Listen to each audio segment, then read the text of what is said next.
Okay, good afternoon. Welcome, everybody. In accordance with the Section 45 and 53 of the Planning Act 1990, as amended, the meeting of Committee Adjustment of the City of Toronto is called to order. And the Committee of Adjustment consider application for variances from the provincial of zoning that applies to property. And second, permission to extend or alter lawful non-conforming uses, and also consent to survey property to create new lots. My name is Jim Chen. I will chair the meeting today. And our panel members are Mr. Phil Goss, and Mr. Sia Bayet, and also Paul Gauguin. And I will read the land acknowledgement. For we acknowledge the land we are meeting on is the traditional territory of many nations, including the Mississaugas of the Credit, the Anishinaabe, the Chippewa, and also the Haudenosaunee and the Wendat peoples, and is now home to many diverse First Nations, Inuit, and Métis people. We also acknowledge that Toronto is covered by Treaty 13 with the Mississaugas of the Credit. And now I will read the procedure of our meetings.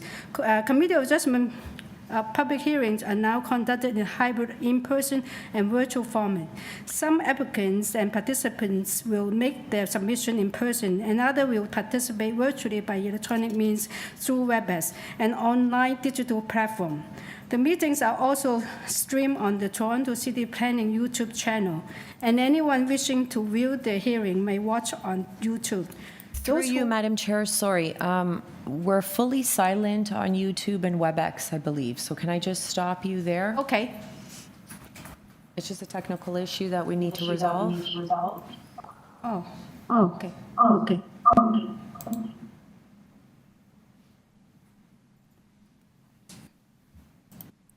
Okay, good now. Okay. Can we just do a test? Testing. And then just hold on 1 second, please. Testing.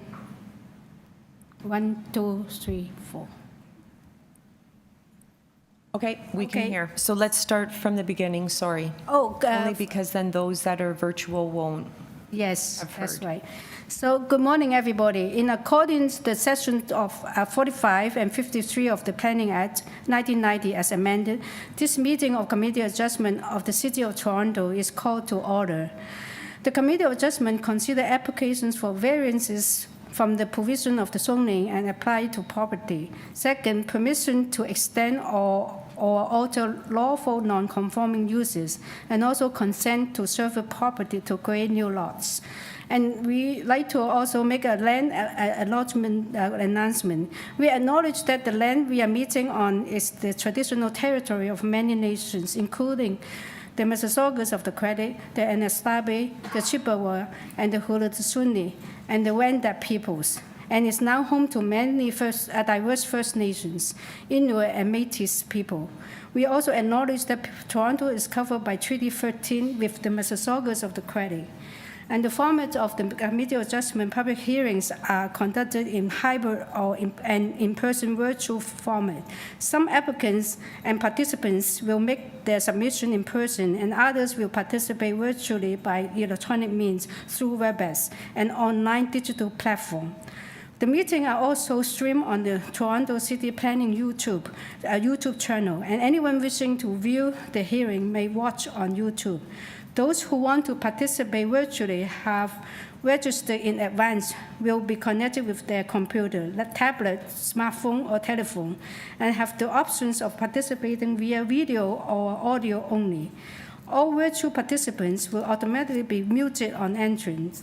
When the item is called, you will be unmuted by the moderator, one person at a time. We ask that you will mute your devices until you're called on to speak.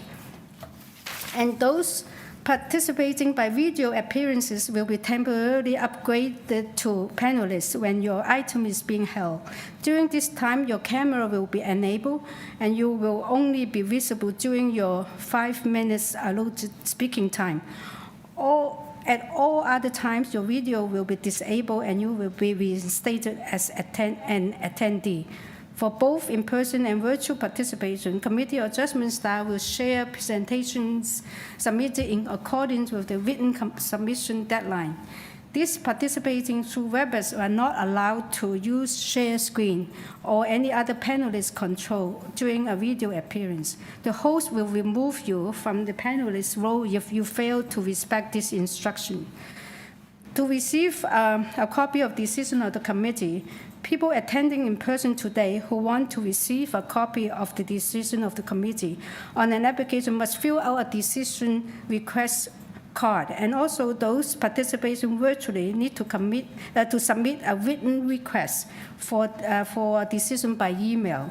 Please ensure that you include your name, address, and email address because the committee adjustment and the Toronto local appeal body, TLABs, will be sending notifications, appeal and updates by email. If you do not agree with the decision of committee adjustment, you may be able to appeal the decision to the Toronto local appeal body, TLABs, or in some limited circumstances to the Ontario Land Tribunal. However, the provincial government amended the Planning Act and generally removed rights of third party to appeal committee adjustment decision. Only the applicant, the Minister of Municipal Affairs and Housing, and specified persons and public bodies, as those terms are defined in the Planning Act, are permitted to appeal decision of the committee adjustment. Appeal instructions are set out at the bottom of the decision of the committee. So now I will call the items as listed in the agenda. We start with item number 20. The address is 78 GLENMOUNT Park Road. The purpose for this application is to alter the existing two-story semi-detached dwelling by constructing a new front landing with stair and closing the existing front porch and converting it to habitable space. They are asking for 6 variances, and just hold on. And also on this file, we receive a copy of plan of survey, site plan, floor plans, and elevations, and 1 photograph of the property, and 2 letters in support by owners of 74 and 75 GLENMOUNT Park Road. And we're ready. Yeah. Through you, Madam Chair, we do have the agent online, and we do not have any registered speakers for this item. Yes. Okay, can we have the agent, Mr. Sateki? Please. Hi there. My name is Joseph Sateki. I'm sorry, I'm having some audio video problems here. I'm going to mute. I'm calling in by phone. Can I mute the computer? We can hear you, but what is your question? Oh, okay. Sorry, I'm not getting. I'm getting a reverb on here. So, my name is Joseph Sayateki from Strata Design and Development, and I'm the agent for my clients at 78 GLENMOUNT Park Sorry, Road. Joseph, we're not able to hear you. You sound very far away. Oh. Let me try this again. Sorry, the audio is not working on the computer right now. Okay. Through you, Madam Chair. Joseph, do you want me to connect you with your phone? I'm actually calling in from the phone right now, so yeah, that would be great. Okay, thank you.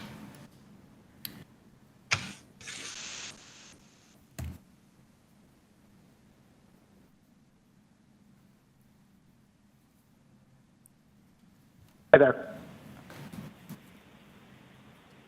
Hello. Okay, we can hear you. Okay, perfect. That's much better. Sorry about that. Again, my name is Joseph Saiteki of Strata Design and Development. I am the agent for the property owners at 78 GLENMOUNT Park Road. As you are aware that my clients have actually reached out to many of the adjacent neighbors. They do have some letters of support. They have talked to both adjacent neighbors and no concerns were raised at the time. The application is pretty straightforward. It's a lot of the minor variances are based on the existing footprint of the porch and the existing landscape conditions. We're doing our best to improve those existing conditions. Can you excuse me, please? Yeah, since you do not have opposition, and also we have read all your submitted materials, can I check with my panel whether they require a presentation from you first? Okay. Okay. Absolutely. Yeah. Okay, no one requires a presentation, so we will, in this case, we will go into question, and also maybe you have some specific thing you want to address the panel, you can do it now. Yeah. Okay, questions, and, Mr. Bayer has a question. Just a couple of quick questions, and I think I know the answer, but I'll let you inform me. Variances 1 and 2. Front landscaping, will I be correct in assuming that these are existing conditions? They are existing conditions. The first one is the landscape open space is the existing condition is 86%, which is non-compliant. We are slightly reducing it to 80%, specifically because of the platform of the landing of the steps that are coming up. So that is really the minor change in that existing condition, but all the other existing front landscaping conditions are going to be remaining. Thank you. And as for number 2, that was an existing softscape component of that front yard was 10%. We've actually tried to create as much as possible, so we've increased that existing condition to 25% in this application. Mm-hmm. Any other questions? Okay. We don't have any more questions. We are ready to move this into committee for discussion. Thank you. Yeah. Any comment or motion? Mr. Bayer, please. Thank you, Chair. I think this is a very straightforward application, increasing habitable space within the porch area, so there's nothing untoward in the, and if I remember correctly, I've also seen a photograph or a rendition perhaps of the neighbor's house together with this one, so they'd be matching. I don't believe there are any conditions attached to this application, so I'd like to approval with no conditions attached. Anyone second? Yeah, Mr. Gauguin second, and all in favor? Approved unanimously, yeah. Okay. Sorry. Okay. All right, let's move to number 21 is 46 HEATHDALE Road. The purpose for this application is to construct a new 3-story attached dwelling with a front porch and a front canopy and a rear basement walkout, a rear ground floor deck, and a rear third floor platform. They are asking for 9 variances. And on this file, we also receive a copy of survey, site plan, floor plans, elevations, photograph of the subject property, and also 2. I'm so sorry. This is previous. I beg your pardon. For 41 HEATHDALE Road, we receive a copy of survey, site plan, floor plan, and elevations, and presentation material from the agent, and also report from the tree services arborist report. So we have staff report from urban forestry, and we have a number of oppositions. They are they're all from HEATHDALE Road. And we have 2, 4, 6, 8, 9 opposition. And the arborist opinion letter submitted by Tina Goldlist from 48 HEATHDALE Road. And a planning letter from Graham Barrett on behalf of Tina Goldlift from 48 HEATHDALE. Yeah. Through you, Madam Chair, we do have the agent online, and then we also have 3 speakers here in person in opposition. Okay. We do have 1 speaker from 44 HEATHDALE Road. This speaker is online. Okay. However, they will publicly let us know that they're allowing the resident of 48 Heathdale Road to speak on their behalf. Okay. Okay, but we'll start with the agent. Yeah, please have Mr. Andres. Good afternoon, Madam Chair, members of the committee. My name is Ian Andres. I'm with Goodmans, and I'm here on behalf of the applicants and owners. The subject property Can is you on the tell north us your side of address? Heathdale. Can you give us your address too, please? Sure, I'm with Goodmans, 333 Bay Street, Suite 3400. Okay, thank you. Yeah, you have quite a few composition. Can you give us a brief presentation, please? Yeah. Absolutely, sure. And there were some slides that were sent in by Mr. Wengel's office, so I see you've got the plan. Yes, there it is. Thank you. So the subject property is on the north side of Heathdale, backing onto the Cedar Vale Ravine. It currently contains a 3-story house, which is proposed to be demolished and replaced with an elegant and modern 3-story replacement dwelling.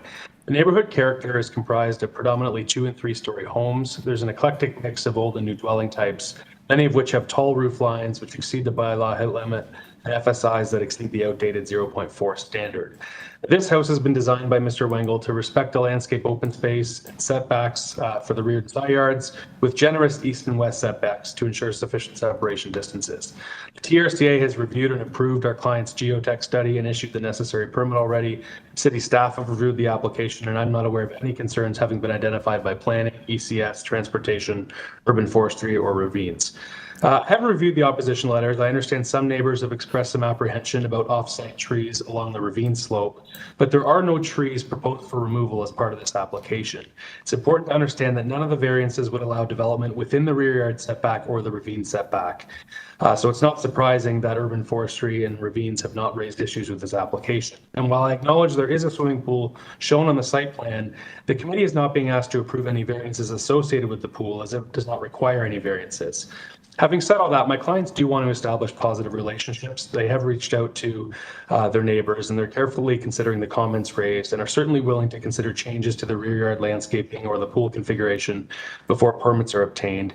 They understand that if any excavation or work is proposed within the tree protection zones, that permits will be required from urban forestry or ravines, and they'll be evaluated on their merits before any works can be implemented. So if I can offer any reassurance, my clients have been adamant to me that one of the main reasons they purchased this lot is because of the lovely ravine setting, and they care deeply about preserving the trees beyond the rear lot line. That's a shared objective, and it will be addressed through a separate process as necessary and appropriate. But for the purposes of this application, the variances would not authorize construction anywhere near those trees. And accordingly, those are not actually matters relevant to the matter before you today. The front yard setback and front porch and canopy encroachment, if you can keep it on the rendering there, that's probably the best place to depict the front setback matters. The southeast corner of the house is essentially compliant with the front yard setback near where the vehicle is shown there on the rendering. On the context plan, a couple of slides previous, the red dashed line indicates what the front yard setback line is. And you can see that at both corners of the house, the main walls are essentially compliant, but in the middle of the dwelling, you can see there's a portion that extends beyond the red dashed line, and that is comprised of a portion of the second story front wall, as well as primarily the canopy overhang and front porch. But if you go back to the rendering, you can see that those canopy overhangs and the front porch itself are really the main areas of encroachment into the front setback, and much of the space that goes beyond the front setback line is open air, and therefore really mitigates the impact of those variances. Also, this is a varied front yard condition, which in our submission will add interest to the streetscape without detracting from prevailing patterns. If you look at aerial photos or the hearing location map, you'll see there is a variety of front yard setback patterns on the street. Some houses to the west are located closer, and there's also a large boulevard, which contains a sidewalk and additional landscape strip. So the new house would actually be set back over 13 meters from the street as a result of that boulevard, which is quite an ample setback. For the density, the FSI variance of 0.66 is common in the Cedar Vale neighborhood, the surrounding neighborhoods. The bylaw 0.4 standard has effectively become a gatekeeping mechanism to ensure that applications go through a public process to ensure city planning can review. That's what's happening here. The building length and depth variances, if you go back to the site plan, you'll see really only apply to a small portion of the house, which is the first story breakfast nook at the rear. And that's the only portion that goes beyond the red dashed line at the back, and frankly within the footprint of the rear extension provisions. But the second story is almost entirely within what's permitted, and the third floor is well set back. So the length and depth are actually quite modest when you look at it closely. The building height is just an additional 39 centimeters.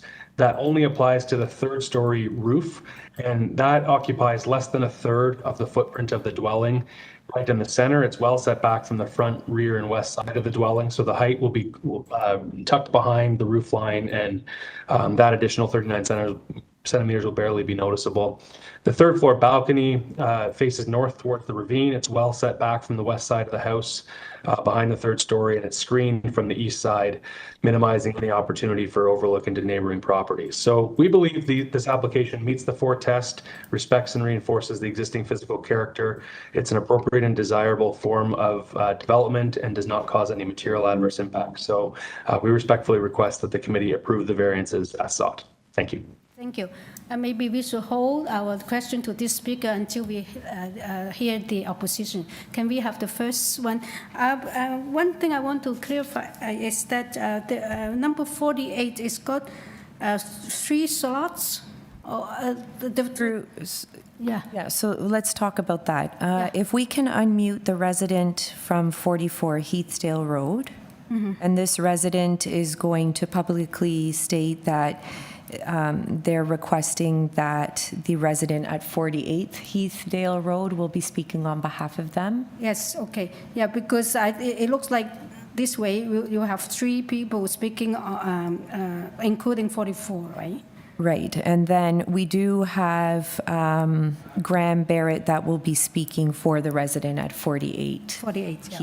Heathdale Road, as he is the planner. Yeah. So Okay, so let's unmute resident at 44 Heathdale Road. Yes.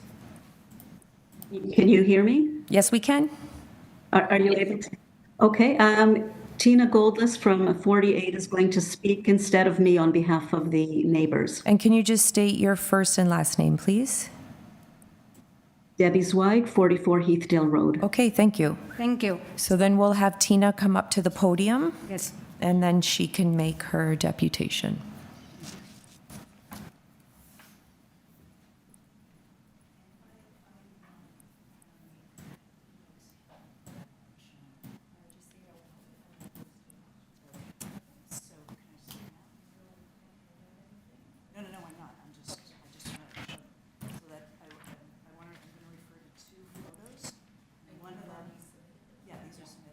So this first one is, I don't know who I'm talking to. So Stanley, the urban forester. You can, if you can stick down, please, and then you'll say it out loud, so it's all on public forum, because our virtual world. I'm just worried about my 5 minutes. Can I just? No, we will start only when you're ready. Yeah, don't worry.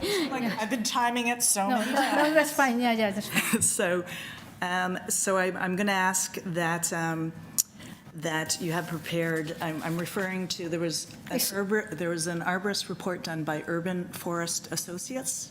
Okay. And so it's page 4, which is these photos. And it's on the screen right now? Yes, and that requires me to put my glasses on. There's so many So you'll have to state your first and last name. Sorry, and and your address and who you're speaking on behalf of, and then you can go into your presentation. Okay. And then I wasn't mentioned after, at some point I'll say, could you please switch to this letter that was submitted by Karen Cole at 50 Heathdale, and it has this picture on it. Okay, we can, yeah. We can start with your presentation. Okay. First, yes, and state your name and please, and address. Okay, so hello to the committee. I'm Tina Goldlist. I live at 48 Heathdale, immediately next door to 46. Good. I'm here to speak as a representative of the neighbors on Heathdale. 8 of us submitted letters of objection, and a number are watching virtually. We are quite concerned by the current proposal and the way it was handled. Starting with the backyard, where there are 12 beautiful oak trees on ravine land just beyond the applicant's property. The proposal maxes out the rear yard setback and proposes further construction of 2 separate decks and a pool. It's hard to imagine how this plan could be implemented and not do serious harm to those trees or the ravine bank.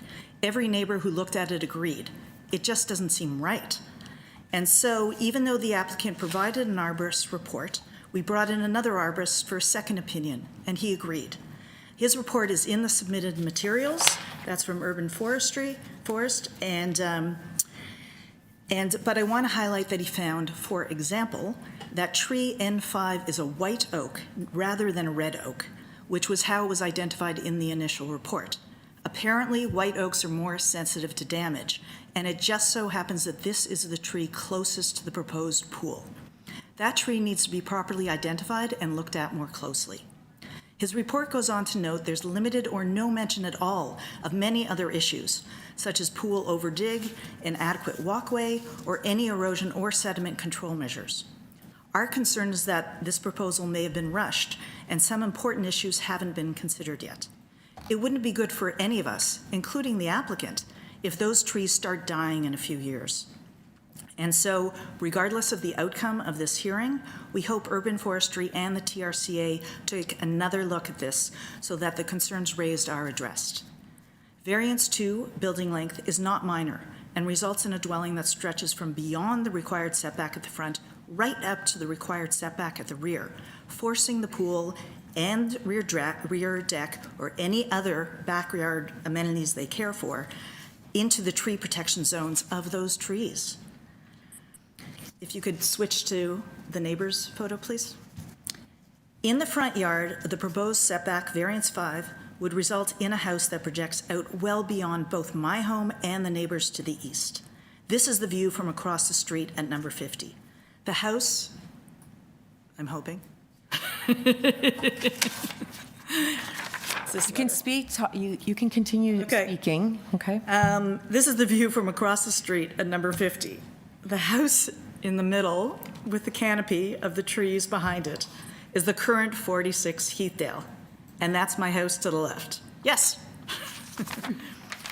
As you can see, okay, so that's the house, the big house in the middle is 46. As you can see, the current 46 Heathdale is quite large and prominent. To have it become even larger and stick out roughly 5 meters or 16 feet beyond what is already there would not fit in with the existing streetscape. And it's hard to understand why that's necessary.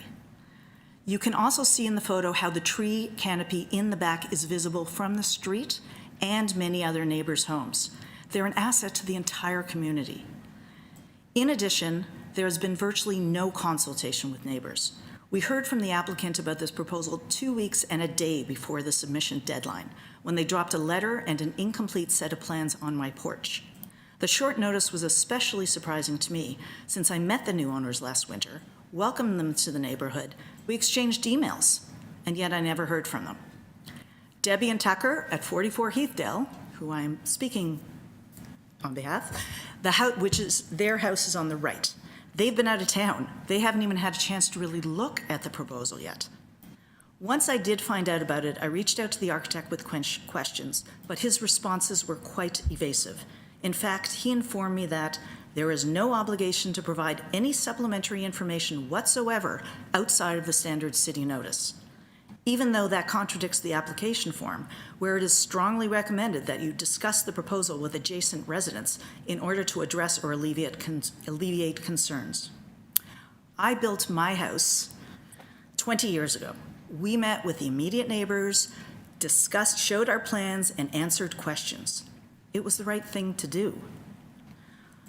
So I've mentioned a number of specific variances that are concerning, but really it's the cumulative effect that's most worrisome. We are not opposed to a new development, but we do want to ensure that the new home is sensitive and appropriate to what already exists in the surrounding environs. I still love my house, and I know it's possible to build your dream home and be respectful of the ravine, the front yard setback, and your neighbors. For these reasons, we're asking for a deferral so that our questions and concerns can be addressed. If the applicant is unwilling to defer, then we are asking this application be refused. But it's our hope that the proposal can be modified so that we can all enjoy our properties for many years to come. Thank you. Thank you very much. Yes, thank you. Are there any questions to this speaker for now? Yeah, okay. Thank you. So Okay, so we will call up the next speaker, Graham Barrett.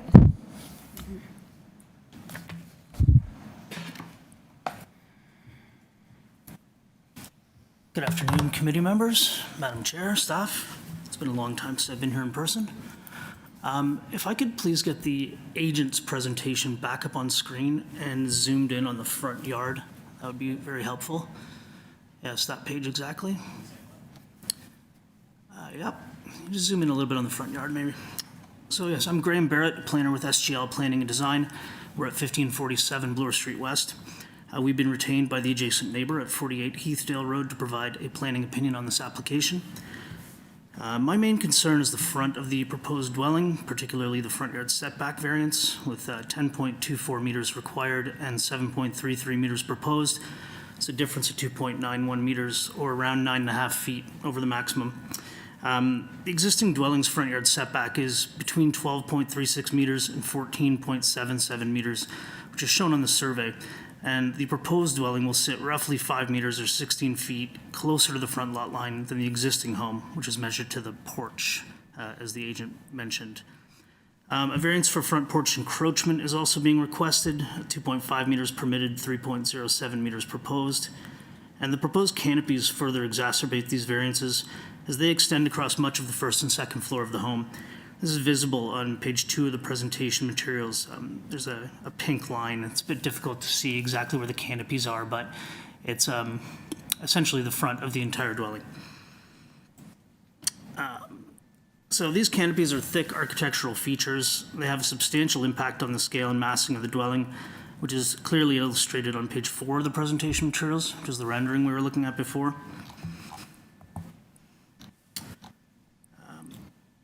These variances and the fact that the rear yard setback is maxed out at 10 meters cumulatively push the building length up to 21.81 meters, where 17 meters is the max. This is 4.81 meters over the maximum, or almost 16 feet. And these variances result in a dwelling that projects far beyond both adjacent homes at the front. If the front of the dwelling were reduced to comply, it would result in a more consistent streetscape. And even if this dwelling did comply with the required front yard setback, it would still project out somewhat beyond adjacent homes, which are more articulated. A front yard setback variance might be understandable if the site were more constrained at the rear and the dwelling legitimately had to be pushed forward on the lot to achieve a reasonably sized home. But the rear yard setback maxed out and variances being proposed for the front, that clearly isn't the case. As designed, this house will be just over 5,000 square feet, 470.41 square meters, which is considerably larger than 48 Heathdale at 3,718 square feet, or 345.6 square meters. And this required a variance 20 or so years ago to permit an FSI of 0.485 times the area of the lot, where 0.4 is the max. In my opinion, variance 5 for front yard setback, 6 for front porch encroachment, and 8 for canopy encroachment are not minor and are not desirable for the development of the land, and they cumulatively push the building length and FSI up considerably. These variances are not in keeping with the intent of the zoning bylaw, part of which, per section 1.5.2, is to regulate the bulk, height, location, erection, and use of buildings and structures. Variances are not in keeping with the intent of the official plan. Section 4.1 contains policies for the neighborhood's land use designation. Policy 5 says that development in established neighborhoods will respect and reinforce the existing physical character of each geographic neighborhood, including, in particular, and this is Policy F, prevailing setbacks from the street or streets. Policy 5 also notes that proposed development within a neighborhood will be materially consistent with the prevailing physical character of properties in both the broader and immediate contexts. In instances of significant difference between these two contexts, the immediate context will be considered to be of greater importance, or relevance rather. I think it's fair to say that both adjacent homes represent the most immediate context. If these variances were to be eliminated, it would create a more sympathetic transition between neighboring homes and result in a dwelling that fits with the streetscape. The FSI and building length would naturally be reduced. Further measures could also be implemented to mitigate the impacts of variance 9 for the third-story platform area on adjacent neighbors.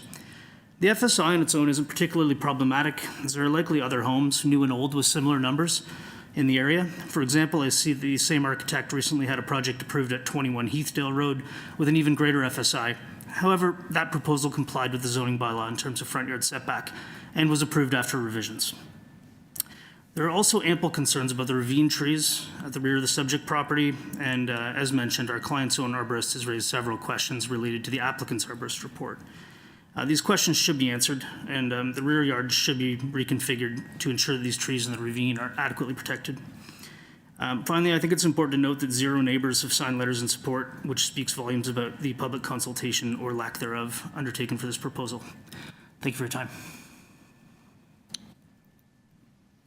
Any questions to this speaker? Okay, the next speaker is John Cummings.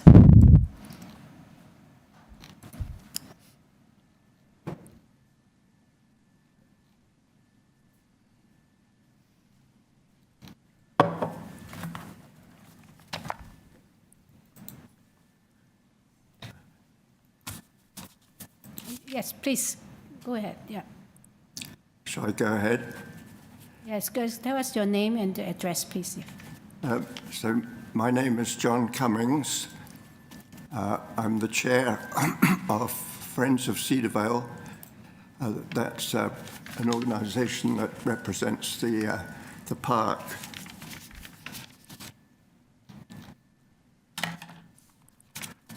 Friends of Cedarvale is a volunteer organization dedicated to maintaining and improving Cedarvale Park and Ravine. It's run by a steering committee of 5 people. We have an email list of 466 people, and more information can be got from our website, which you can find if you Google Friends of Cedarvale. The Toronto Ravine and Natural Feature Protection Bylaw states that Toronto's network of ravines is the foundation of our city's natural heritage system. Collectively, these areas provide important ecological, geological, and hydrological functions. The ravine section of Cedarvale Park and Ravine is protected by this bylaw.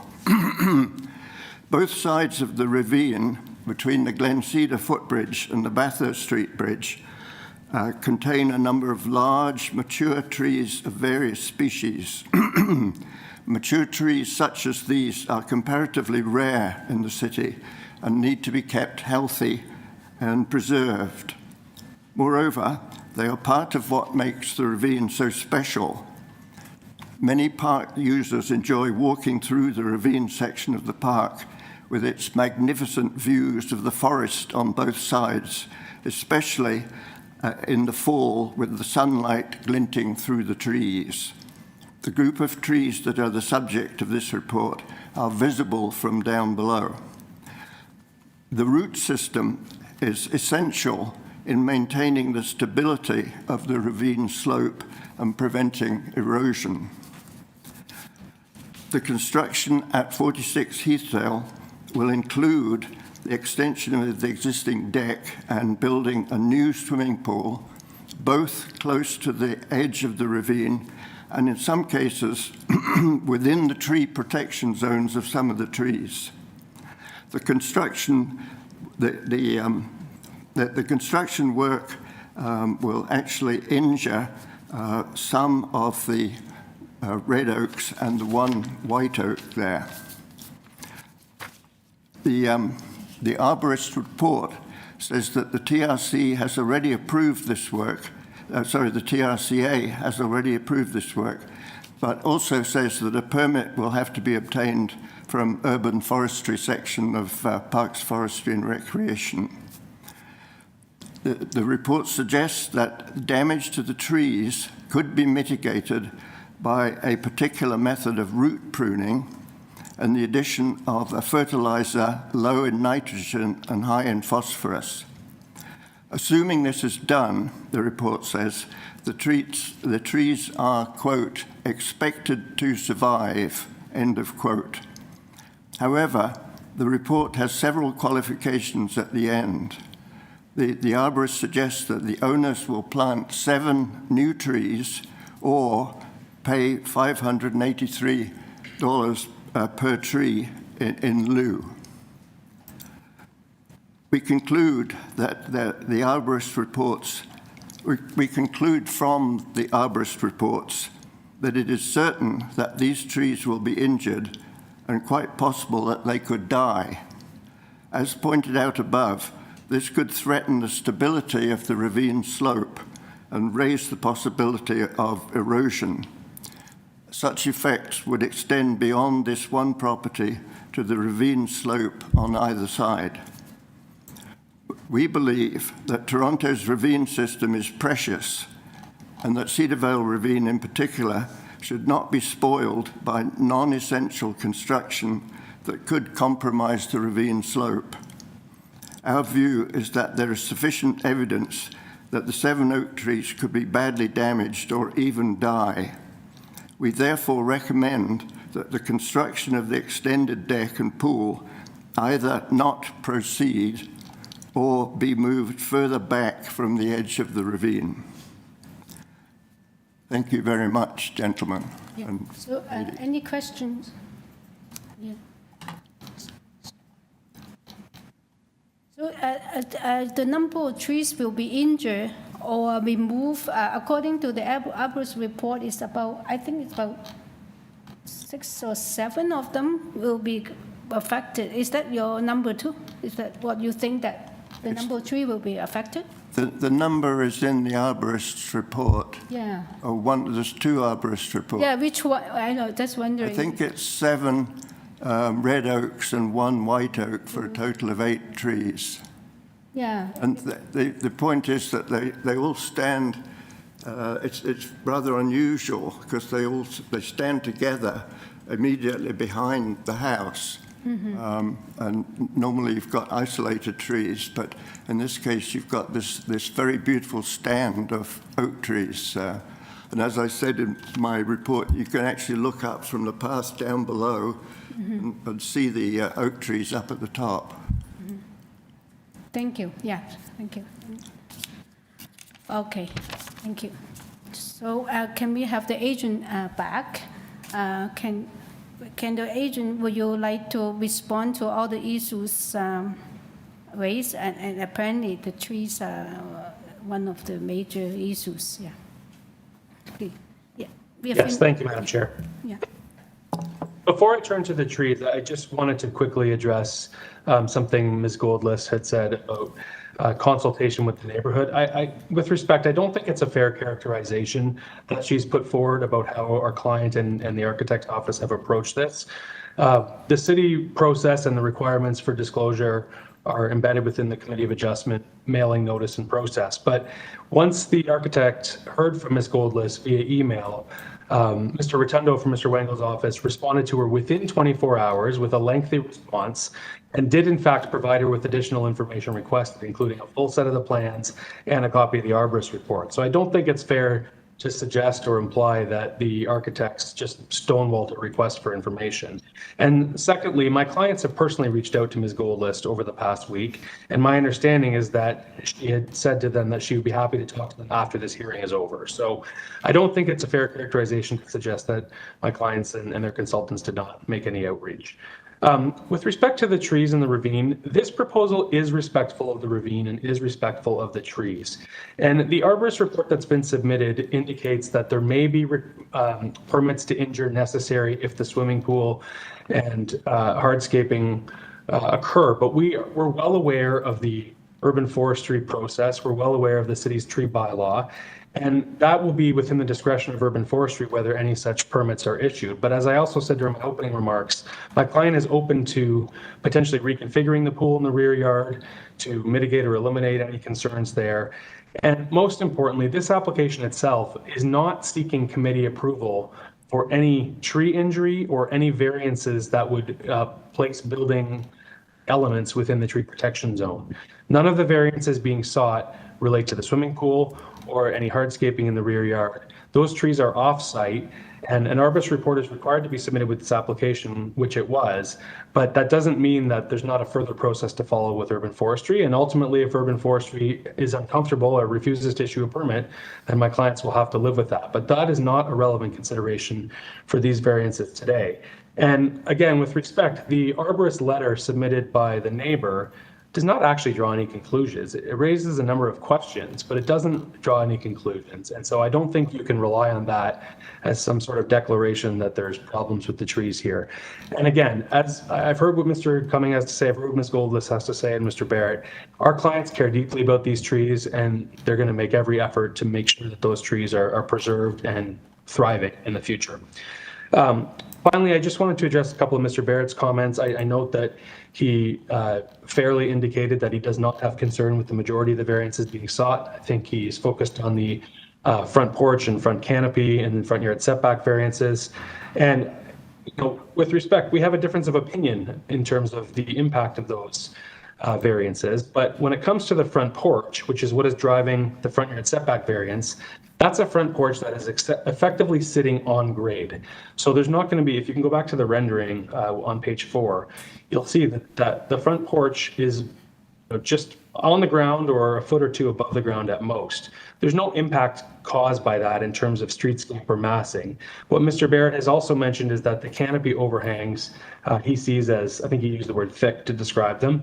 It's an architectural style. I acknowledge that, there is some massing associated with those canopy overhangs, but it's also true that the third story is set well back, and within those two first and second story, most of that is open air in the front yard setback area.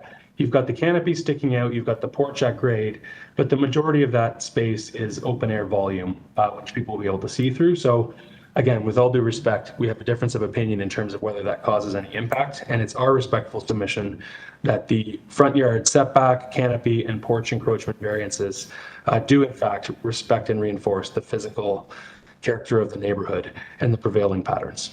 So subject to any questions, those are my reply submissions. Thank you. I do have one question. Can the staff please bring out the site plan in the arborist report from the applicant? It's T1, drawing T1. My question is that you have two kind of indication of the trees. The gray one, you labeled it as a tree to be injured or removed. What I cannot understand is, are these going to be injured or removed? Are you proposing to remove any trees, or are these only going to precaution to say that they might be affected by the construction? Yes, that drawing, yeah. But the gray spots are all the trees that you said that is going to be removed or injured. Which are the one that you're going to remove or you're not too sure? Yeah. Because some of them, I thought that they were far away from the house. Yeah. Well, that's right, Madam Chair. They're definitely far away from the house. And if you go to the chart towards the end of the arborist report, which I believe is on page 11 of 16, you'll see that the rightmost column on the chart indicates what the proposed treatment is for each tree, and there are no removals proposed. Now, the arborist has noted that there is one tree that has significant cavity damage, insect damage along its cavity, and that's identified as tree 10N, I believe. So, if it's ultimately determined that and that's tree within the parkland, within the ravine, so that's city owned, I presume, but it's certainly not owned by my client. If it turns out that tree has to be removed because it's damaged, that's got nothing to do with our application. For the rest of them, we need to be careful when we're using the word injury here, because injury has a very specific meaning within the city's tree protection bylaws. And what it means is that if you're proposing to do any work within the tree protection zone, then that is automatically deemed and defined to be injury requiring a permit. And that doesn't mean that it's actually physically injuring the tree. It just means that you need a permit to injure, which means you have to file an application with urban forestry or ravines and go through the process. So again, it doesn't actually mean physical injury necessarily. There are ways to mitigate if there are concerns about injury. And in some cases, urban forestry will conclude that even though you're building within the tree protection zone, it doesn't actually amount to an injury, and then the permit will issue. So despite this chart saying injury, that's just an indication of where permits would be required because you're within the tree protection zone for the swimming pool and the rear yard landscaping. But again, those are as of right things as it relates to the zoning bylaw. So my client could build an as-of-right proposal today proposing the same swimming pool and hardscaping in the rear yard, would not need to come to the Committee of Adjustment, and that's why it's not a concern of the Committee of Adjustment. The client would still have to go to urban forestry and the Ravine Natural Feature Protection Unit to the extent that there's construction proposed within the tree protection zone, if that's the case. But again, that's a separate process governed by a separate bylaw, and urban forestry has discretion. So we have no issue if you'd like to impose a condition of approval saying that an application will be required. Urban forestry often requires that to be imposed as a condition. That's fine, because that's the law anyway. But what I'm saying is our client cares deeply about those trees. We'll make every effort to ensure that they are preserved. And if there's anything to be evaluated, including arborist conclusions, that happens through a separate process. Understand. Yeah, I understand you have to go through the process if you injure or remove tree. But what I want to make sure that when reading your diagram right is that you are not currently proposed to remove any tree unnecessarily. Is that what? Correct. Yeah. No removals proposed. Okay. That's correct. Thank you. Yeah. And any other question? Yeah, we have a question for you, Mr. Goss, please. So I can't speak at all for my fellow panelists, but I'm reasonably convinced about the tree issue not being something that's truly before the committee. But I have much more concern about the front yard setback and how that's going to affect the streetscape, including the canopy overhangs in the porch as well. What would your position be on approving some of the variances, but not, say, variances 5 and 6? I think 5 and 6 are the two that 5, 6, and 8.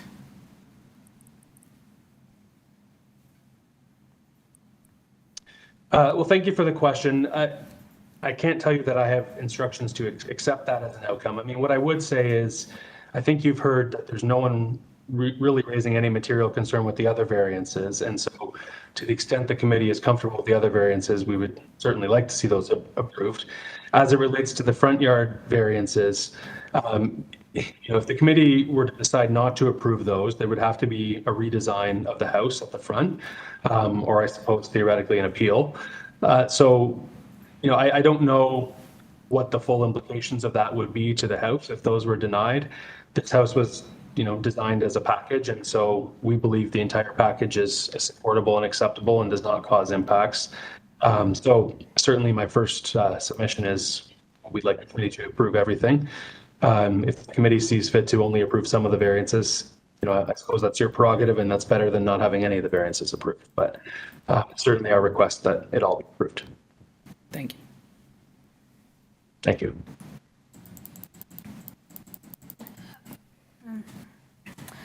Sorry, can I follow up with that question? I think my colleague was trying to get the idea from you that with that sticking out so much, what is your argument to say that it will not sort of affect or give impact on the streetscape? That's what he was trying to. What's your argument? Is sticking out? I must say it's only maybe the ground floor sticks out by about 4 or 5 meters. And what is your reason that it will not affect the streetscape? Yeah. Thank you, Madam Chair. I've tried to address this already. I'll try again. So as you've just noted, the ground floor porch is essentially at ground level. Mm-hmm. So, that in and of itself is not creating any bulk or any massing, which is interfering with sight lines or anything of that nature. It effectively, blends in with the ground. So I don't think there's any credible argument that front porch is causing impact or negatively affecting the streetscape.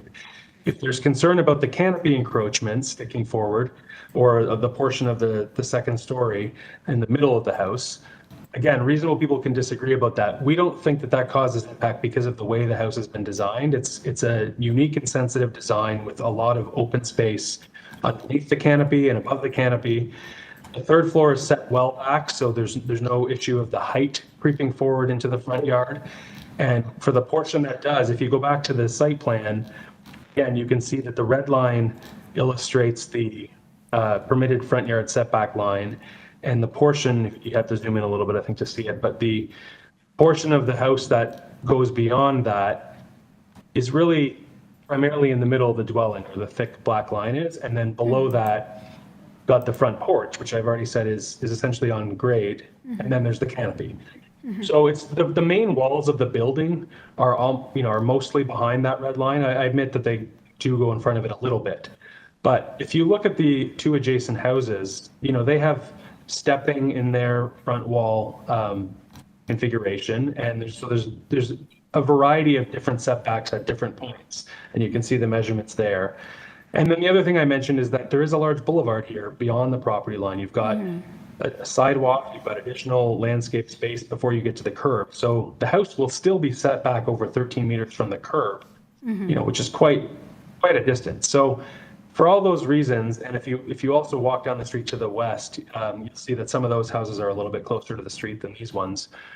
So it's our position that the prevailing character is varied and that this is an interesting design, which is not going to disrupt the streetscape or cause negative impacts. Okay, thank you. Any other questions? Mr. Bayer has a question for you. Just a question and comment, perhaps. Thank you for the explanation about the front yard setback, because in contrast to my colleague, I don't see an issue. You are permitted, according to your diagram, the portion that exceeds the permitted area is very small, and I think as you pointed out, the design of the house isn't a monolithic block that presents itself as being very intrusive. I think it's got enough variation in it that makes it much more interesting as a front facade. So I don't have any concerns about the front yard setback. I think you're only applying for a little bit beyond what's permitted. I was going to ask, my question is also just related to the pool. I know you said something right at the beginning about the pool, because the pool doesn't appear in the purpose. And I think you said something about why it's not, or the fact that it doesn't have to be. I just wonder if you could please explain that to me. I missed that, perhaps.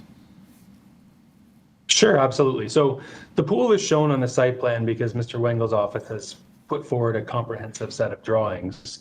And no variance is required for the pool because the zoning allows you to have a pool in the rear yard. And the zoning allows you to have hardscaping within the rear yard, subject to the landscape open space provisions requiring a certain percentage of the lot to be soft landscaping versus hard. So from a zoning perspective, those are the rules. What comes into play here potentially is if any of that construction is going to occur within a tree protection zone, that's where the city's tree bylaw kicks in and there's a requirement to go get a permit. So that's why I'm saying the tree protection bylaw would apply for this site plan, and that would be a separate process. But our client could have shown, just saw it in the rear yard, and it would not have affected the variances that are being sought today. It would still be the same house proposal. So this pool and this hardscaping, I appreciate, have generated a lot of attention. I'm not even criticizing the neighbors for that, because it's actually encouraging to see that people care so much about the ravine trees, just as my clients do. All I'm saying is this is what was put forward on the plans, but this isn't necessarily final. It has to go through a process with urban forestry. And my clients have told me that they're willing to consider shifting the configuration of the pool, pulling it back a bit potentially. All of that can be done, with some discussion with the neighbors, and also certainly with urban forestry to the extent that there's a tree permit required. So what I was trying to express earlier is the pool itself is permitted under the zoning. It does not need variances from the Committee of Adjustment. Thank you, and I think your point is well taken, that before construction in that area begins, you'll have to get permission anyway. So it's not not going to be a major issue. I mean, for all we know, urban forestry might say, sorry, you can't have a pool there, but that's a chance you'll be taking. Your client will be taking at that point. But I think the rest of the application, from my perspective, I think is quite acceptable. We are still in question time, but are we going to? We have one more question from Mr. Gauguin. Yeah. Thank you for your presentation. Just to confirm, did the owner of the property or the architect ever meet with any of the neighbors in person? I believe my clients, when they acquired the lot, did meet with the neighbor many months ago. Leading up to this application, What I understand occurred is that the architects dropped off a package to the neighbors in the immediate vicinity, which is typically how Mr. Wengel's office approaches this. They do it before the public notice comes out. In this case, it was 2 or 3 weeks ago. I think one of the neighbors said 2 weeks and a day, so perhaps that's when it occurred. That included an invitation to call the architect's office or contact them, which Ms. Goldlist did.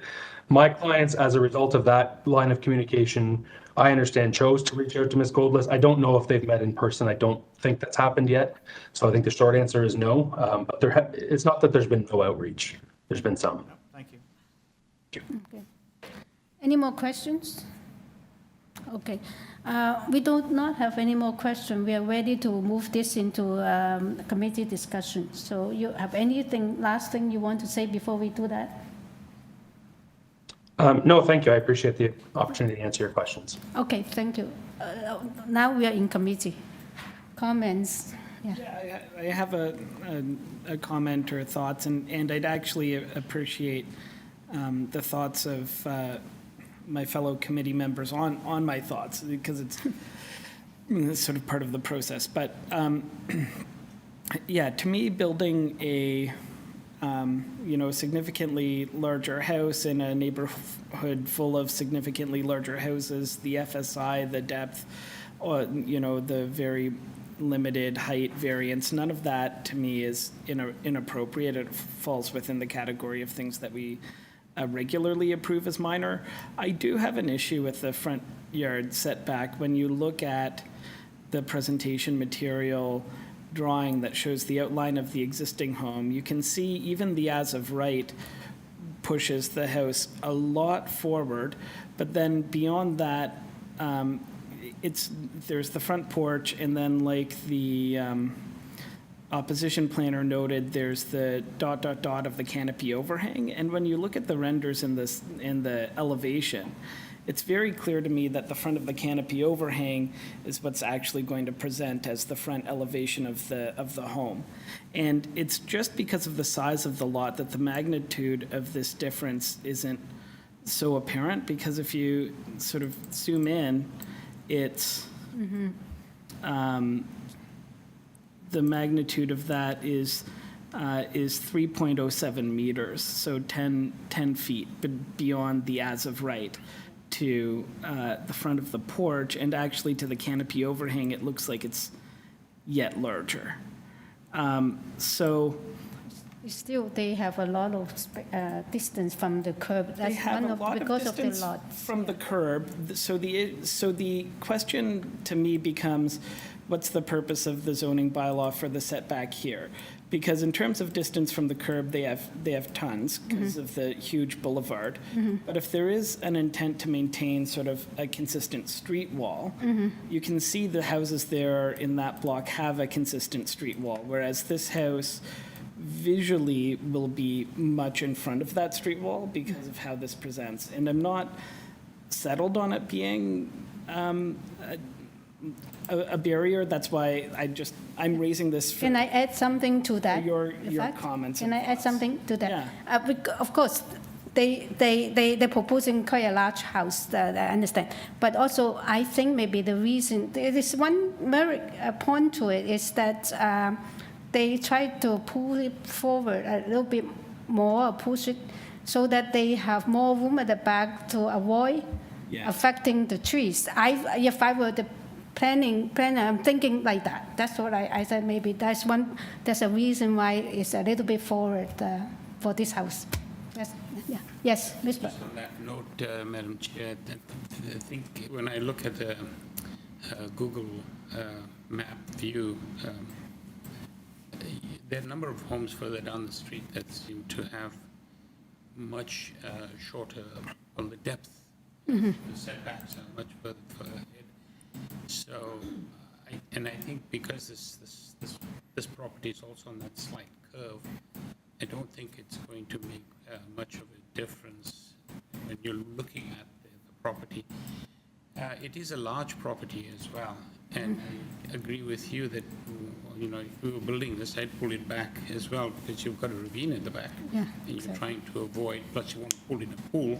You can't have the house that far back just to line up with everybody else. And we see in the city of Toronto that all homes aren't lined up. You know, there's no rule that says you have to line them all up. That's the nature of development and constant change. So I don't have a concern with it. I think there's this particular property that's, as of right, they could reconfigure, you know, that red dotted line that the agent has shown. You could design a house to fit right into that, and we wouldn't have any issues. There'd be no variances required. So I think for the sake of having a rectangular, more or less rectangular structure, and at least at the ground floor level, we've got these variances that are triggered. So again, as I said earlier, I don't have any concerns with the home itself and the variances that are being requested. Okay. Okay. I'll chime in. I'll try to be brief. First of all, the quality of the submission is excellent. Like, it's very communicative. There's nothing being concealed. A lot of credit to the applicant and the team representing them. Also the efforts by the neighbors to understand the submission and present their perspective on it, also highly commend them as well. It is a large piece of property. It has a lot of room to build. As I agree with you, Phil, the FSI these days, it can vary wildly because of the nature of. But I think the site can accommodate this proposed size house without going as far forward on the front. And I don't know if I don't get the feeling that I don't see why that couldn't have occurred. Again, the FSI is 66%, and that's not including, obviously, the basement. So it's a very large house, and it's got and it's bending things here and there. But the real one is the front setback at 7.3 meters. The reason why I asked the question about neighborhood consultation is because that might have influenced some of the design decisions if they had those consultations as well. So it's a real challenge for me to support this based upon the fact that the site can handle a regular shaped, beautiful, large home. But I do understand the perspective of both the applicant and the neighbors.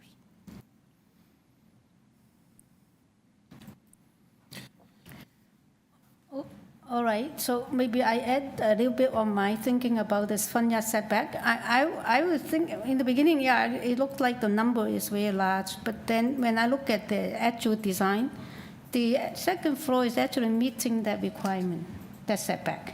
So we are talking about the ground floor, and I thought that with this wider lot and also with on a curve, maybe it can accommodate that difference. And because in the balance of all the whole project, I think that it is appropriate for the site, the whole proposal on the whole. That's my opinion. So maybe we still need a motion on the floor. Yeah. Okay, Mr. Byett, yes. If it's acceptable to my colleagues, I'll put forward a motion and see where it lands. Okay. So I'd like to move a motion to accept to approve the application, as is. The only conditions that would apply would be forestry 1 and 2. Mm-hmm. So anyone second that?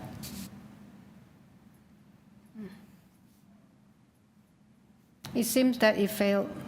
No one second. But if I second it, we still will be two. Through you, Madam Chair. I cannot second You cannot cause a tie. Yeah, I cannot second it because if I second it, it will probably cause a tie. So but let's have a second motion then. Sorry, this one failed. I just didn't feel appropriate actually seconding that motion, given my concerns, and so given that that motion didn't go ahead, I'll move and given the response that I got to my question earlier, I'll move to approve variances 1, 2, 3, 4, but not 5 or 6. Approve 7, not approve 8. So it's 5, 6, and 8, you. Exactly. And And approve 9. So approve all of the variances except, to my read, the ones that I've cut out, 5, 6, and 8, are those that encroach in some manner to the front yard setback. And those would be refused? Would be refused, and those would be refused. So to approve 1, 2, 3, 4, 7, and 9, and to refuse 5, 6, and 8. And would it be approved on condition of urban forestry 1 and 2? Oh, and on, of course, that condition would, forestry 1 and 2 for sure. if that motion is supported, it will be seconded, then we can start a vote. Otherwise, yeah, we can have a. That's in my. We could have asked the applicant whether they can cut back the front yard setback instead of refusing them totally. But I just said that if you refuse them totally, the front yard setback is probably a new design. That's the thing. They will have to have a new design. I think my motion is going to necessitate a new design by them, but yes, but given that their representative said they would welcome whatever variances we are, that's let's try it anyway. We have a motion. Yes, we have your motion. If no one seconds, then we'll be. We have a second, Mr. Goss. You talk it out. It was really. Mr. Gogan seconded. The motion is to approve with forestry condition 1 and 2. Approve all the variances except 5, 6, and 8. I think. Yeah. So all in favor? Oh, I have to vote for it. Okay. So 3-1. So we refuse, no, partial approval. Mr. Bayet has dissented.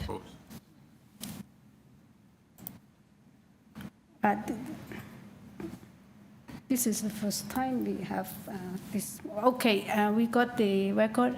Yeah, 3-1, and Mr. Bayet dissent. Okay.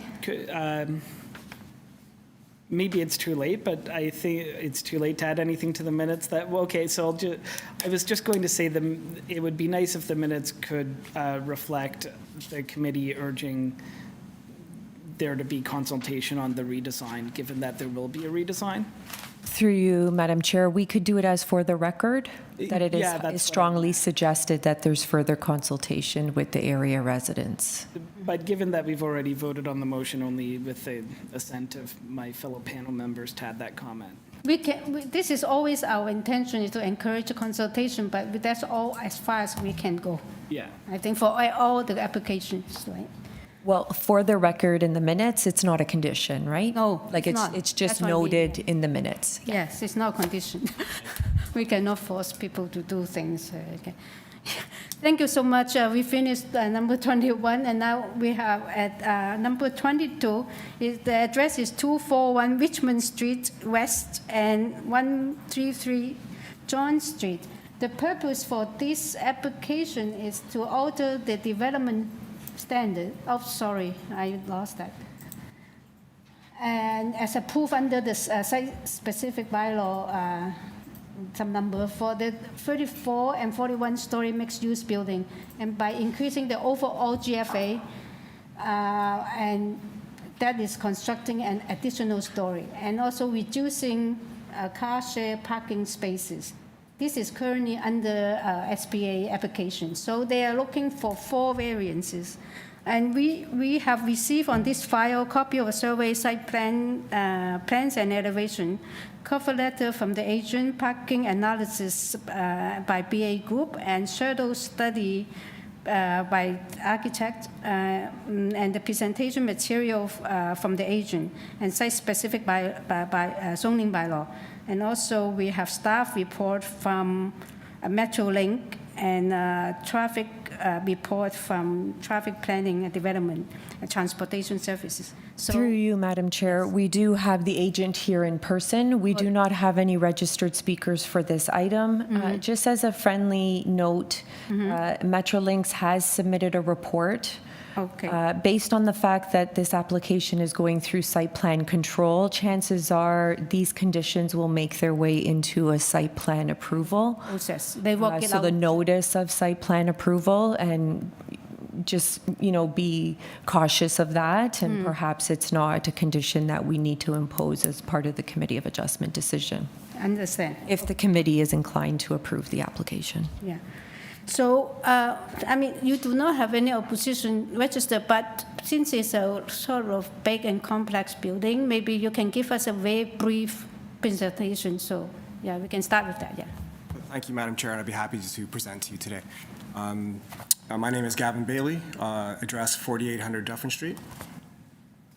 So, could you please pull up the presentation? Thank you.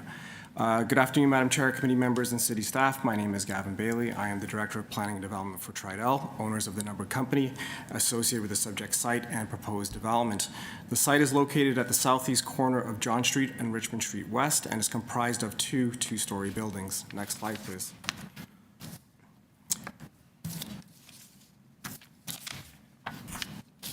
To provide context to the overall development proposal, this is a rendering of the building looking southeast towards John Street and Richmond Street. You can also see how the heritage elements of this site are being retained and incorporated into the overall design of the building.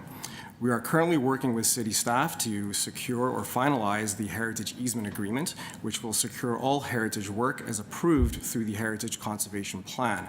It is important to note that the variances being sought today will not impact the integrity or retention of any heritage features. Next slide, please. We are currently working through the site plan approval process. Should this committee approve the requested variances, a fourth site plan resubmission will be updated to reflect the variances being sought. The zoning bylaw amendment for this proposed development was endorsed by Council on August the 10th of 2022 as bylaw 851-2022. Since the adoption of the zoning bylaw, we have made changes that allow us to increase the gross floor area of the building without increasing the geodetic height, and also maintaining the massing, architectural design, and staying within the angular plane. By doing so, we are able to adhere to the microclimate policies of the Queen Street West Historic District Conservation Plan and the King Spadina Secondary Plan to ensure that there is no new net shadowing impacts on the north side of Queen Street West. The redesigned building fits within the planned context of tall buildings within the city's downtown core. I would also like to note that the unit sizes of our 2 and 3 bedrooms have increased in size from 711 to 785 square feet and 826 to 1,002 square feet. We also maintain the required unit percentage mix to be consistent with the city's growing up guidelines and to also adhere to the zoning bylaw. Next slide, please. The purpose of our application is to seek 4 variances. The first variance we are seeking proposes to increase the gross floor area from 33,500 square meters to 34,359 square meters, an increase of 859 square meters or 9,000 square feet. In this image, the pink color demonstrates how we have maximized the GFA of the building without compromising or encroaching into the established setback envelope and geodetic height limit established within the bylaw. Next slide, please. The second variance is being requested to allow 12% of the proposed parking spaces to be non-compliant with the parking space dimension widths. The bylaw requires a maximum of 7%. The proposed obstructed parking stalls can still accommodate the vast majority of automobile models and should be counted toward the overall parking supply. This image illustrates the inbound and outbound vehicle maneuvering of the obstructed spaces.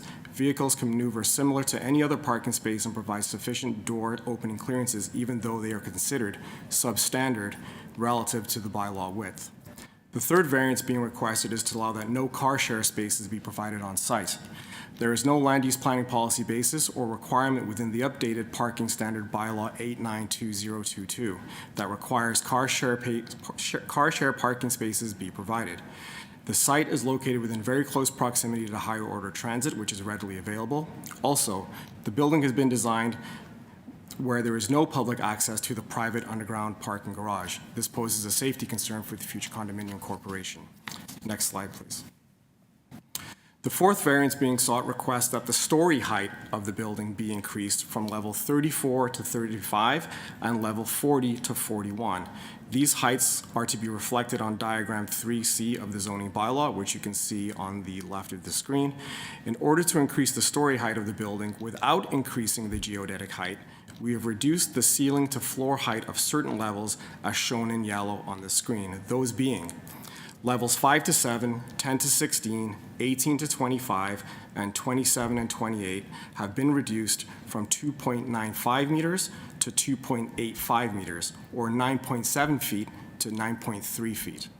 Levels 8 and 9 remain at 2.95 meters to accommodate insulation and drainage needs for our terrace suites. Levels 17 and 26 remain at 2.95 meters to accommodate mechanical circulation requirements, and levels 29 to 41 remain at 2.95 meters. So in my respectful opinion, the four requested variances meet the general intent of the official plan and zoning bylaw. There are no adverse impacts on the characteristics of the existing or planned community and are minor in nature. City planning staff have not expressed any concerns regarding the requested variances. Transportation services staff have also expressed that they have no objection to these variances also. Thank you for your time, and I'd be happy to answer any questions you may have. Okay, thank you. Yeah, any questions, please? Mr. Bayet, go ahead. Yeah. It's very much a technical issue that you're presenting with the height. So some floors will be increased as you mentioned, the floor height would be increased.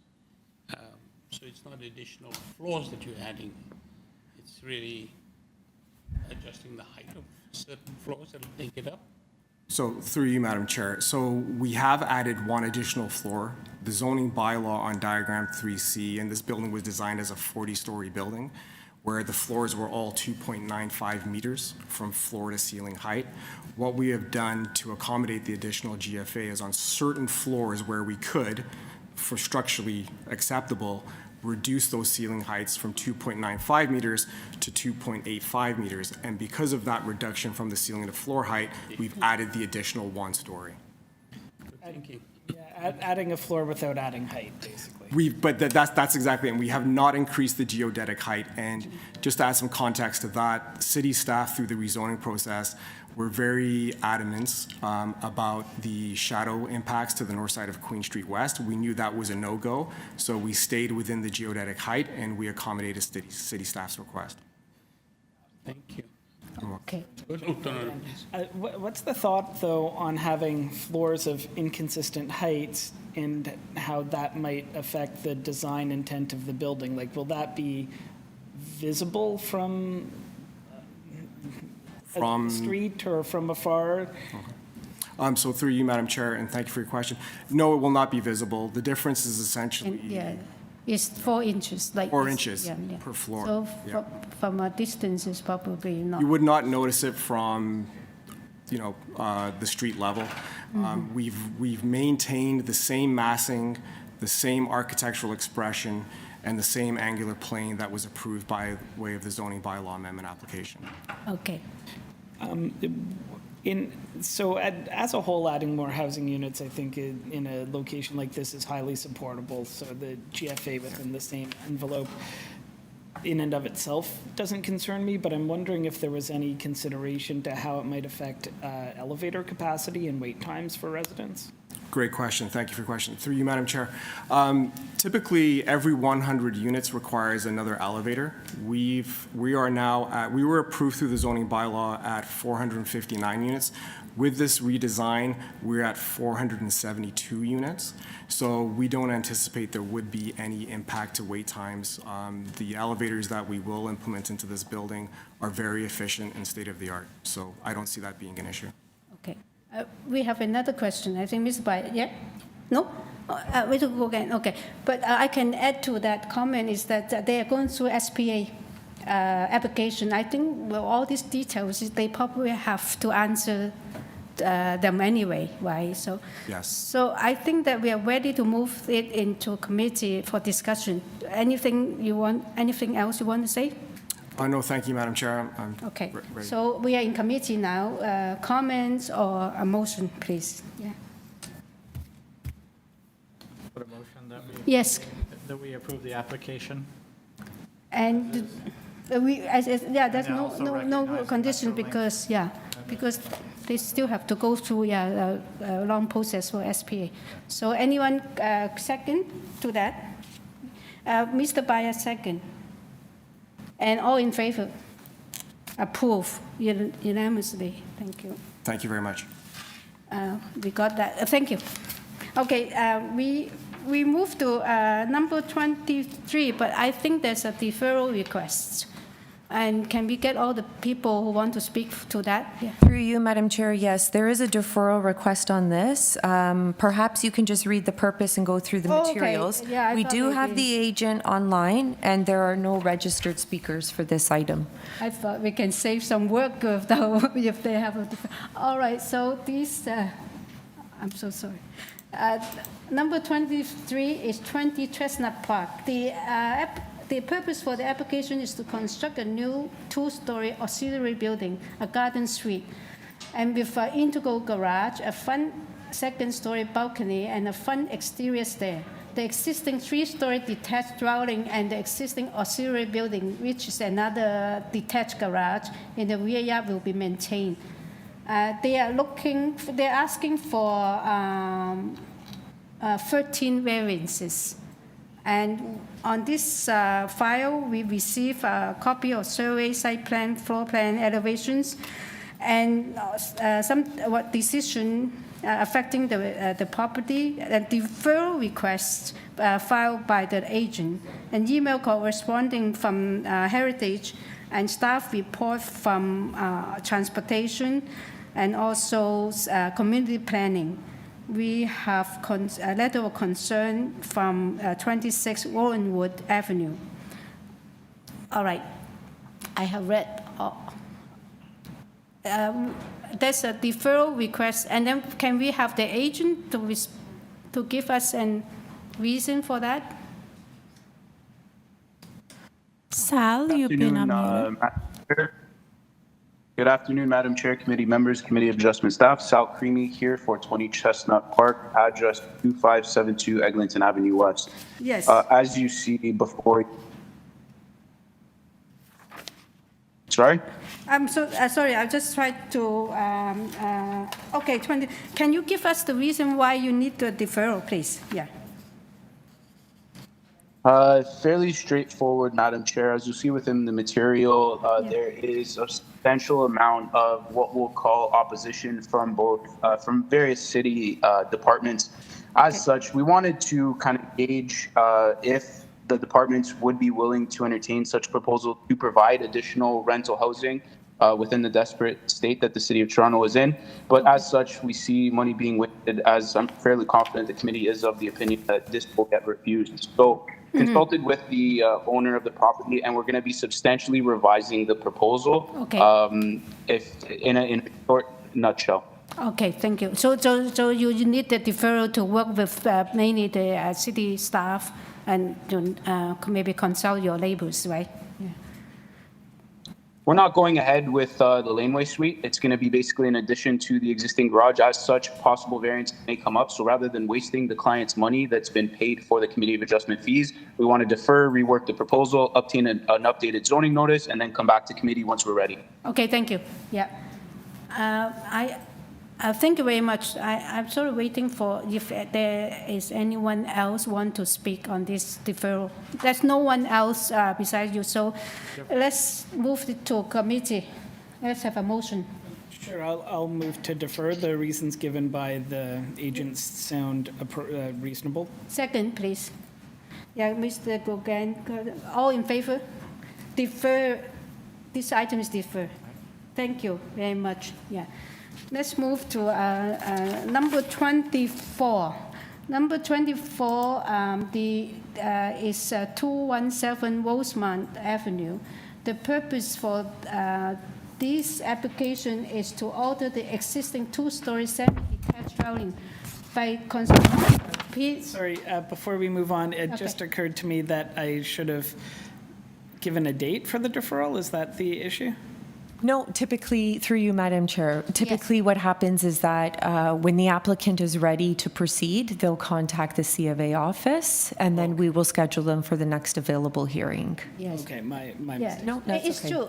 No, if there's a very specific reason for the deferral, they may be, we can say that the next scheduled meeting. But this one, it seems that they're going to revise the whole design. So it may take some time. Yeah, exactly. We do not know. Sorry, and through you, Madam Chair, we can probably deal with item 24 and 25 together. But just be mindful, it's 217 Rosemount and then obviously 215 Rosemount Avenue. 217 has 2 variances, 215 has 5 variances, but same applicant, so perhaps we could deal with this together. Yes, I think it's same applicant anyway, right? So number, 24 is 217 Rosemount. Number 25 is 215. I think the purpose is similar, to alter the existing two-story semi-detached dwelling by constructing a complete third-story addition, and already mentioned how many variances they are looking for. And on this file, we receive a copy of survey, site plan, floor plans, and elevation, 12 photographs of trees, and we have 1 photograph and 3D rendering of the proposed, and cover letter from the agent, tree protection from the applicant, a staff report from transportation, correspondence in support from 95 McKay Avenue, and also 16 form letters in support from Rosemount Avenue. And I think that the number 25 is very similar material that we have received. So we can start with the agent, please. Yeah. Sure. Through you, Madam Chair, we do have the agent online, and we do not have any registered speakers for both items, 24 and 25.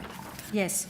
So let's have the agent, please, for number 24 and 25. Yeah.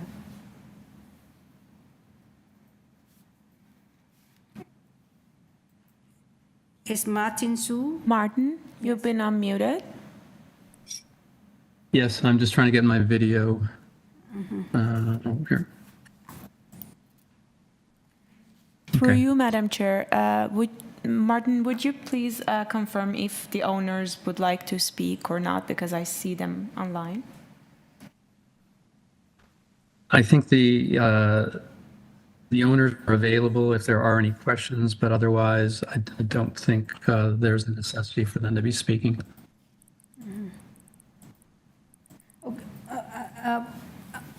Okay, you do not have any opposition. I'm just wondering whether, I'm going to check with my panel members whether they want to have a presentation, or we just go straight into questions. Okay?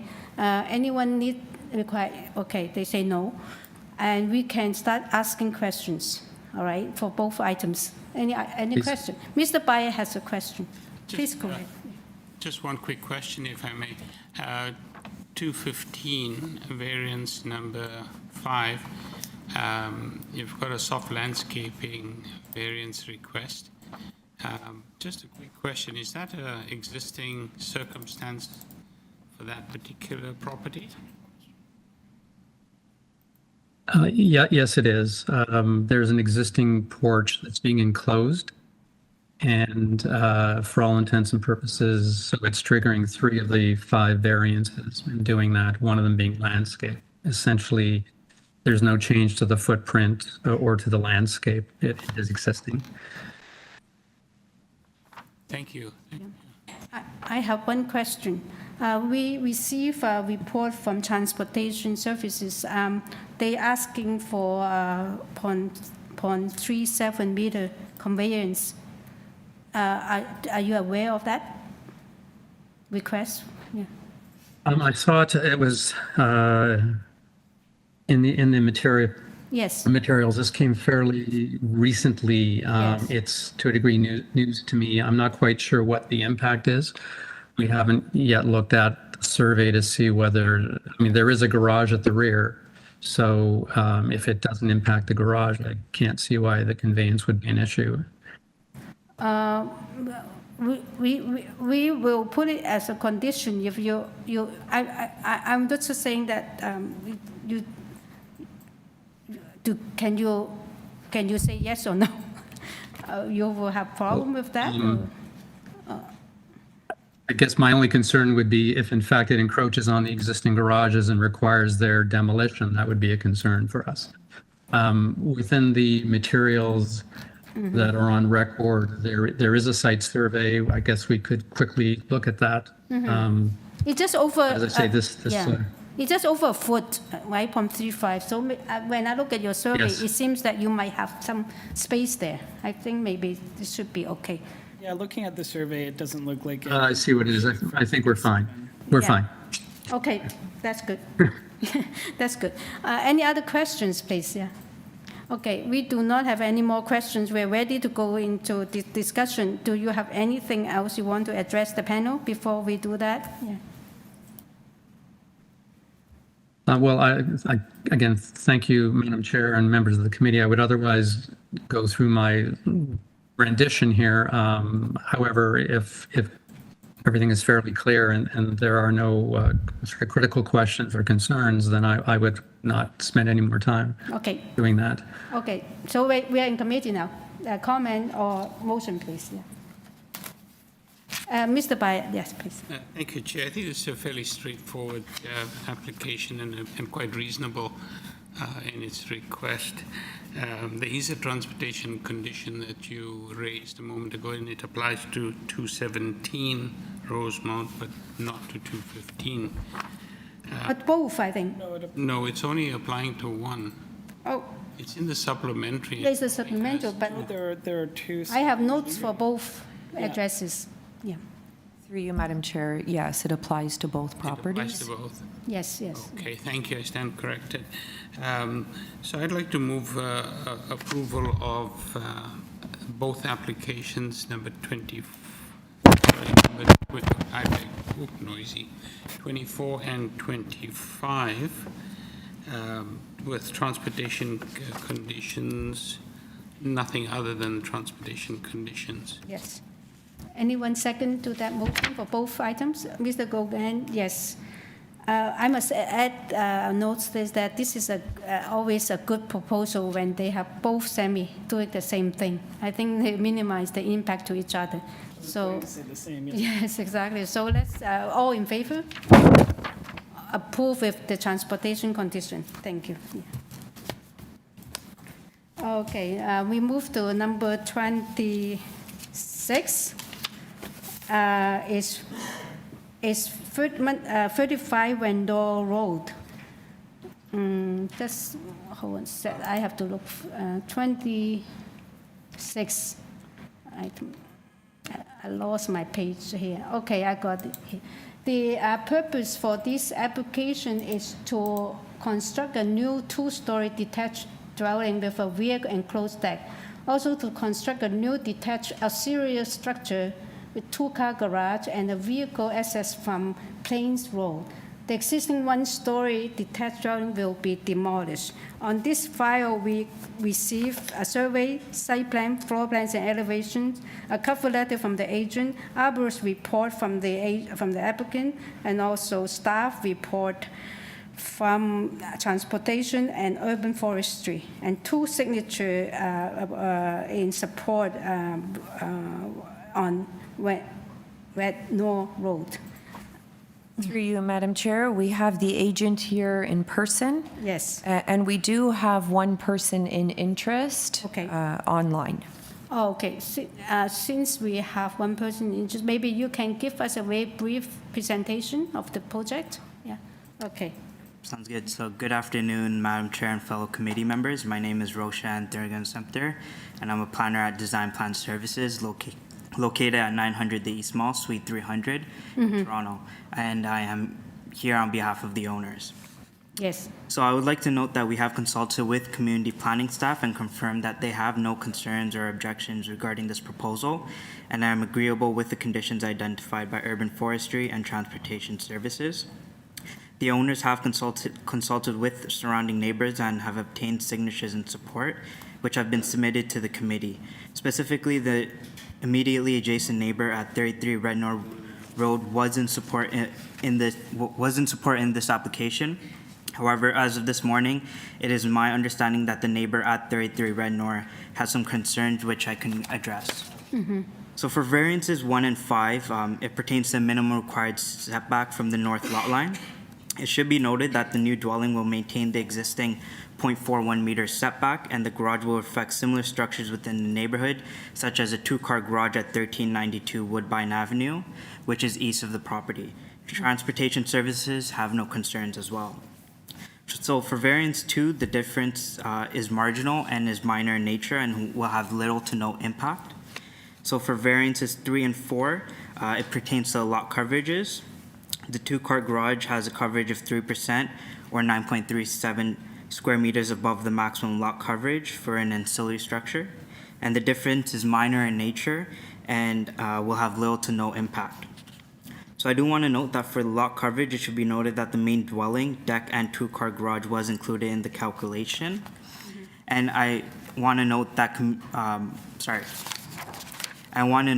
the subject property is a narrow lot due to the municipal right-of-way to the north and is compliant with all landscaping requirements and setbacks with the exception of the north lot line. The subject property is a deep lot, and the main dwelling and 2-car garage will have a relatively large distance between the two structures to ensure coverage of the lot is distributed. So for variance 6, it pertains to building length, which is 1.45 meters above the permitted building length, which is minor in nature and will have little to no impact. Variance 7 pertains to proposed FSI, which will result in a 2,257.90 square foot house. And for variances number 6 and 7, there have been a number of previous approvals which were noted in my cover letter. And based on the justification provided, is my professional opinion that the variances identified for the main dwelling and accessory structure are minor in nature and meet the 4 tests under Section 45(1) of the Planning Act, and I'm happy to answer any questions. We have one person online who has concern. But is that person going to speak? Do you know? Through you, Madam Chair, we can ask them. Okay, please, yeah. We can hold our question until we hear the opposition, or someone has concern. Are you going to find out the question? Yeah. Hello? Hello? Hello, can you hear me? Yes. Please state your name and address, and please give us your concerns on this file. Thank you. Yeah. Sure, thank you. My name is Alistair Wishart. I am the owner of the adjacent property at 33 Rednor Road. Mm-hmm. The adjacent property to the south? Mm-hmm. Yes, correct. Yeah. I don't have any material issues or concerns with sort of the development in a global context. The questions that I had for the property owner, whom I've communicated with both verbally and in written form and email form, my questions or concerns are very specific and deal with the driveway, which my driveway abuts the current property and will continue to abut the property if and when redevelopment occurs. I also had a question for the property owner with respect to the placement of downspouts. When my property was redeveloped about 10 years ago, we made sure that the downspouts did not face the adjoining owner at 31 Rednor Road.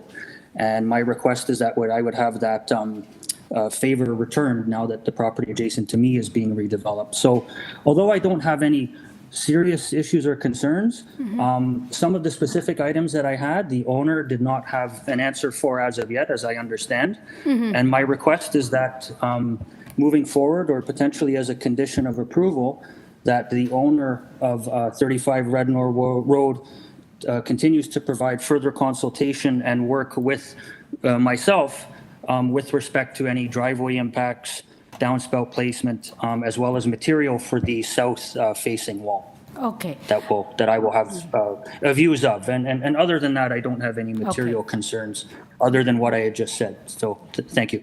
Yeah, thank you. Actually, I think I'm not too sure whether the applicant can respond to the first question with the driveway, but the second question, I can tell you that is doing with constructions or the detail or downspout, committee adjustment does not have mandate to oversee that. So I will leave that to you with the next door neighbor to work that out. So can you respond to question number 1? Is it something that you know? Yeah. To the applicant, yes, please. So to confirm, that's regarding the driveway? Yes. So the proposed driveway will be on Plains Road. And I do want to note that transportation has no issues regarding the driveway. Yes. And there are no variances regarding the driveway for this application. Okay, yeah, but they do put in a couple of conditions, that's it, right? So you're okay with those conditions? Yes, correct. Okay, so thank you. Do we have any questions to the applicant or to the previous speaker? No, we don't have any questions. We are ready to move it into committee. Just wait. Comments and motions, please. Okay, Mr. Byatt. I'll give it a crack. Thanks, Chair. I think this is a fairly reasonable application. I don't see anything untoward. And I think, as the applicant has noted, the city departments have not commented. City transportation has provided recommendations. They're not conditions, but recommendations. I think most of the variances are minor in nature. And the two-car garage structure, as the applicant has mentioned, exits out onto Plains Road, so it has no impact on any neighbors as such. So I'd like to move approval of this application with no conditions attached. But I'm so sorry, the transportation report say that it's a recommendation to put the two conditions on. So it is two conditions. Yes. Okay. So we have to apply because it's very specific things they want. Yeah, with the transportation, who's seconding that motion? Mr. Goss, second. All in favor with the conditions? Yeah, thank you. That's a forestry condition 3. Yeah. Yeah, that's right. Sorry, forestry condition number 3 as well. Yeah. Okay, thank you. We got that right. So, thank you very much. Approved with the conditions. Thank you, Madam Chair and committee members. And then item 27, 80 Mitchell Avenue. And just wait.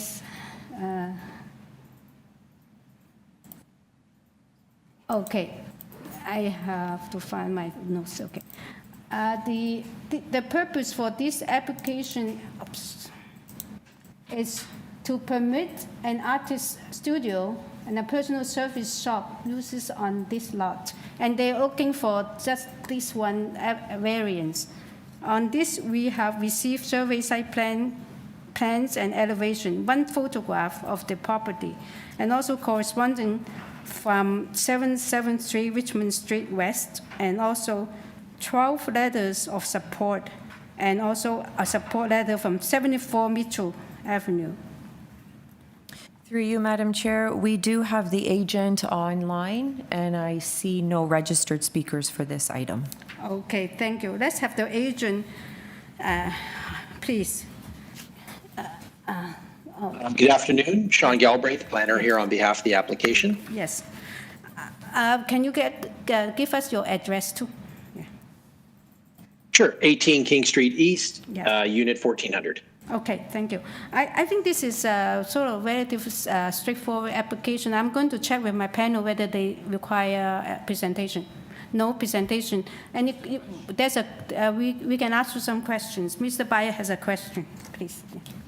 Thank you, Chair. Just a quick question. I take it that these uses that you're requesting are already in place? They're currently existing? Yes, that's correct, sir.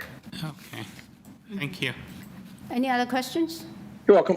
Okay, we are ready to make a decision or move into discussion. You have anything you want to address to the panel before we make the decision? No, I agree that this is a fairly straightforward application. Yes. It's an existing commercial building, and this just clarifies the uses that are permitted. I spoke with planning, and I've spoke with several neighbors, and nobody seems to have any concerns about the project. Okay, thank you very much. So we are in committee now. A motion or comments? Mr. Goss, yeah. I'll just move to approve, and as we keep saying, it's extremely straightforward to allow this sort of use in this sort of building. Yeah, given the location. And yeah, Mr. Bayer, second. All in favor? Approved unanimously. Thank you. So that's number 28 is 26 OSTEND Avenue. The purpose for this application is to alter the existing two-story detached dwelling by constructing a new front two-story addition and a rear one-story addition with a deck above and a rear ground level deck. And then they're asking for 6 variances. And on this file, we receive a plan, a site plan, survey, floor plan, elevations, and arborist report, and also 2 letters in support by owners of 29 and 30 OSTEND Avenues.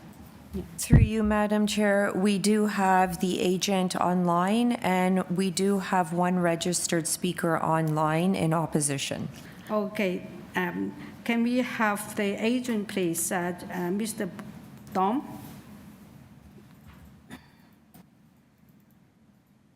Yes, my name is Joe Dome, 133 Torresdale Avenue, agent for the owners. Yes, you have 1 opposition. Can you give us, did you give us your address? Yeah, please. Yes, 133 Torresdale Avenue. Okay, you have 1 opposition. Maybe, perhaps you have to give us a presentation on this, yeah. Yes, the owners would like to construct a front 2-story addition and a rear 1-story addition to the existing 2-story dwelling. The application before you today attempts to balance the constraints of the existing dwelling and lot to accommodate their multi-generational family needs while mitigating impact where possible. We reached out to the planning department, and after review, they had no comments or concerns with the proposal. The lot backs onto a commercial property, and the adjacent lot to the east is a church parking lot. We would like to amend variance number 6 to do a bit more to improve the rear soft landscaping where possible.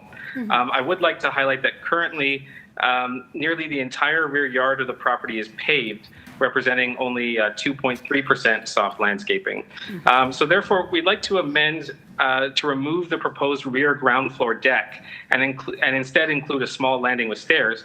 This would allow for increasing the rear soft landscaping in variance number 6 from 23% to 29.46%, which is 34.35 square meters. That's variance number 2 for, sorry? No, that's good, I said. Go ahead. Okay. Variance number 2 for deck setback would just be removing the ground level reference. Overall, with this proposal, the total soft landscaping on the lot is increasing from the existing 14.63 square meters to just under 40 square meters, so 39.33 square meters. The rear driveway area is required for appropriate parking access. The owners would also be happy to improve the existing rear driveway paving and add a condition to include permeable pavers to further improve drainage. The application before you today balances the constraints of the existing dwelling and lot to mitigate impact. There are a number of variances that pertain to existing conditions, such as variances 4 and 5. The east side yard setback and eaves are an existing condition, and the proposed additions are in line with that setback. Variance number 3 refers to the proposed FSI of 0.98. I do need to point out that this is a technical in nature, given that in this case the basement is counted toward the FSI. Otherwise, the FSI would be 0.7, similar to the 0.7 FSI of 33 Ostend across the street. Variance number 1 refers to the proposed front yard setback of 1 meter. This variance is to accommodate bedroom 1 on the ground floor and bedrooms 2 and 3 on the second floor. The additions would go out to the line of the existing front porch. There is further space on the City Boulevard portion of the front yard, and mitigation of impact here is provided by the fact that the main floor dwelling length is under the bylaw at 15.24 meters, while the overall height is under the 10 meter bylaw at 8.86 meters above established grade at front, and the main wall height is under the 7.5 meter bylaw at 6.76 meters. The challenge here is that building further to the rear would impact that soft landscaping. And we've reviewed the Residents Association letter that was posted on file this morning. And while we do appreciate the comments, we do feel a number of points should be highlighted. The letter mentions that the front addition and setback is excessive and adds overlook conditions to the street. And to speak to that, we feel the overlook conditions really aren't changing much over the existing conditions. The surrounding neighbors have signed letters of support indicating that the proposal is reasonable, including as it pertains to privacy. And furthermore, across the street, number 33 Austin Avenue is a newer build that presents very differently in design on the street, including a large front third-story rooftop deck that has an overlook condition. And this was approved in November 2021 for 7 variances, including 9.7 meter height, depth of 19.12 meters, main wall height 9.7 meters, and as I mentioned before, the 0.7 FSI. The massing there has no step backs and includes 2 large 2-story front window projections. And the application was approved and there was no opposition from any party. And furthermore, number 23 across the street has a second story over the front porch extending closer to the street than number 21. And in fact, the dwellings at 15, 17, 19, and 21 have different setbacks compared to 15 and 23. The owners have discussed with their neighbors and received very positive feedback. Signatures in support were gathered from 23, 28, 27, 29, 30, 31, and 32 Ostend. I believe you have 2 letters on file, but we did submit the remaining 5 as well. Thank you. Yeah. So all the neighbors that would be affected most are all in support, and again, planning staff have no concerns. And overall, we feel that in context, the proposal as amended is reasonable and minor in nature, and I'd be happy to answer any further questions. Okay, thank you. Maybe we can hold our question to you after we hear the opposition. Yeah. Through you, Madam Chair, we're going to connect Nicholas Singh now. I am going to ask the presenter just to present on the screen. We received very late comments or a letter from the speaker. They're up on the screen now, and there are some photos attached, so I suspect that he will be speaking to this letter that was submitted. So we'll unmute Mr. Singh now.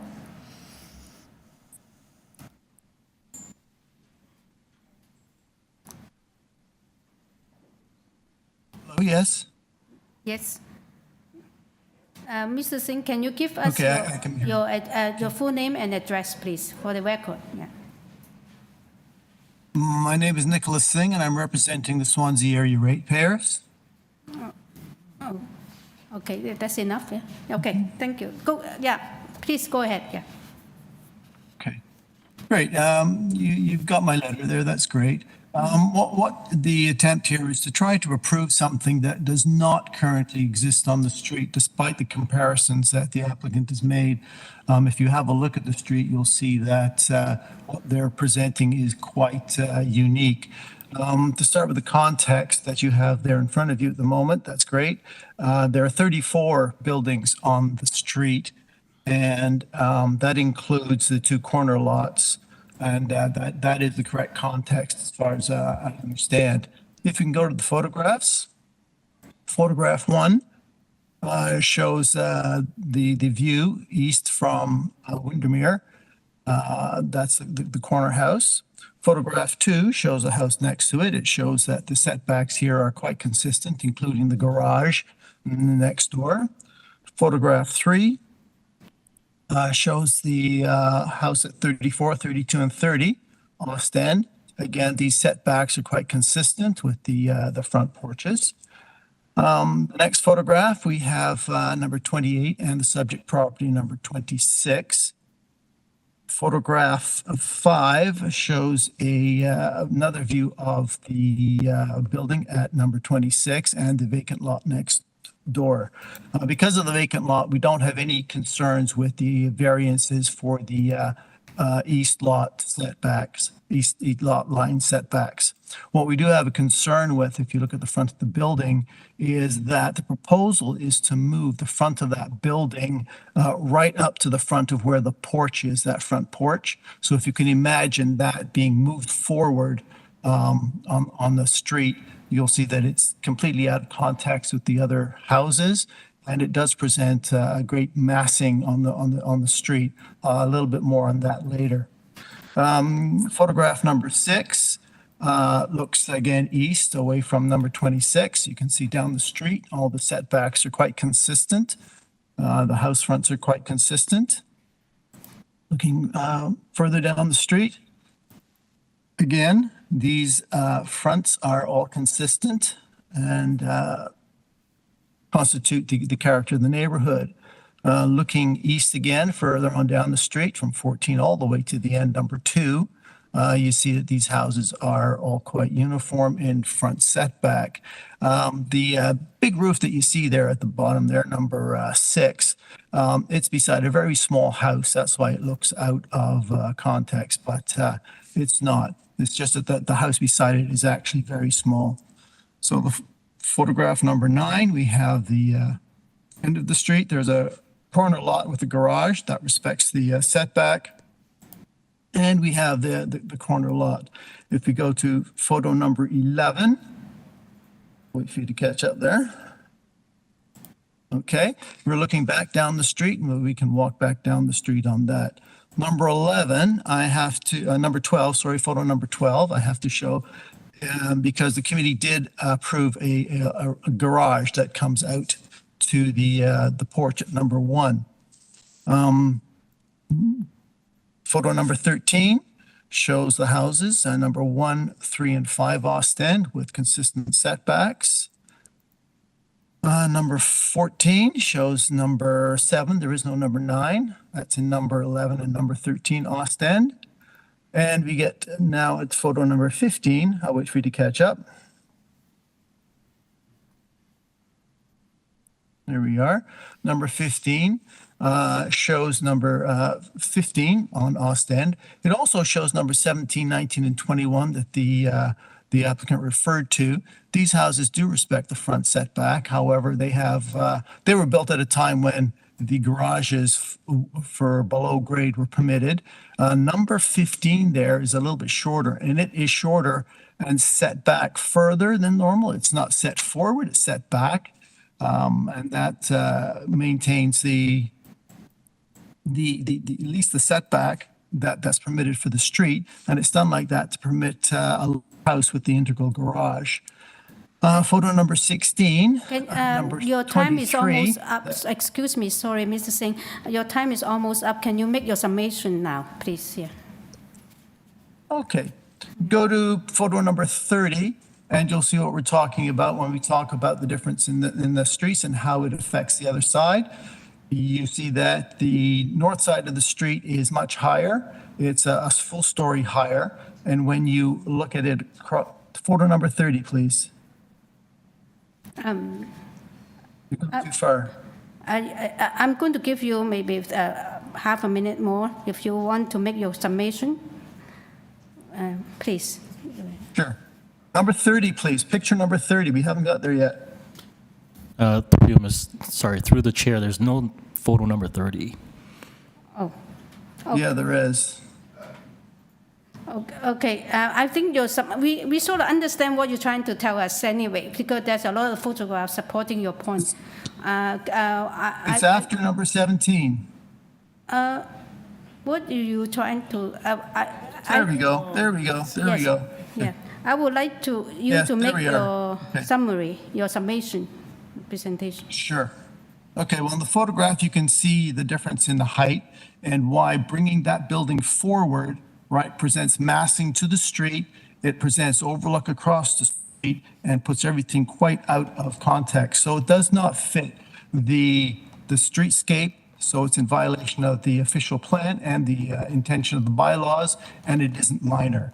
Okay, thank you. Further to the landscaping. For you, Madam Chair, he's The reached landscaping over we- his 5 minutes, Yes. so we will be muting. Yeah. We have his letter. Because we I need to have- move yeah. on. I have already given you extra time, sir. Yeah, so we have to give the chance for other people to speak too. Thank you. Okay, any question to this speaker? No. Can we? Question? Okay, that's a question. The Swansea is not a conservation district, is it? It's not a heritage. For me, I don't know. I don't I'm know. asking the speaker, the president. Maybe the Or is he already gone? Deputy Secretary Treasurer can help For you, us. Madam Chair, we can unmute Nicholas Singh and he can answer that question. Okay, Mr. Singh, can you answer that question? Can you repeat your question to him? Swansea is not a heritage. Is it a conservation district? The question was, is it a heritage area? Is it Preservation Services has designations of areas. The kind of the most simple one is a conservation district. Is this recognized as, does it have any aspect of conservation district within Preservation Toronto? No, it doesn't. Okay, thank you. Okay, thank you. So let's bring back the applicant and please respond to the issue raised, and also we might have questions to you, please. Yes, just to speak to those comments, I would contend that the street has consistent front yard setbacks because the photo, I believe photo number 15 that was shown, shows the dwellings at 15, 17, 19, and 21.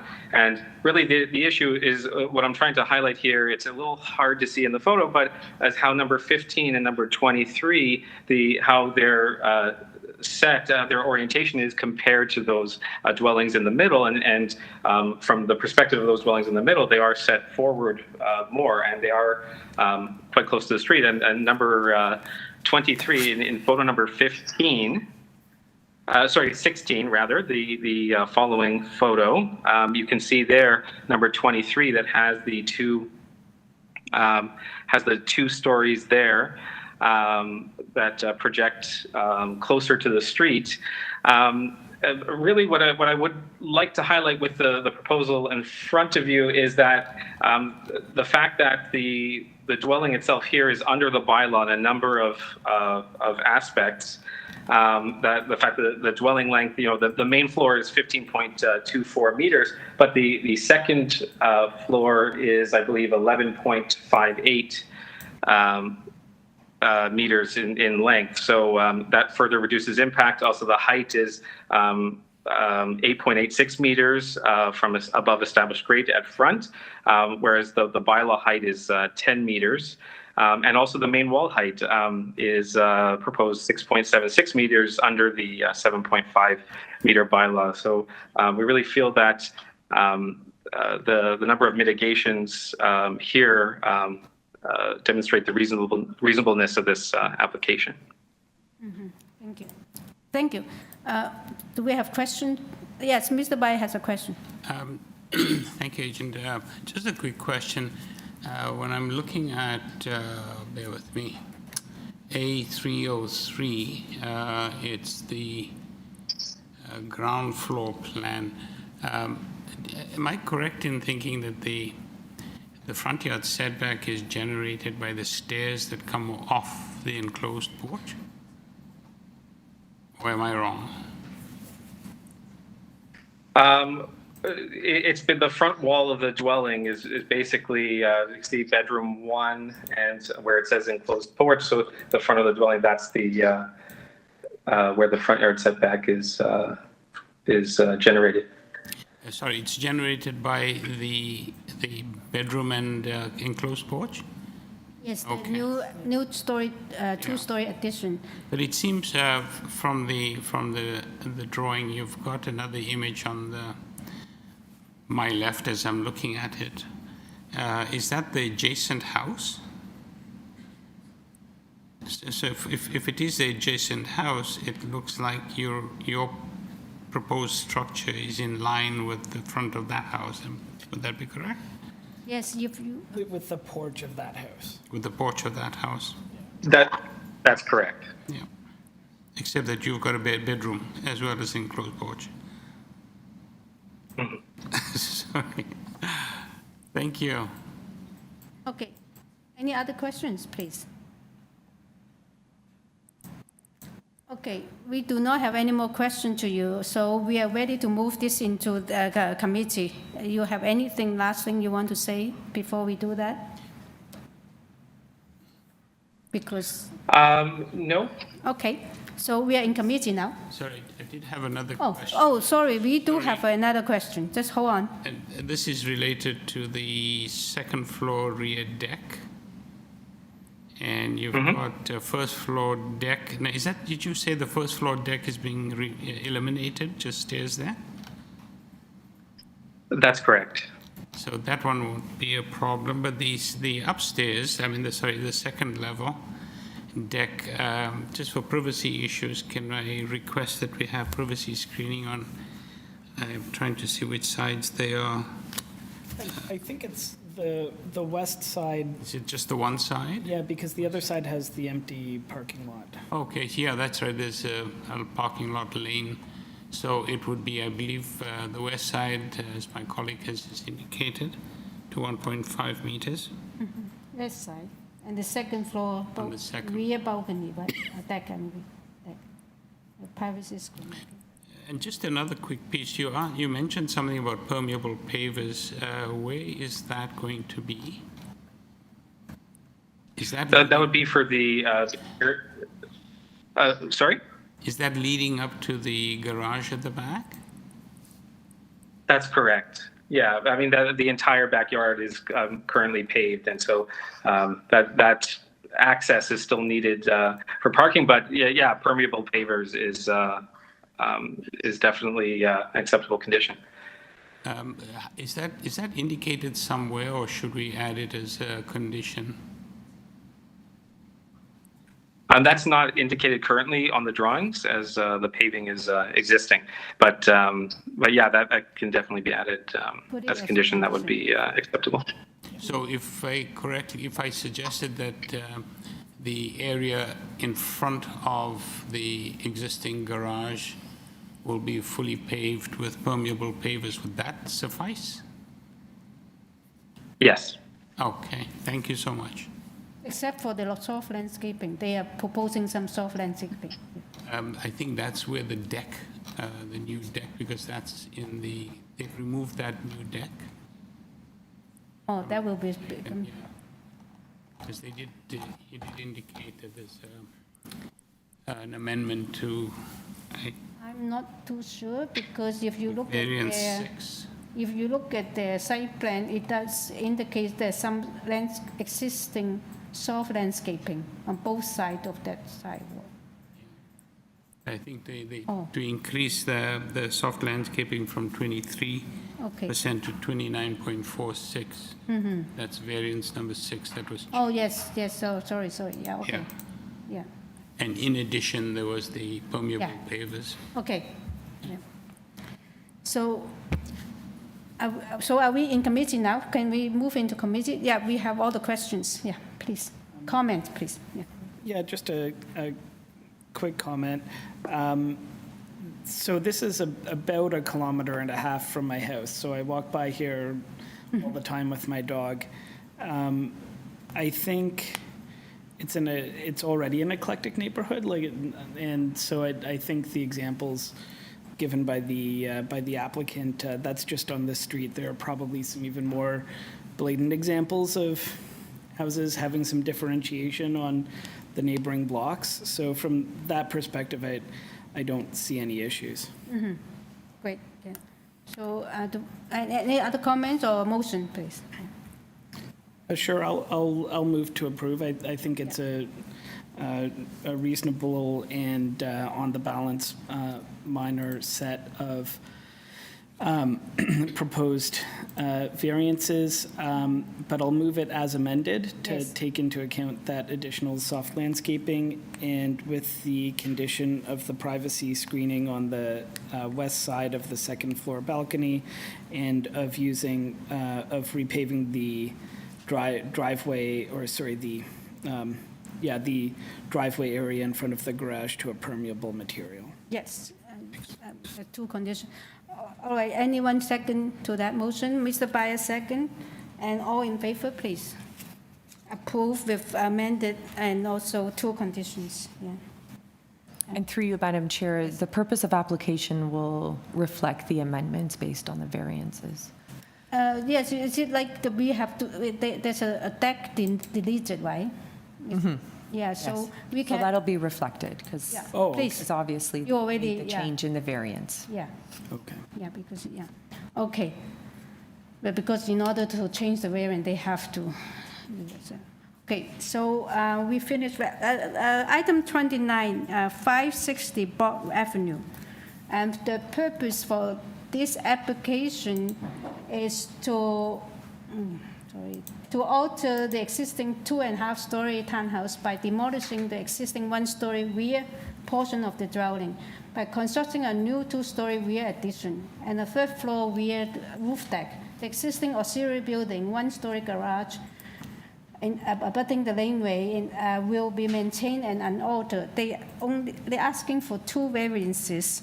And on this item, we receive a survey, site plan, floor plan elevation, and 2 photographs of this property, cover letter by the applicant, and also a tree protection replacement design, tree protection plan. Through you, Madam Chair, we do have the agent here in person. Yes. And I see no registered speakers for this item. Okay. Okay, Mr. Hoff, can you give us your address and your full name? Yeah. Yeah.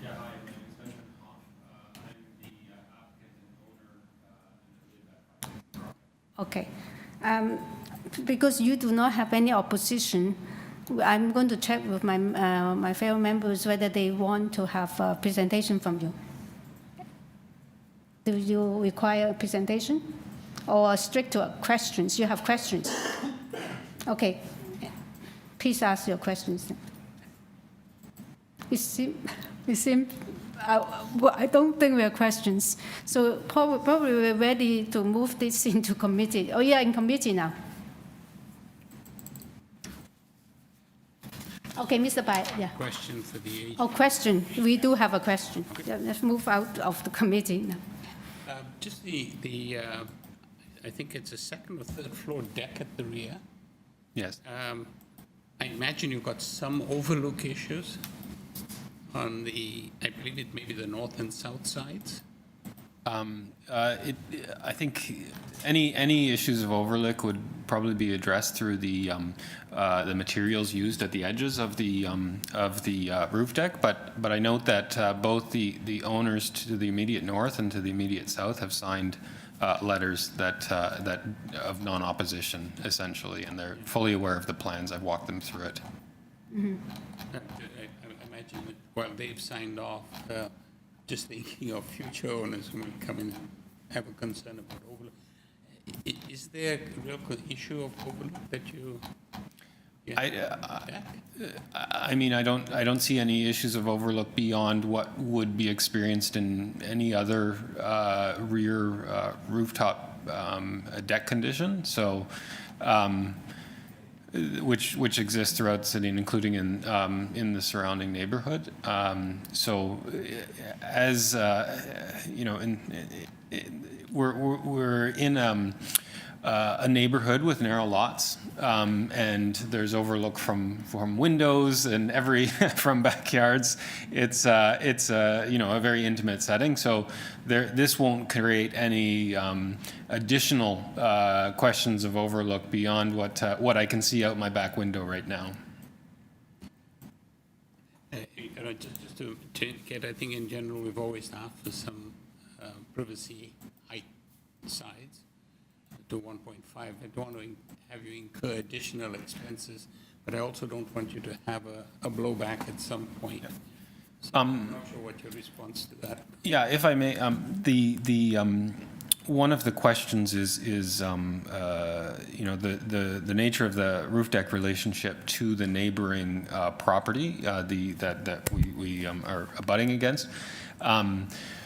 I would actually want to discuss with them what their interests are in privacy versus, you know, sun access and shadowing, because one could look at the impacts either way, whether, you know, a privacy screen is also a shadowing element. So that would be something that we discuss with them, and we're close.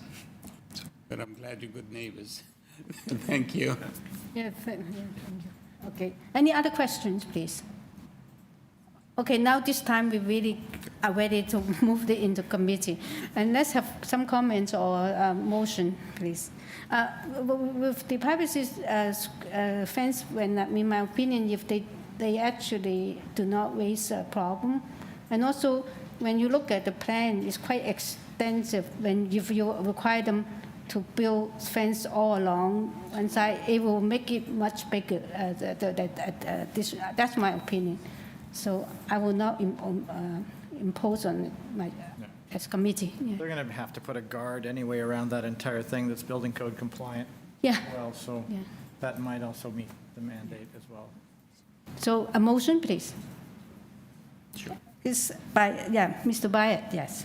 Thank you, Chair. I think this is a very, very reasonable application. There are only 2 variances in front of us. Mm-hmm. The agent's not asking for much. I'd like to approve the application, move a motion to approve with any conditions. There's no forestry, so there's nothing. No. Yeah. And second, please, Mr. Gogan, yes. Second, and all in favor, please. Approve, Mr. Approve. Thank you very much.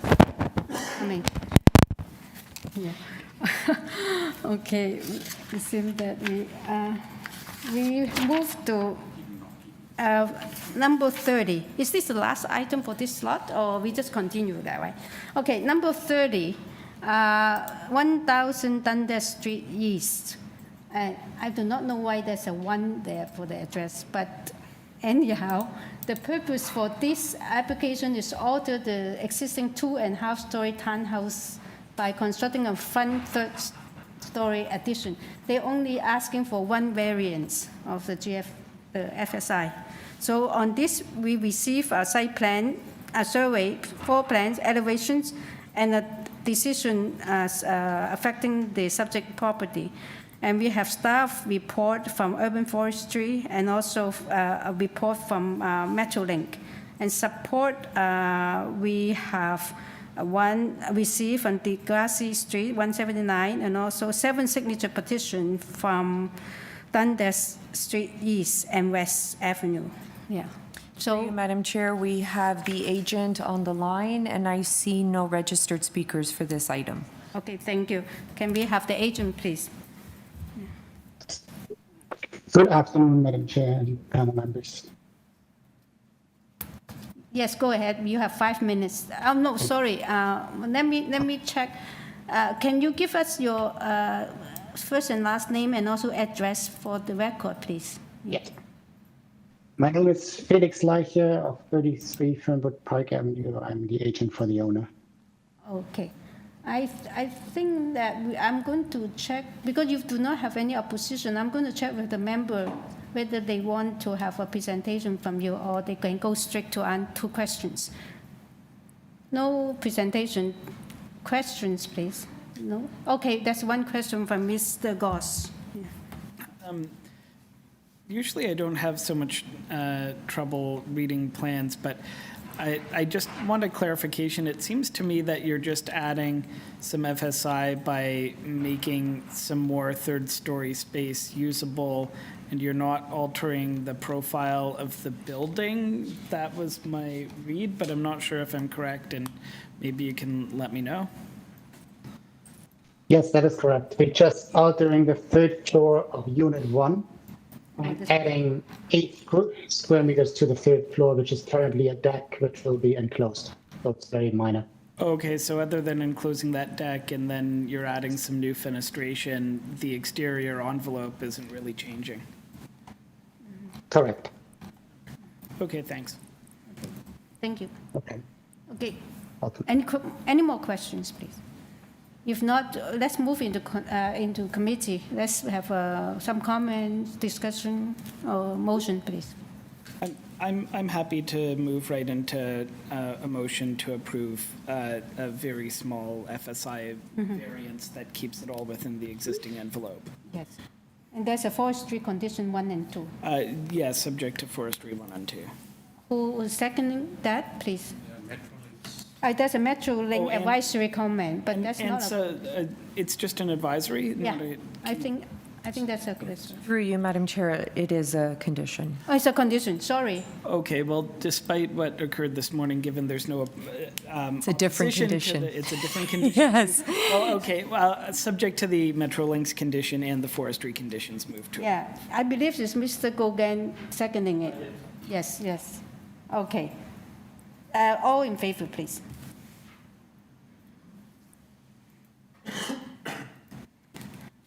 Okay, thank you. It's approved unanimously. Okay, next item is 31. The address is 55, 61, and 63 Charles Street East. The, okay, sorry, I have to look for my note. Let's hold on. Madam Chair. Yes. Would it be possible to take a 5? Oh, it's good. Yes, there's a break request for 5 minutes, please. Yeah. Let's break for 5 minutes. Yeah. Come. Because I have looked for me too.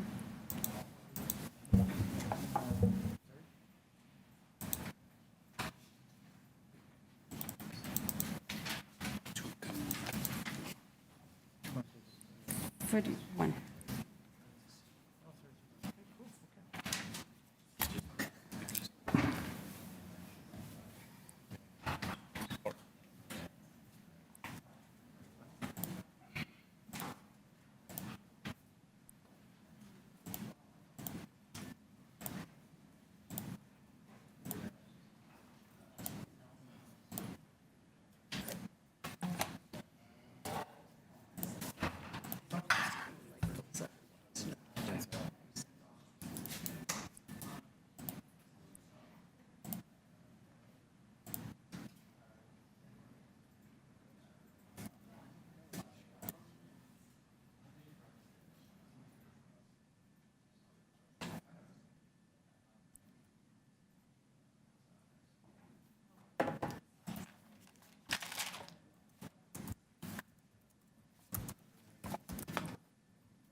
Okay, I think we are ready.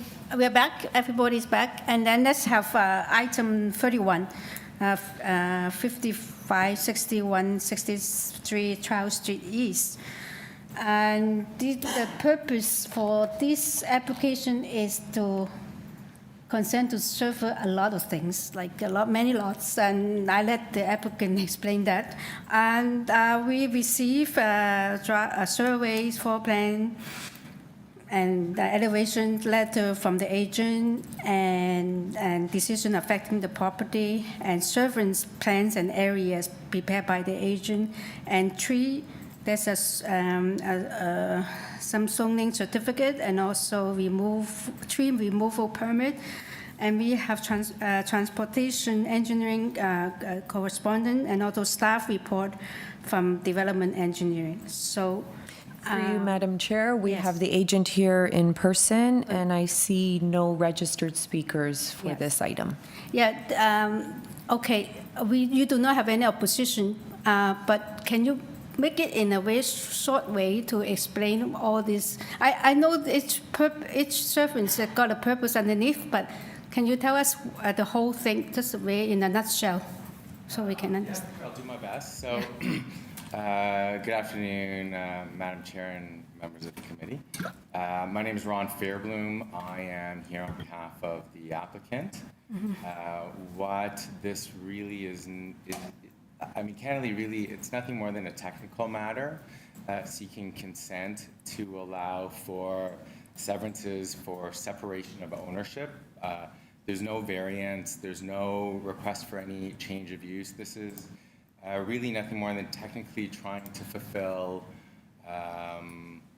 what was already dealt with and approved through the planning development municipal process. The property itself is a 50-story building that will contain 565 condominium units, 100 rental replacement units. The freehold rental is on levels 3 to 7 of the building. This consent application is to seek consent to sever or to allow for separate ownership of 76 of the apartment units, 24 of the apartment units, and certain associated shared common elements within levels 3 to 7 from each other and from the rest of the building. It's really nothing more, and then associated easements that allow for, the necessary access for use and operation of the building. We've had discussions with, so applications have already been submitted and for draft plan approval for plan of condominium. The planning department has done a deep dive in looking at everything. I've had conversations with the planning department just to walk through the easements and everything, and they have no objection, they have no conditions. There were conditions that were submitted by Engineering and Construction Services, and yes. We are okay with those conditions. Yeah. Really, I guess that's it. And if there are any questions, I'm happy to answer them. No. Just maybe a very quick one. What stage you're at in terms of getting your site-specific bylaw or site rezoning approval and all that stuff? What stage? The building's almost built. So they're so the 50-story building, they're capping off the roof right now. Oh, you're just chopping it up. Yeah. Ownership. We waited until we were substantially into construction so that the R plan that would be prepared would be based really on the building that's there. So at this point, the exterior and superstructure are already constructed to basically the roof. They're just popping that off. Occupancies of the residential units will start some point in, I believe it's late spring, and condo will hopefully be registered some point this summer, and that's it. Okay, thank you. Yeah. Any other questions? So we are in committee comments and our motion, please. Yeah. Motion? Yes, Mr. Bayer, please. Yeah. Thank you, Chair. I think this is very much a technical issue. It's doesn't require any conditions on our part. I'm glad for the explanation, although I didn't quite get everything.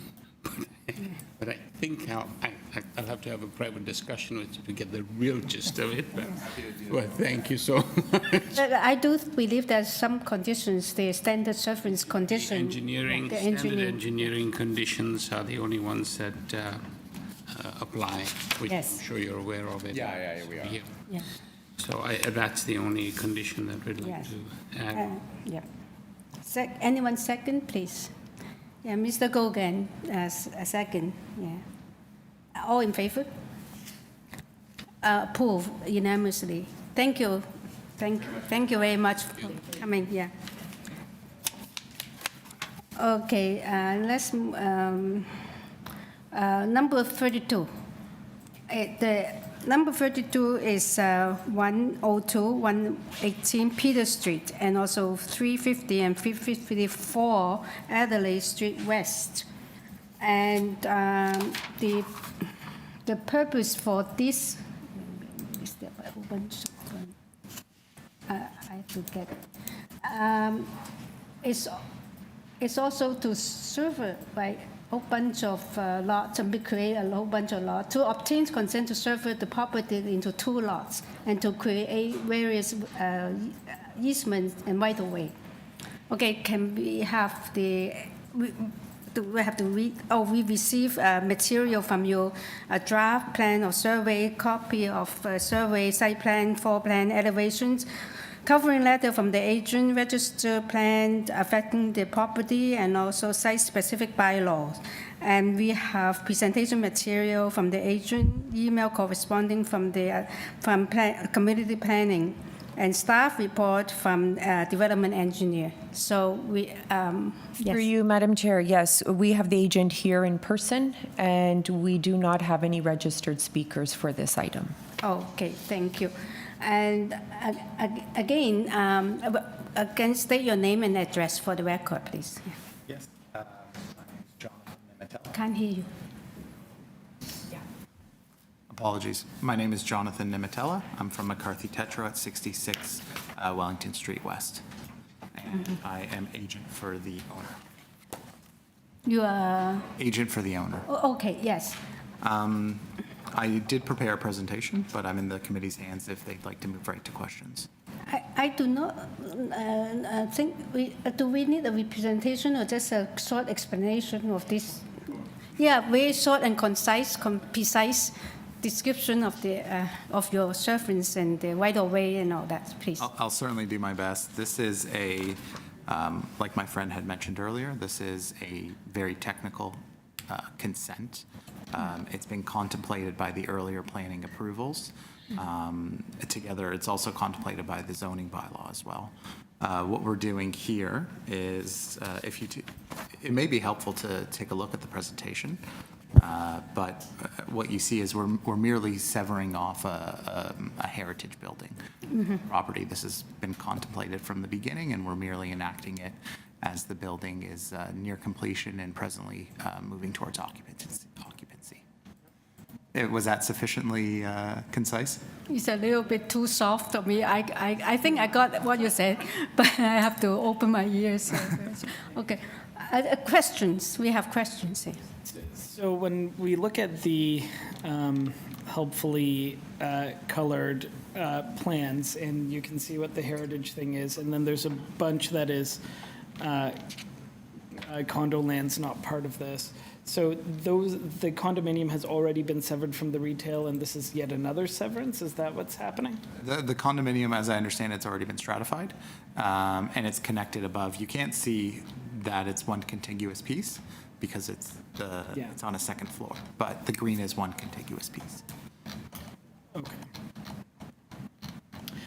And this building is also in a sufficiently constructed state that there's certainty as to so has it been occupied or? As I understand it, and I can be corrected, but the building is beginning to be occupied. It's obviously not completed, but it's beginning. But it's topped out and. Correct. Yes. Okay. Okay. Any other questions, please? Okay, no more questions. We are ready for decision and move into committee. Please comment or motion. Yeah. Sure, I'll just move to approve it. Again, it seems appropriate to sever this heritage building if that's the desire of the parties. Fairly technical, so I move to approve. And the engineering. Subject to the engineering condition. Mr. Bayer, second. Yeah. Sorry, do you want to? I should make note, as of that we received correspondence from ECS Yes. on November 21st indicating that there are no conditions. There are no conditions from That's them? correct, yes. Okay, so we will take that out, and then we still have Philip's motion, and Mr. Sorry, through you, Madam Chair, I just want to note that we do have standard conditions that we put in all of our consent. Okay, yes, the standard consent. Yeah. We want to catch.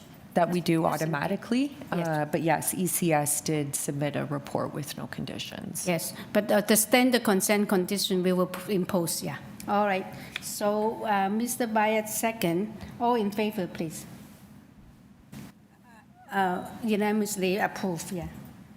Thank you very much for coming. Thank you very much. Okay. Next item, number 33. So through you, Madam Chair, we can deal with item 33 and item 34. Okay. Item number 33 is for 33 HAWARDEN Crescent, and item 34 is for 35 HAWARDEN Crescent. Yes. The applicant is requesting deferral for both of these applications. Yes. We do have some registered speakers here in person, Okay. and then some online. Okay. So you may just want to read through the purpose, and then okay, obviously yeah, there's a lot of materials on both of these applications, and then we can get to the agent. Okay, number 33, sorry, I have to look for it first. Okay. All right, so the purpose for this application is to obtain consent to transfer an existing residential lot into 6 residential lots. And they also, that's number 33, and number 33B, they have to construct a new 2-story detached dwelling with a front porch and integral basement garage and a rear ground floor deck with stairs. For this one, they're asking for 1 variance. And 33C, part 2, is to construct a new 2-story detached dwelling with a front porch and an integral basement garage and a rear ground floor deck with stairs, and a rear basement walkout with a rear second-story balcony. And on this one, they're asking for 3 variances. 33D, which is 35 and 33 and 34 Hardin Street Crescent. They are going to construct a new 3-story townhouse dwelling with a front integral garage and a front second-story balcony and a rear third-floor balcony. They're asking for 4 variances. And 33E, they're constructing a new 3-story townhouse with a front integral garage, front second-story balcony, and a rear third-floor balcony. They're asking for 4 variances. And that's 33, and then 34, item 34, A, B, C, D.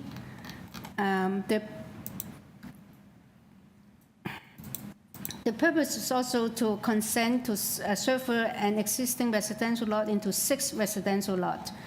And 34B is to construct a new 3-story townhouses with front integral garage and a front second-story balcony and a rear third-story balcony with 4 variances. And number 34C is a similar construction with 4 variances.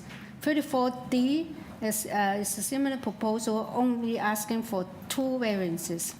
And that's it, yeah. Through you, Madam Chair, we do have the agent online. Online, yeah. Yes. Please have the agent because you're asking for deferral. Let's listen or hear your reason for that, please. Yeah. Good afternoon. My name is Andrew Dales. My office is located at 147 Liberty Street. Yes. I'm the planning consultant for the owners of 33 and 35 Hawarden Crescent. I'm requesting that the 2 consent to sever applications and the 7 minor variance applications be deferred sine die. The development proposal is to sever 33 and 35 Hawarden, which are adjacent properties, into 7 lots and construct 7 homes on the new lots. 2 detached dwellings are proposed to front on Hawarden Crescent, and 5 townhouses are proposed to the south, fronting Spadina Road. Before we filed the applications, we consulted extensively with community planning staff. We received positive feedback on the proposal from planning staff. There is existing official plan policy regarding new development on lots in neighborhoods, both fronting and flanking major streets. I'm so sorry. Can I interrupt you? Sorry, just to make sure. I Yes. thought, are you asking for a deferral, or if you're requesting that, can we just focus on the reason why you? Sure. Yes. So since November 20th, I reviewed 9 letters to the committee from residents in the neighborhood expressing some concerns with the proposal. At least 3 of the letters also include requests for a deferral of the applications. I'm also aware, I believe yesterday, that Councillor Matlow provided a letter to the committee requesting a deferral of the hearing to provide more time for collaboration with the neighbors. Okay.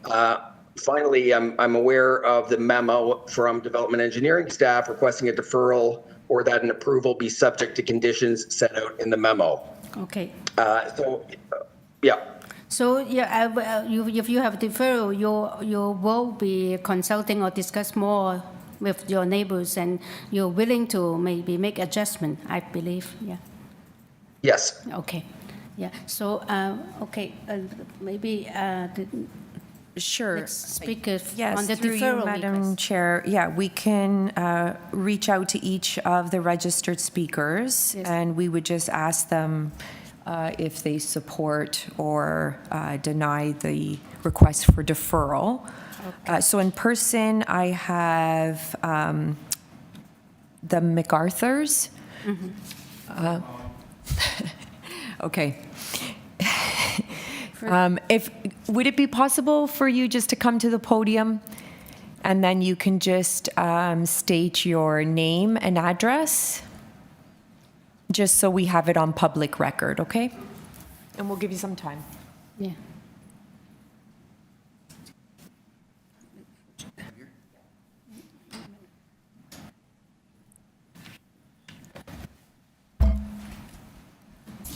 Welcome. Yeah. Yes, my name is Peter Gordon MacArthur. I live at 28 Hawarden Crescent, and I've lived there for the last 33 years. We are only asking because the agent are asking, or he's been asked to defer this case so that he can consult more with the neighbors. Will you agree with the deferral? That's the only question. I have no problem with meeting with him or hearing from him. I have to tell you, though, he has never, nor has anybody else, ever talked to us before this.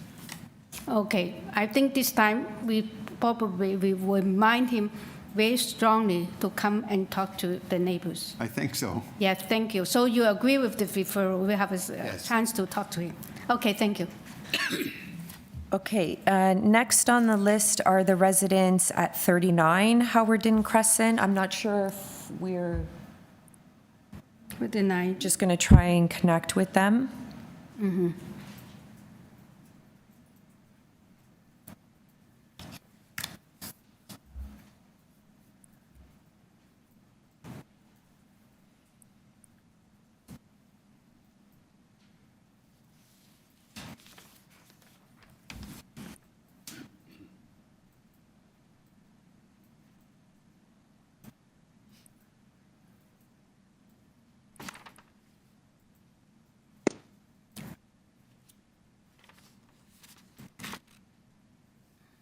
No. You've reached Harriet Goodman at 416-565-6000. 6821. Maybe Leave me your name and number, and I'll get back to you as soon as possible. Okay, so through you, Madam Chair, we've made multiple attempts and haven't been able to reach them. So the next on the list would be 43 HAWARDEN Crescent. Yes. And I believe we tried to make multiple attempts for this resident and wasn't able to reach them. We'll move on to 14 Burton Road. Maybe they know that it's going to get deferred and then, yeah. Perhaps. Yeah.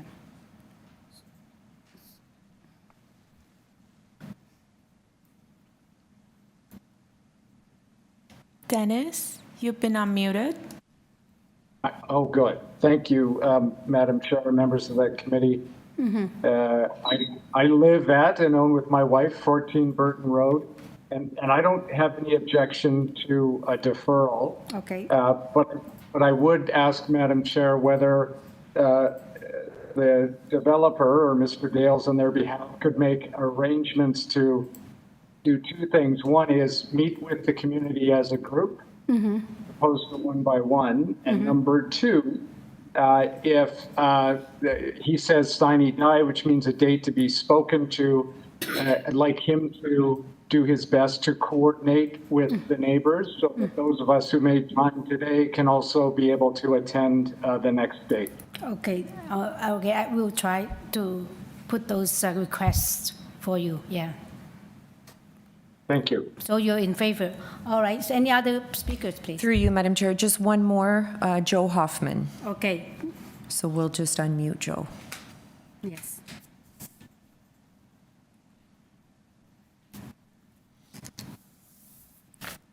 Joe, you've been unmuted. Thank you. My name's Joe Hoffman. I'm a partner at Goodman's LLP. I'm here on behalf of the owner of 37 Hawarden Crescent, which is immediately next door to the subject application. Similar to those individuals have just spoke, I have no objection to a deferral on the condition as proposed by the applicant that they consult meaningfully with the community in advance of the matter being rescheduled. And I want to pick up on the last individual's comment who spoke. I think among consulting with community members individually as may be appropriate, I think consulting collectively with the group would be very helpful as well. And so I would strongly encourage that process. Okay, I will try to put that in, see what the applicant will say. Okay, yeah. Thank you very much. So we have everybody spoken on the deferral. So it seems that everybody's agree on the deferral. And I must also like to thank people that have made an effort to come here. And we have heard you. And also we are ready to make it, to have a motion on the floor. And okay, sorry, maybe I go back to the applicant, yeah. No, through you, Madam Chair, we can go back to the applicant, but just for the members to know, we typically don't defer sine die. We just defer, and you'll state the reasons for the deferral, and then again, when the applicant is ready to be scheduled, they'll contact the Committee of Adjustment office. Understand, but I would like to go back to the applicant only because there's some specific requests by the neighbors, or that whether I would like to ask the applicant whether he's agrees to have a group or meeting with them, and if they would, maybe they can produce some sort of record of the meeting so that for the next hearing, the committee will have an idea whether this process has been honored. Can we have the applicant, please? Can you answer this question? Yes, I'm here. Yes.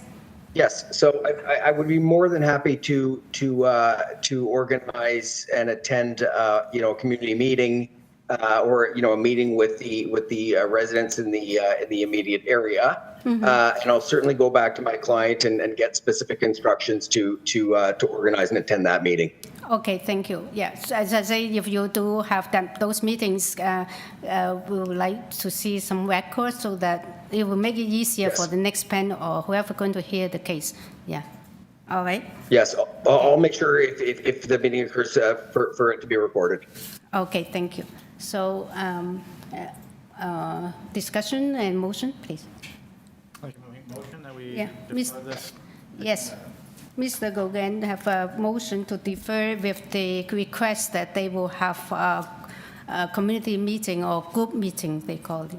Through you, Madam Chair, will they also be in consultation with engineering construction services? I'm so sure, yeah, they should work with the staff too, yes. And second, please. Mr. Bayer, second, yeah. With that condition, okay. Thank you. All in favor, sorry, I was approved to defer, yeah.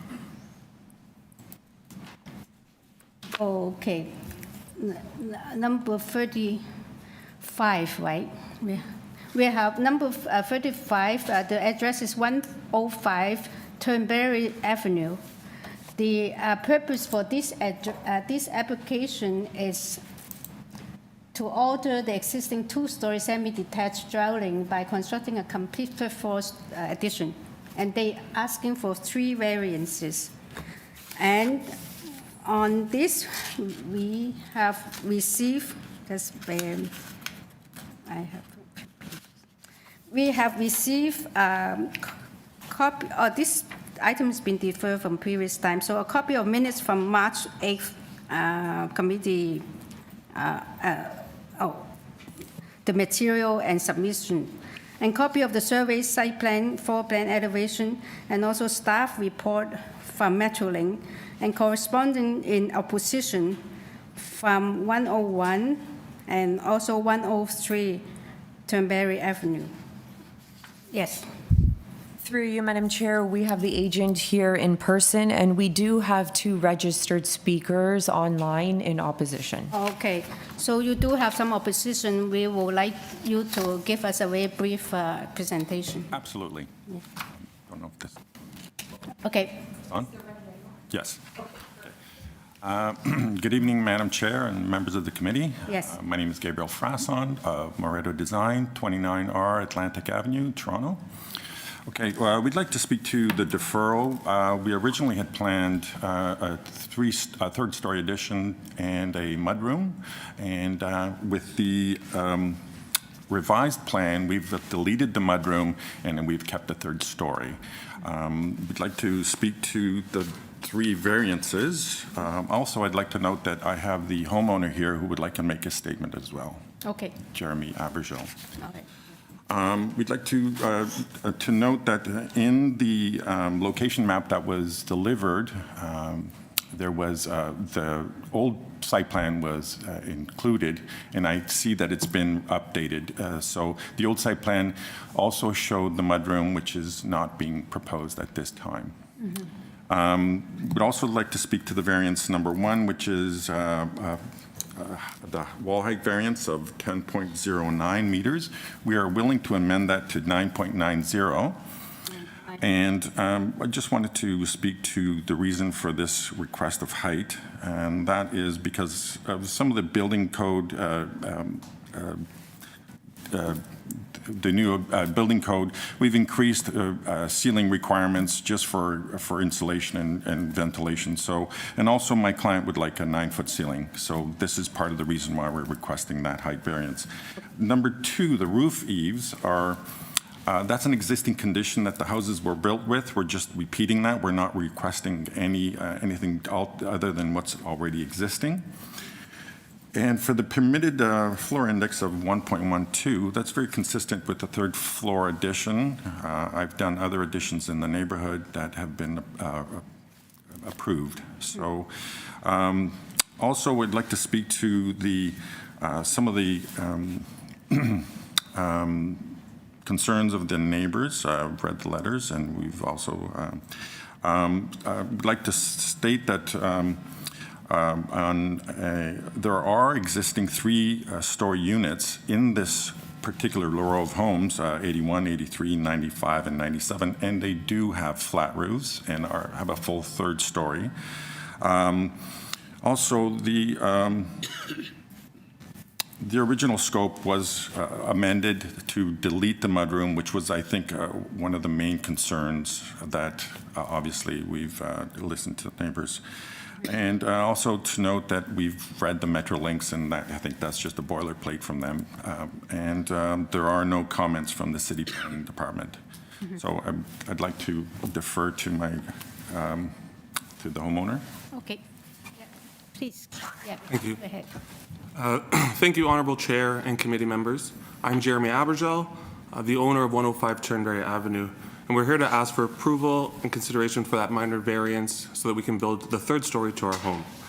My wife and I have saved up our entire lives to buy our forever home in 2017 and been saving for this project ever since. Since that, we've had 3 wonderful children, and we only have a 3-bedroom home. So we have 2 children sharing a room, which is great for us. I mean, it's great. But since then, we've had the pandemic. Both of us work from home. My wife's mother is alone, and she's had to stay with us a few times. And ultimately, we want to make it a multi-generational home or have that ability as she gets older. We've been at our home for 5 years and have developed many friendships and relationships with our neighbors. My wife is on the parent council, and we're very engaged in our community.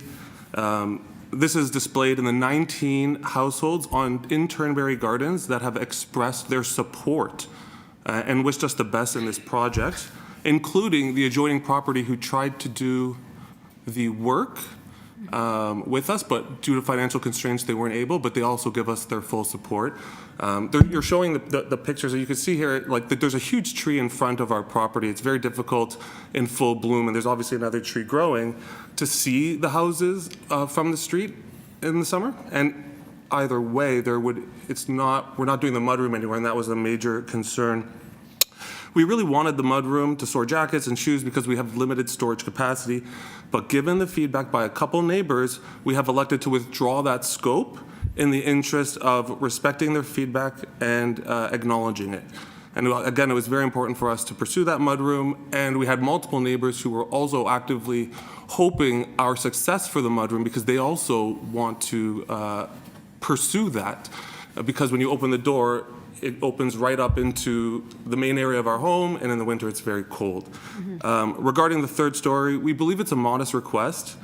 We are not infringing on anyone's views. In fact, the direct neighbors in front and the direct neighbors behind fully support, as well as the adjacent neighbors.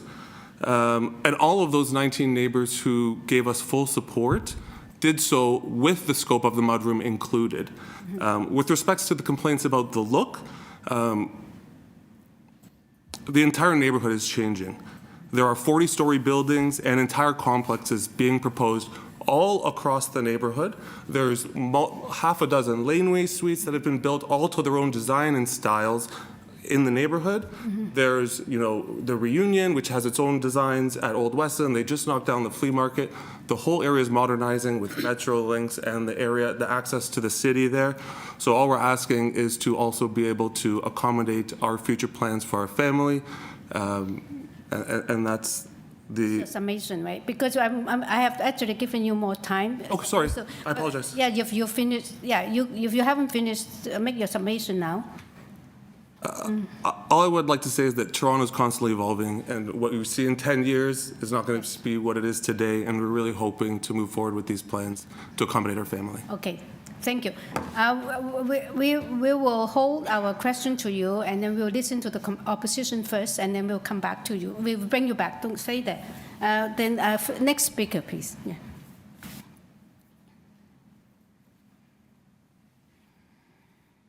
Sandra, you've been unmuted. Good evening, members of the committee. My name is Sandra Silva, and I am speaking on my parents' behalf, Maria and Albino Rosa. They are the direct neighbors of 105 Turnberry Avenue. They are the owners of 103 Turnberry Avenue. They have a few concerns, as mentioned in their letter. We'd like to start off by asking the contractor why he only proposed the 4th story, but left out the front home extension in his proposal. The front home extension is included in his photo and therefore should have been included in his proposal. We absolutely do not approve of this as we share a walkway and our grass with them. This would affect our walkway and the look of our home. It will make our home look boxed in and will block our view of the west side. When purchasing townhomes, semi-detached homes, you should know that the exterior look is pretty consistent and in line with all the other homes. Minor changes should be okay, but extending their ground level forward is a major change and not consistent with the look of the other homes on our street.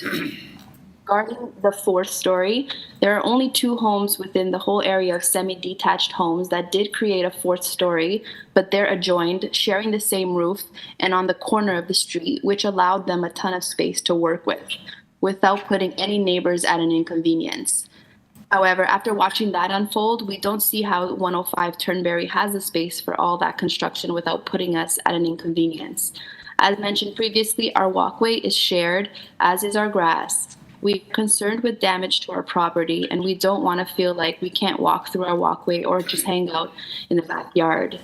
We are hoping the contractor can clarify how he can proceed with the 4th-story extension without interfering with our everyday life. The homeowners already mentioned they won't be staying in the home during this time, so how will this be safe for our 2 kids who like to play out in the backyard every day? Thank you. Okay, thank you. Yeah. Any question to that? We have a question to you. Yeah. So I appreciate your speaking on behalf of your parents, and your concerns are well heard. The Committee of Adjustment has nothing to do with construction, though. So in terms of your concerns about construction, that's something you'll have to address over the course of the construction process. And that front area that you also addressed seems to have been removed from the plan, so that's not actually a variance we're considering today. So in terms of the actual variances we're considering today, the ability to put a 3rd floor, not the construction involved in it. Do you have any concerns about that? No concerns at the moment. Okay. Thank you. Thank you. So, okay, let's have the next speaker. We only have one more speaker. Yes. Hello. Hi, my name is Samantha Moniz. I am speaking on behalf of my parents, who are the owners of 101 Turnberry Avenue, Helena and Jose Moniz.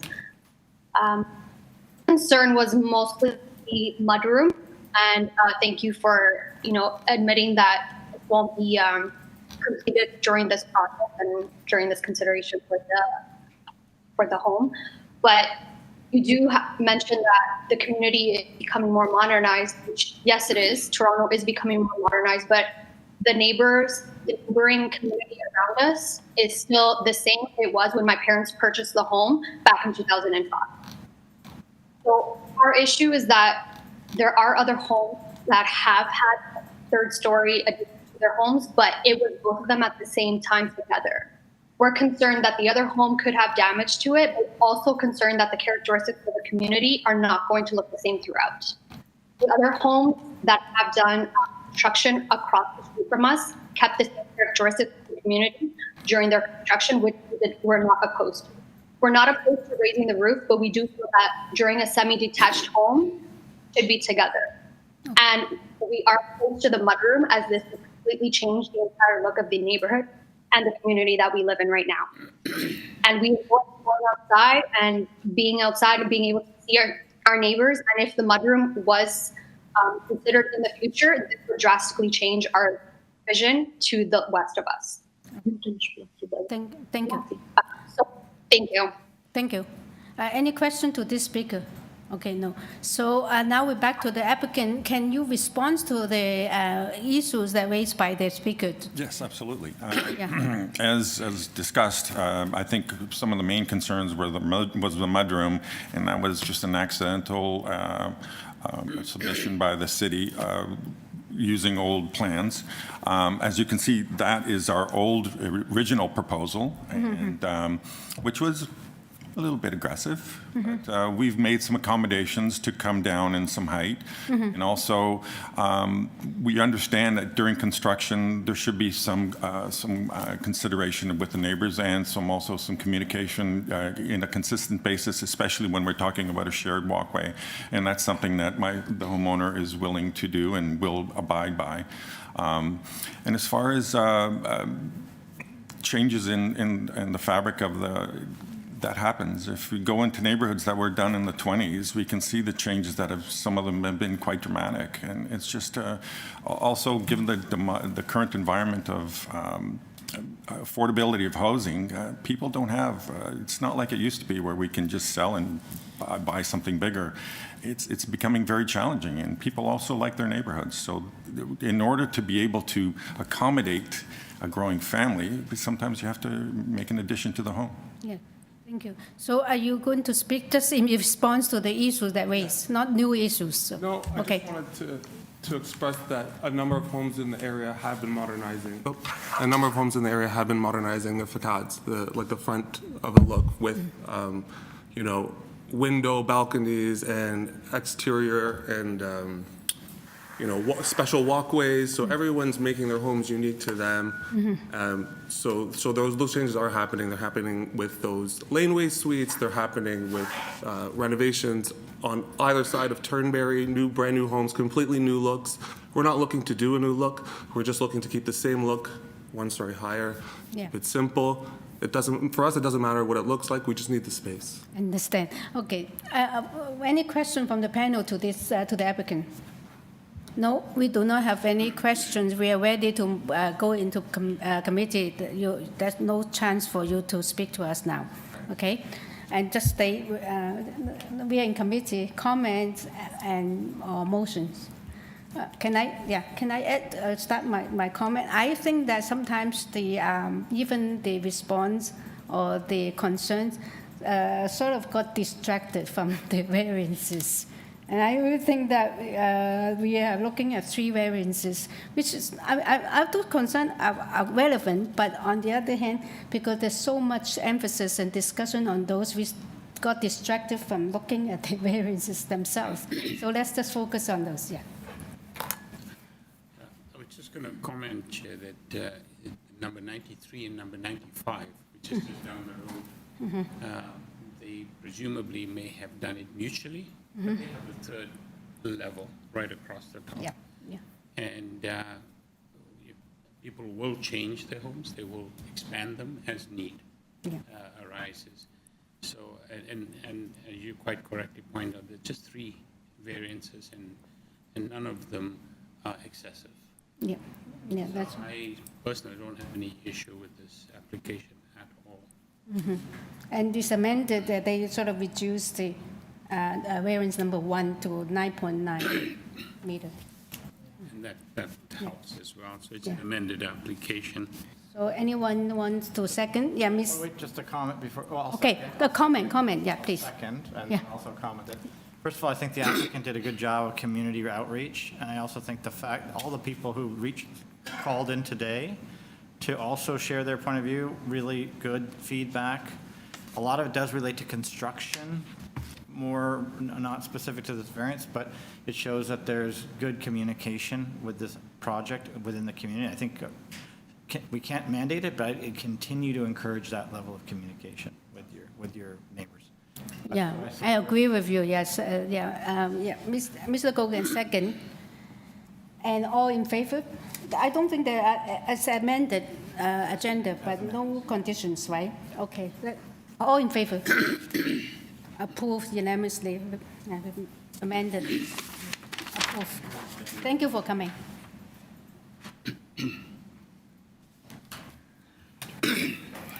Okay, numbers 36, 43 GOLFVIEW Avenue. The purpose for this application is to alter the existing one-story detached dwelling by converting the front integral garage into habitable space and to construct a complete second-story addition with a front cantilever bay window. And they're seeking 4 variances.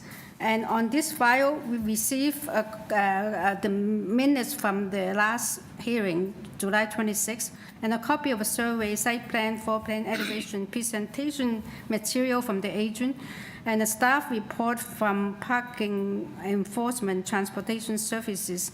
And also there's a corresponding concern from number 45 Golfview Avenue, and also a community corresponding in opposition from 41 Golfview Avenue. Through you, Madam Chair, we have the agent online as well as 2 registered speakers in opposition online. I'm also going to ask the presenter in the very late materials. The applicant did submit revised plans, revised zoning notice, and presentation materials, which I suspect they'll refer to through their presentation. So we'll move on to the agent. Yeah, please, the agent, please come up. Yeah. And sure, thank you. Ms. Ladawati, as you have make some revisions and also their co-position. Can you give us a presentation? You have 5 minutes, please. Yeah. Sure. Thank you, Madam Chair. My name is Shahid Nanavati, and I am the agent for this proposal. My address is 1304 Woodbine, Toronto. Taking a step back through you, Madam Chair, in our previous hearing on July 26th, this was a deferred hearing. So the committee suspected in that hearing that the south side setback at the basement and the ground floor warranted a variance, which the zoning officer may have missed in his zoning notice. So the committee deferred the hearing so that we could contact the zoning officer and clarify that issue.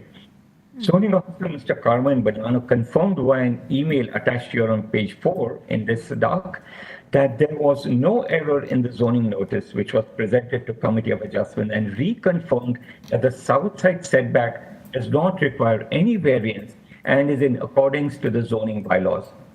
The zoning bylaw then permits us to have the basement, existing basement, and the existing ground floor in their existing positions, and a second floor which is going above it with a setback of 0.9 meters on the south side. The neighbor to the south has objections of construction to the above. That is, she has objections about some leakage factors, basement getting flooded, or those, and maintenance-wise. However, we are not seeking any variance and are following the zoning bylaw to the letter on that side. We will follow the building codes as well and see to it that the neighbor doesn't have any issues that she currently fears. Point number 2, please refer to the new zoning notice, which is similar to the old one. We have reduced one variance over there. So if you go to page number 4, page number 5 and 6, you'll get the zoning notice over there.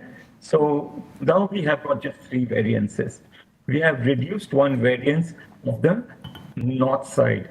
So previously we had deficiency in setback on the north side. So we have given enough setback, we changed our plans in the corner, and we have now removed that variance. So I'm sure that is going to help us understand this proposal much easily and also to everybody's benefit. So now, referring to the 3 variances, the first variance is with respect to the transportation. And the Transportation Services has sent in their revised staff report, which states that Transportation Service does not object to the application on condition that we accept the condition to submit a front yard parking application. And yes, we accept that condition. Number 2, I request the committee through you, Madam Chair, to accept this variance for us. Number 2, the second variance is basically with respect to the landscape.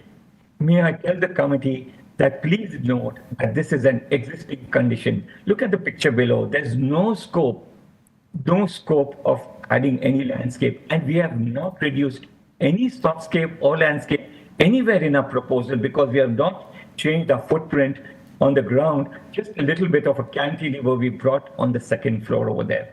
So since we cannot achieve that 75% of softscape, please help us by giving us a variance of that 65% that we have. It's an existing condition.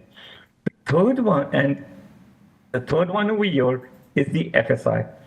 The proposed floor space index is 0.82 instead of 75. So we request the committee to accept it because we are adding a third floor on a tiny house. We are not changing the footprint of the house, and we are not shadowing any of the neighbors in any way. And even if you look at the plans, you have conceded to all the neighbors the variances and not put any variances that would be affecting them. At the same time, if there's a couple of windows on the south side, if at all the neighbor wants us to delete those windows in the interest of their own privacy, we will do that too. So other the structures, other proposals on Golfview Avenue, that's the same place where we are. We've given 1.3 times the FSI before, 1.80 as well as 0.83. We request the committee to take those precedences into account and please give us the FSI variance as well. I'm ready for any questions, please. Thank you. Yes. We will hold the question until we hear the oppositions. Okay, let's have, absolutely. Yes, you just wait then. We'll get back to you. The next speaker, please.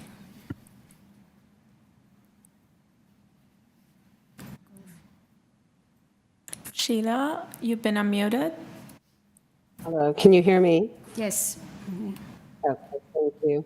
My name is Sheila McKeon, and I'm the owner of 41 Golfview Avenue. Thank you to the esteemed committee for the opportunity to comment on the plan and highlight my concerns as outlined in my letter dated November 19th. Now, that was a very quick update.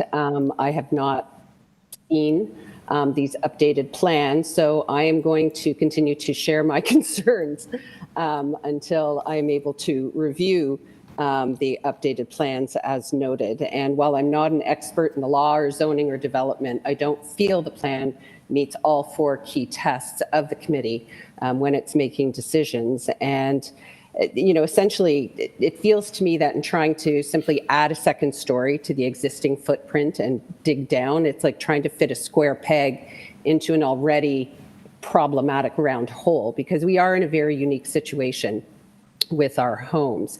I also believe the agent of the owners had omitted or incorrectly communicated important details in the plan and submission that could potentially impact your decision making. I won't touch on all my concerns for time's sake, but I will reiterate just for context that my property is immediately adjacent to the south of 43. My home's approximately 100 years old. It's a semi-detached built to the property line. And we're in the upper beaches, which is prone to flooding and drainage issues. Now, 43 rather is immediately north. It's of a newer vintage. It is set back quite a bit in comparison to all the other homes on the block. And so it's set back further from the front, and it runs far deeper in the back. And that's where I question the drawings that have been submitted. And at some point before I or the current owners purchased our properties, a garage and then a subsequent rear addition behind it were constructed and essentially attached to the north side of my home.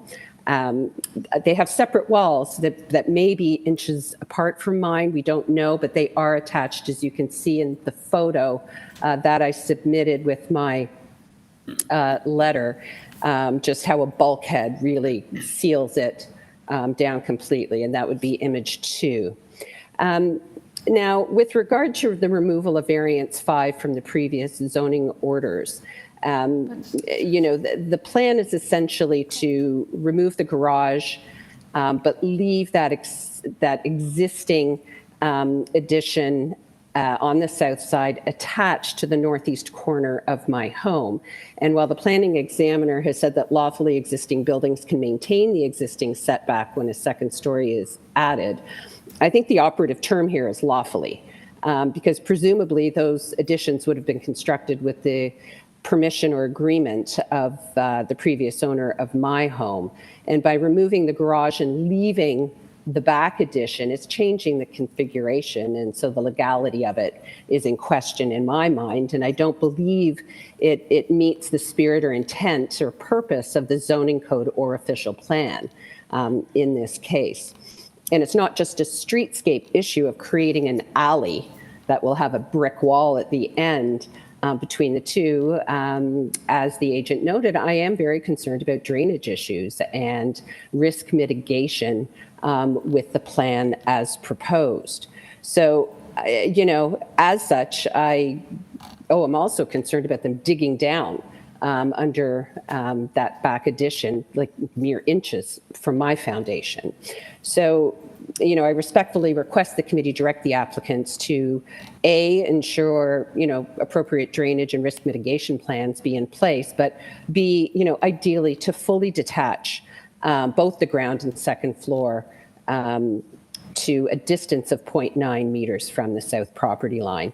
I'd also respectfully suggest that if the ground floor walls of that south portion, the southwest or east, are going to be deconstructed and rebuilt to accommodate a second story, that should trigger the variance once again, and the 0.9 meter setback should be respected. Now, my other concern is, as the agent noted, with the back addition and the second floor that will be constructed. I believe I heard him say that the south-facing windows are being removed from the plans.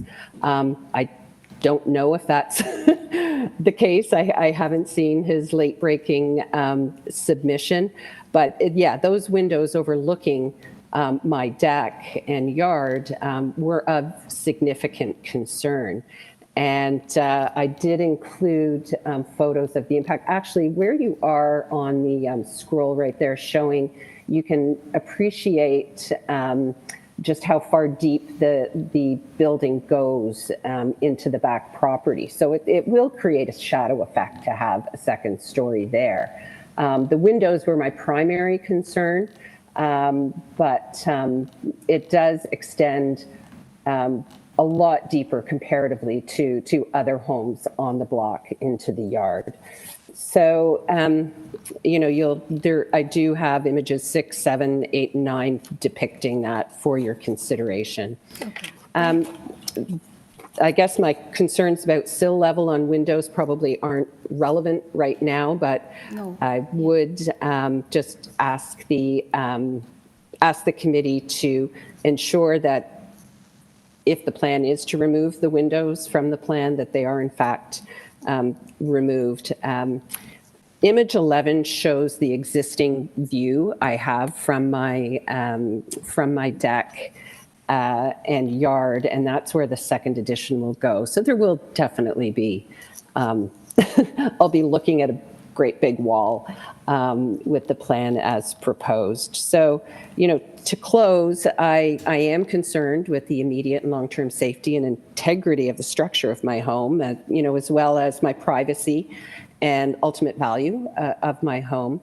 The agent told me at one point that they're, operating on a shoestring budget, and I get that. It's a tough market, but I ultimately fear that my property will pay a price. Mm-hmm. So I would just respectfully request the esteemed committee take all of the above into consideration. Thank you for your time. Thank you very much. Yeah, thank you. No question to this speaker. Okay, next speaker, please. Yeah.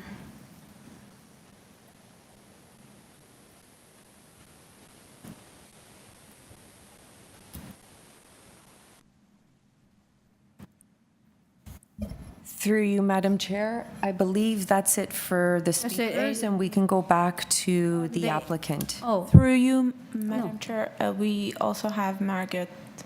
Yeah, I thought that's another one. Oh, sorry. Yeah. Hello, Margaret, you've been unmuted. Hello, hi, hello? Yes, we can hear you. Yeah, you have 5 minutes. Can you give us your concern, please? Yeah. Thank you very much. My name is Margot Rocket, and along with my husband, Gibran Gutierrez, we're the owners of 45 Golfview that sits directly north of 43 Golfview. We have two major concerns. The first one, which we noted in our submission, is about variance number 4, which they're looking for a setback of 0.07 meters from the north lot line.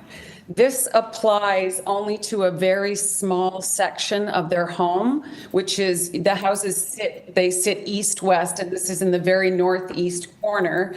And the variance was triggered because of this already existing small space.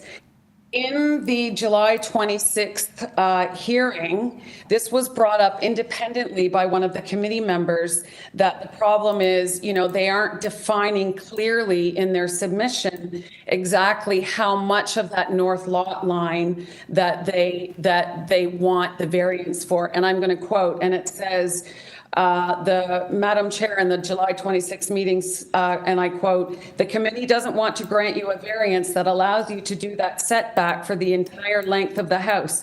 So I need you to go back and clarify all this before you come back to us." In our opinion, respectfully, this was not done. Now, currently, as the other person who spoke at 41 Golfview, new plans, I believe, were submitted today. A little bit of a blindside because we're referring to everything that was submitted prior to today.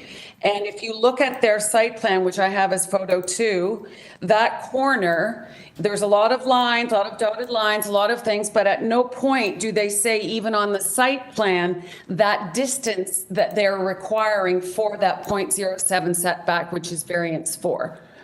So I'm not even sure now if they have included that, because we are seeing these first time now. So we really want a clear definition in writing on a site plan that this is all they want the variance for, because it is a concern for us. So our second concern is the representation of our home compared to their home in all of their renderings, all of their site plans. It shows that our home actually extends much further east past their home, when in fact our house is 23.8 feet or 7.245 meters shorter than their home. So if you go back on all of their submissions, that's what they have done. Now, I'm not sure what they've submitted today, but for us, we feel that if you're going to make a decision based on the size of our home, the neighbor's home, the neighboring home, sort of what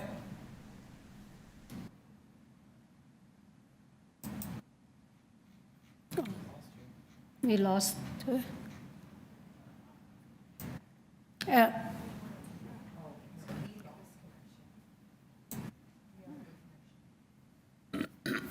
We ourselves have no connection. So. Through you, Madam Chair, we have poor connection, so it's on our end. Okay. So let's just take a moment to deal with the technical issue here. Okay, let's recess a few minutes. We get this fixed first, yeah. All right.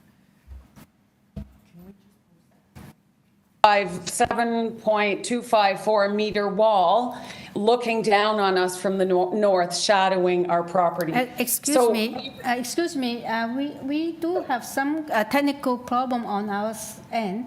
Can you wait for maybe a minute? We have to fix it. Sure.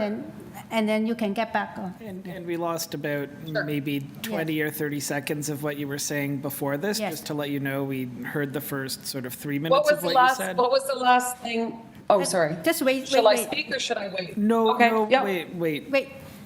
Is it fixed? Then I want to make sure the problem is fixed first, okay? Just wait. Sure. Is it fixed? Yeah, just wait. Yeah. Through you, Madam Chair, we have staff that are in our virtual world, so they let us know when we lose connection. Okay. Okay, we're good. We can good. proceed. Yeah. We're good? Okay. So what was the last thing I said that you heard?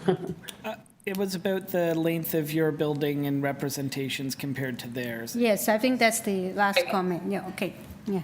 Okay, so in their photos, in their renderings, in their site plan, the site plan that we referred to, other than this new information that they've just submitted today, shows that our house is in fact longer than their house, when in reality, our house is 23.8 feet shorter, 7.254 meters shorter than theirs. The agent spoke just now and said there will be no shadowing at all, but in fact, there there will be shadowing because there is now a, 20, almost 24-foot wall that will look down on our property. There is no second story that goes there. There will be a giant wall looking down on us. And if you look back at any of their renderings, any of their site plans, they show that our house is longer. Now, I'm looking at this screen now. That is not what we've looked at. If you look at what they submitted in all the other documents, it shows that our house is much longer.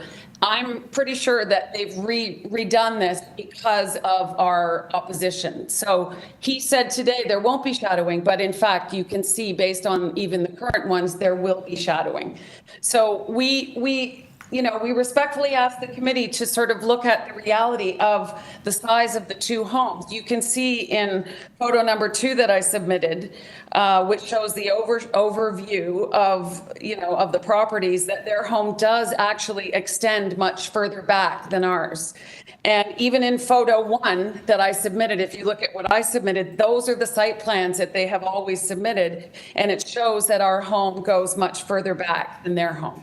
So we respectfully ask that the committee, take all these things into consideration and, think that, we will have to look at a big giant wall, and everything that we've seen so far, today it's not what we've been looking at, unfortunately, but reevaluate the proposed development and defer it so you can get more truer and accurate representations of our home and their home.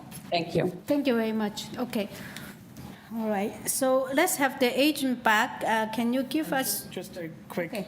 Oh, you have a question. Sorry. Yeah. Yeah, it's more of a comment than a question, but just as a reassurance to this speaker that the committee has had before it all along the survey, which does show the accurate depictions of the buildings and the relative how they are in the back. Yes, true. Okay. Let's have the agent back, and then let's have his response to the neighbors' concerns. Please. Thank you, Madam Chair. Yeah. Thank you. Both the neighbors which previously had the variances, we've dropped those variances by abiding to the zoning bylaws, and we've removed those variances as such. And the neighbor on the south has got construction issues. We will deal with them when the building permit we get and the construction starts. The Ontario Building Code will definitely see to it that there is no issue caused to the neighbor on the south or anyone due to our construction. And Ontario Building Code is very strict. And the building inspectors are extremely strict, and during construction, they will see to it that nothing affects the neighbors as such due to our construction. So I would request the neighbor to the south that this thing will be taken care of in a very proper way, but this is not a zoning issue. To the neighbor on the north, this was the line that has been drawn for your house. There was no malintention there. It was just a drafting mistake. I have made a note in red in this particular plan and said that the correction has been made because this was a real mistake by the draft. The survey was always there on the first page, and that survey did show your house exactly where it is. And believe us, there was nothing that was there in our mind because any issues. In fact, because our variances were causing issues to both the neighbors, we have dropped those variances. And now we have 3 variances which have got nothing, which cannot be of any concern to the neighbors. One would be like a parking one, the other one would be of landscape, and the third one would be of a minor FSI increase as such. The length of a building as such is also within control of the zoning. So the thing is that we have a tiny ground floor right now. We are not increasing the footprint of the house. All that we are doing is we are adding a second story on that too, not with a big height. We're not giving it a massive height. It's a humble house that we are putting over over our existing ground floor. And we are a new new couple as such, having just about a 3-year-old kid, and down the road, we will be having more kids. We need some more room as such over there. So I request the committee, through you, Madam Chair, to understand our issues, because we are having problems, truthfully, and we request the committee to take care of us. Thank you. Yeah, thank you. Okay, any question to any of the speakers? Okay, so we do not have any question for you. Now we are ready to move into committee for discussion. Any comments and motions, please? Yeah. Okay. Just start with a comment. Yeah, yes, please. I remember this application because it came to us, I think it was a few months ago, and since then, it appears that it has been amended. Yes. The site plan that I was looking at, it doesn't show this particular house being any longer than its neighbors quite correctly. I think whatever, the drawings have been corrected presumably. The variances in front of us, we've only got 4 variances. Variance 2, which is the soft landscaping, they've got a magnificent tree in the front, and it's an existing circumstance. Mm-hmm. The remaining 3 are not major variances. They're all minor in my view.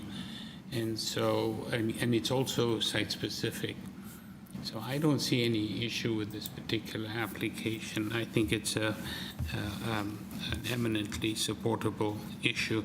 The only condition that's been applied by city authorities is from transportation, and that's the only one that exists. So it's one that I would support for sure. Yeah, I think it's a good point that the actual variance is, it's not a length variance, it's not a height variance. All of that's already there, and it's a very small home that needs a way to grow. Yeah, exactly, be in a way that will make it more consistent with the neighborhood. So maybe I'll turn this into a motion. I'll move to approve the application. Mm-hmm. As being appropriate for this site. Is there a transportation? Oh, subject to, of course, I forgot it. Subject to the transportation condition, yes. Through you, Madam Chair, in the deferred package, there's also urban forestry condition number 2. Oh. Perhaps consider that condition as well. Okay, yeah, because it's not stated here, right? And there were no amendments to this one, right? Not that No, okay. I heard, no. I would think that they should include it in the current package, but since I do not have urban forestry If before. number 2 is no longer necessary, though, the urban forestry can just waive it, right? If we include it. That's correct. Yes. Through you, Madam Chair, did the applicant not remove variance number 4? No, it was, he said he removed number 5. The previous application, it's got 5 variances. Yeah, and then we have 4 now, and then that's what we're looking at for. Yeah. So is that Mr. Byers, you second? Okay, all in favor with the condition, transportation condition, and forestry condition? All is approved unanimously, yeah. Thank you. Yeah. Okay, item 37, which number 5, Indian Valley Crescent. The purpose for this application is to alter the existing 2-story detached dwelling by constructing a partial 1st-story addition and a front and a rear 2-story addition and a front covered porch, side east integral garage, and a rear patio on the ground, 2nd and the 3rd story. They are seeking 2 variances. And on this file, we have received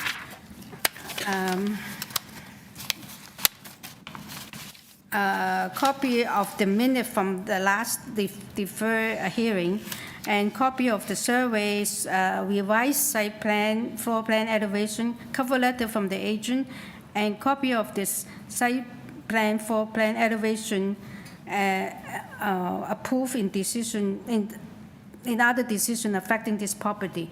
And staff report from planning, transportation, and oppositions, we have 4 opposition from Indian Valley and also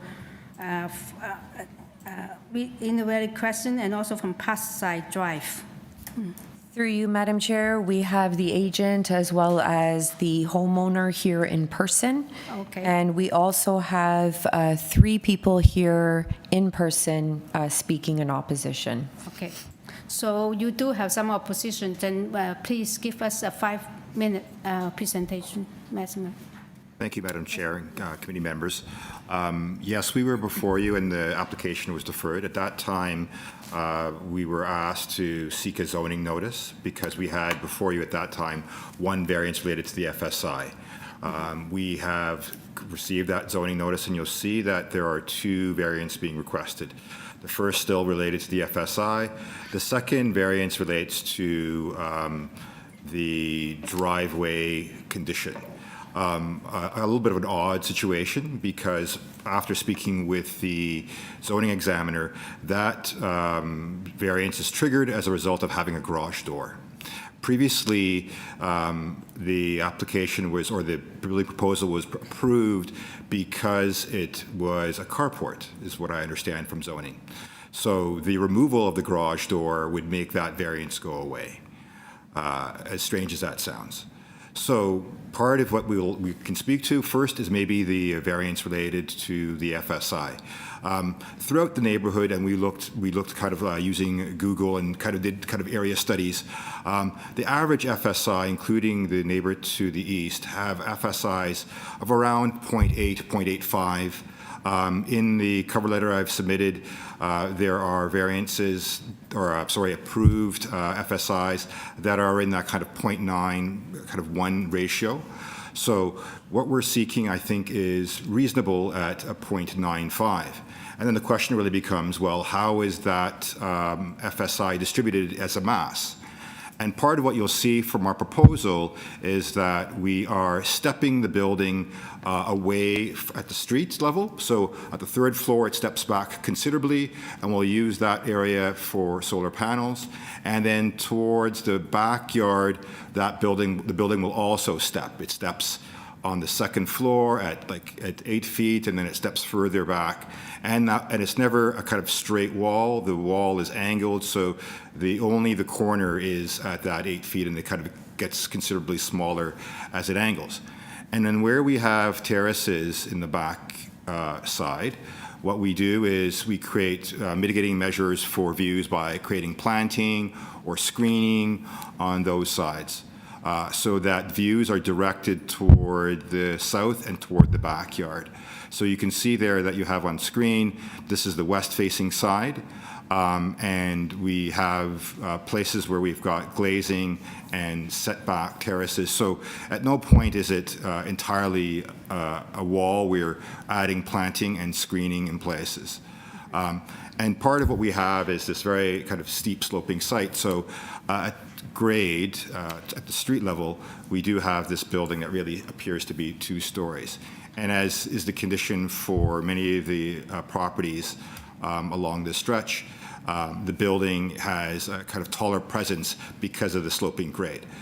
But still, we do have what we would say is a 3-story building that steps both front and back.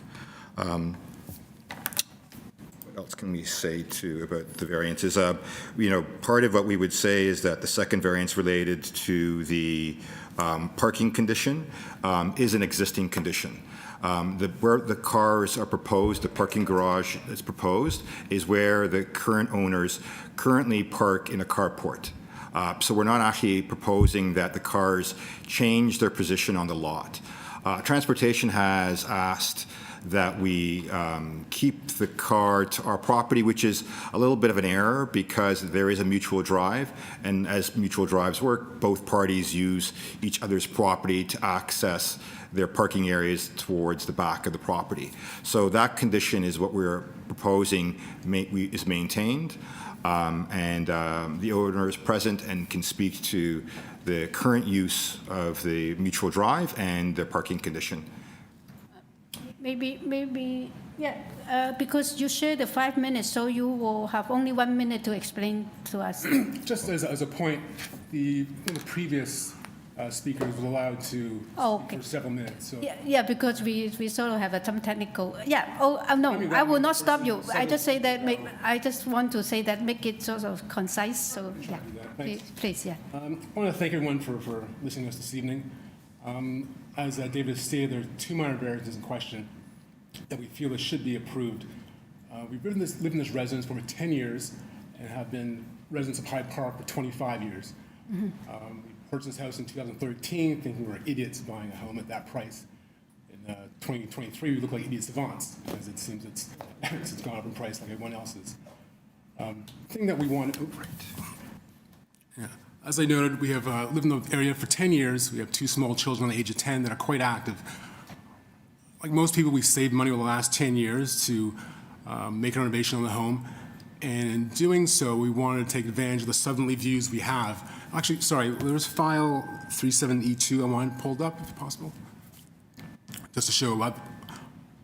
You want to pull up some? Yeah, there's a file that submitted. It was submitted 37E2. I think it's also a cover letter that was submitted on the 20. Just wait a sec. It's an extremely late pile, as we had said this morning. I saw it on there this morning, so.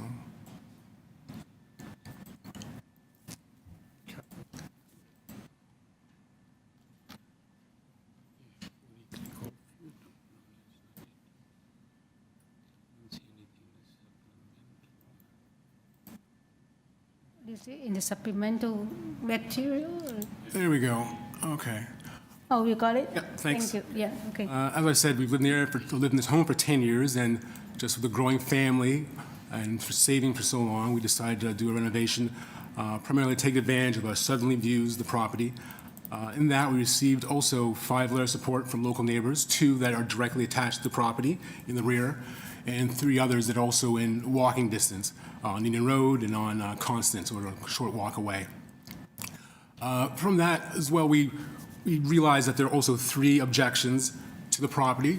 At the advisement of the community adjustment, we did reach out to those individuals too. We sat down with the residents of 3 Indian Valley Crescent. We had a pleasant but passionate discussion about the changes that were made. We also attempted to reach out to 427 Parkside, who decided not to meet with us and want to express his views to the committee on his own, which I respect as well. We have difference of opinion, and the neighbors will have that, but I'm respectful of their thoughts and their views. If you look at picture number 1, you can see just in that area, I'm going to discuss briefly because they have brought up concerns regarding variances that are included. I'm going to focus simply on the massing of the building and its growth. There's a 29-foot by 60-foot parking lot separating us from 429 Parkside. I don't envision how that would have any effect in terms of the proposal we have planned. In picture 2 and 3, you see our neighbors with the shared driveway. They have ample space back there, and you can notice at 1 Indian Valley Crescent, the neighbor adjacent to them, they also had a renovation done and a 3rd-story balcony that extends further back than we were actually planning to have. There again is a southern view or a northern view of the property showing that they have designed a garage with 3 cars of parking. We've gone a different way in terms of having privacy with wisteria and fencing in order to preserve privacy between the 2 residents. Picture 4 shows the ground level of our bottom patio, looking at residents at 427 Parkside. As you can see, the privacy foliage between the 2 properties is quite great.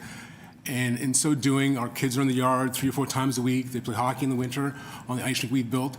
And nothing of that is changing. That's all being maintained when we do the proposed construction. Figure 5 and 6 also depict these same views or same condition of views. And you also notice the trees go up to 50 feet in the air, which preserves the privacy between the 2 properties. The remaining of the pictures also focus on that. And in this one here, you see that their property building is actually 59 feet from the edge of where our proposed construction will be in the back. The next picture, 7 and 8, continue on that same theme, showing views from our 2nd story where we cannot see anything in their backyard.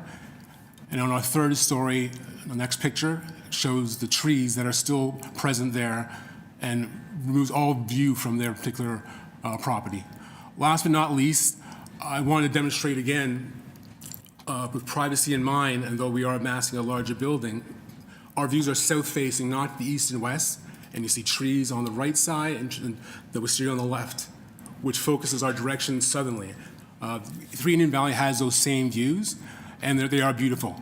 We have no interest in ruining their views of our yard, because there's no real access to see High Park from where we are. But there's a lot of foliage that we do take advantage of and enjoy. And every year I put a rink in the back, which was 35 to 40 feet. After the construction, that rink will still stay the same size. So in terms of massing, it has no real effect in terms of our overall view of our backyard. Okay, you finished? Okay, thank you very much. We're going to listen to the opposition and we'll get back to you in response to them. Okay. No, you can stay because they are online. No, they're all in person. In person, I'm sorry. Yes. Yeah, you have to move. Okay. I thought they were on. So through you, Madam Chair, the first person is the resident that resides at 3 Indian Valley Crescent. Okay, please. Flint, yes. Thank you. If you wouldn't mind bringing up my letter, I don't have a file number, I'm afraid. My name is Philippa Flint, Madam Chair and committee members. Thank you for the opportunity to present. I am at 3 Indian Valley Crescent. This is to the house immediately to the east of the applicants. We object to the proposed application. We believe it will have a significant impact on our house. Our views will be completely blocked by an extension that is over 40 feet long in depth. From where it sits today, it will be 40 feet high because it is 4 stories at the back due to the grading of the land. And we previously enjoyed a lot of sunlight and views. We can see High Park trees, by the way, and this will be blocked. We believe the applicants have not been very forthcoming, as was demonstrated when they came to the September committee meeting.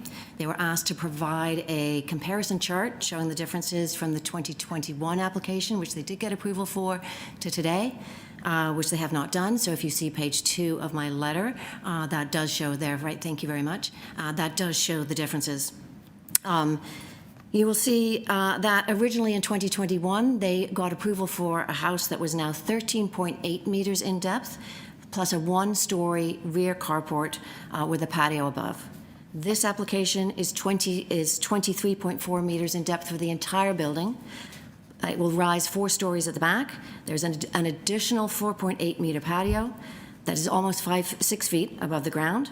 So if you want to compare apples to apples for the height and length, you're actually comparing 23.4 to 28.3 and a 1-story carport to a 4-story house. At the September meeting, the committee stated any approval of variances is for a building design that is, and I quote, substantially in accordance with the original design. Those are from the YouTube channel. And these are not. If you refer to the picture on page 4, the length of the house is actually more than doubled from what it is today. It extends over 40 feet beyond the south end of the existing house. And if you look, on the next page, please. If you look at the bottom of that diagram, those small blue rectangle, a little lower. Okay, yeah, that small little rectangle at the bottom, 3 Indian Valley, that is the extent of our house, north and south. You can see it ends around the red line in the middle of the page, and they're proposing to extend their house about another 40 feet beyond that. It will completely block our views. If you go to the next page, you can see the photo of the view we have today, which is similar to the picture the applicant just showed. The windows are of 5 Indian Valley, and you see in the top right corner, that is the tip of the eaves of the roof. The actual roof is quite a bit higher than that. This new design will block 100% of this view. That will all be building. Finally, we'd like to point out that we do share a mutual driveway with our neighbors, not a mutual car parking area, but the mutual driveway. And if you look on the diagram below, next page please, it shows the very narrow driveway. And you can see from the photo of my house, if you could please go down a little to the next page, if possible. Maybe the committee members can see it on their screens. Anyway, Madam Chair, can you just hold off for 1 second because we're having some connection issues again? And we can stop the clock. It's funny because on our screen, we got those images, yeah, but not on the big screen only. Okay, so we just lost audio, so let's... There we go. Now it's back on, so let's just give it a minute, half a minute.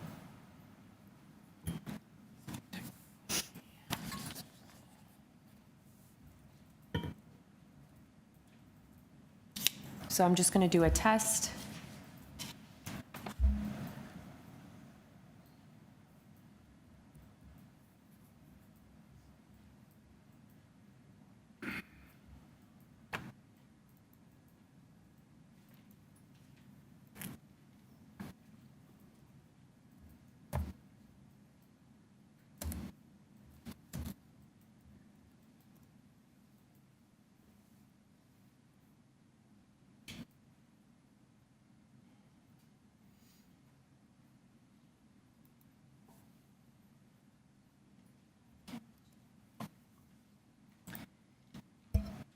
Testing, testing.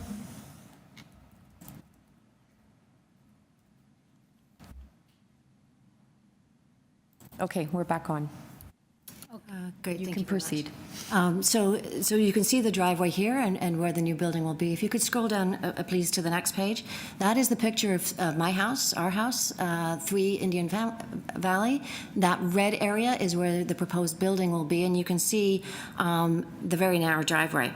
The only way to park behind the vines that are in that picture into the carport of 5 Indian Valley is to come onto and encroach on our property, and particularly to exit. The applicant proposes to build a garage in this ravine area. It is subject to flooding. The city sewer is at the front of the house, often clogs, and the garage will be 2.2 meters below the required height. Where the applicant proposes to park, which is not where they are today, if you look on the plans, they have today about 8.5 feet of storage before they park.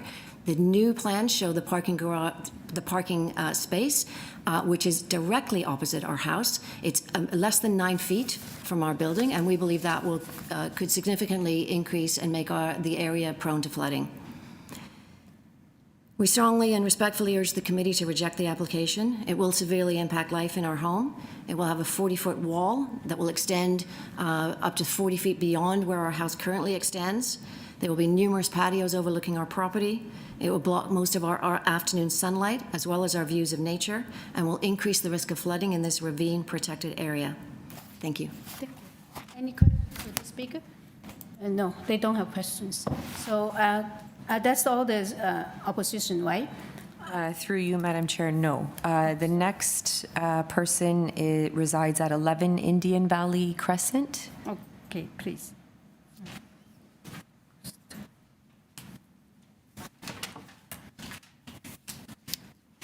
Can you pull up my file as well? I'm Elizabeth Capusta, and I live at 11 Indian Valley Crescent, and I own the property, which also includes 7, 9, and 11 Indian Valley Crescent, as well as 429 Parkside. So we are a community, a fourplex community.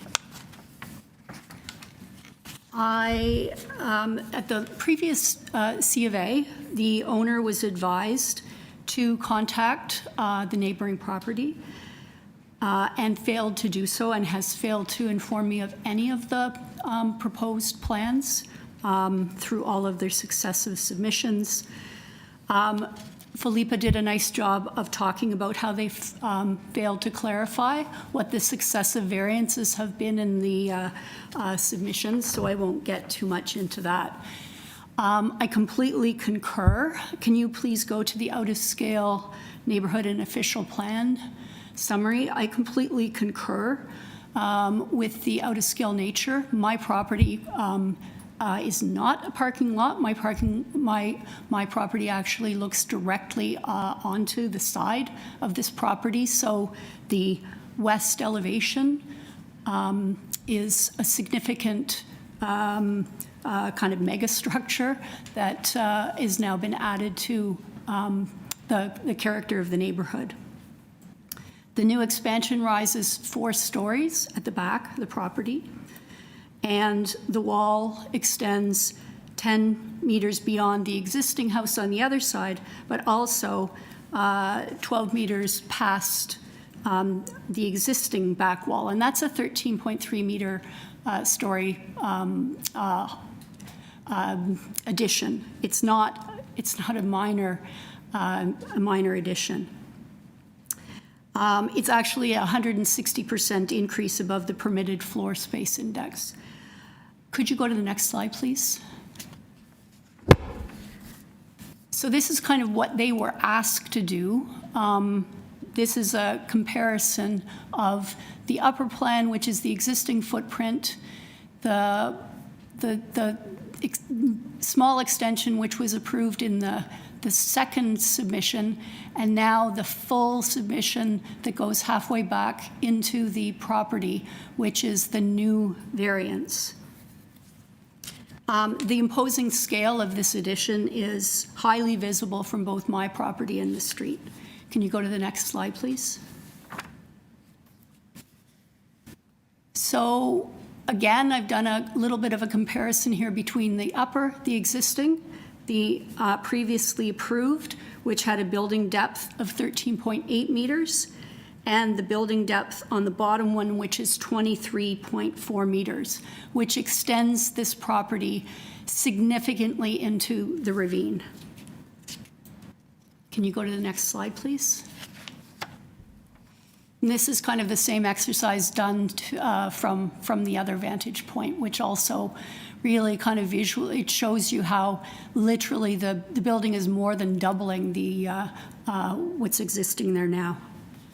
Next slide, please. The survey that was submitted is a 2015 survey that doesn't really show the complexity of some of the ravine challenges of this property. One of them is that there's actually an 8-foot retaining wall between our properties. What they've shown, if you look at the second drawing down, there's a major moat that's created by the new proposal that drains kind of inwards against my wall and probably into their basement as well.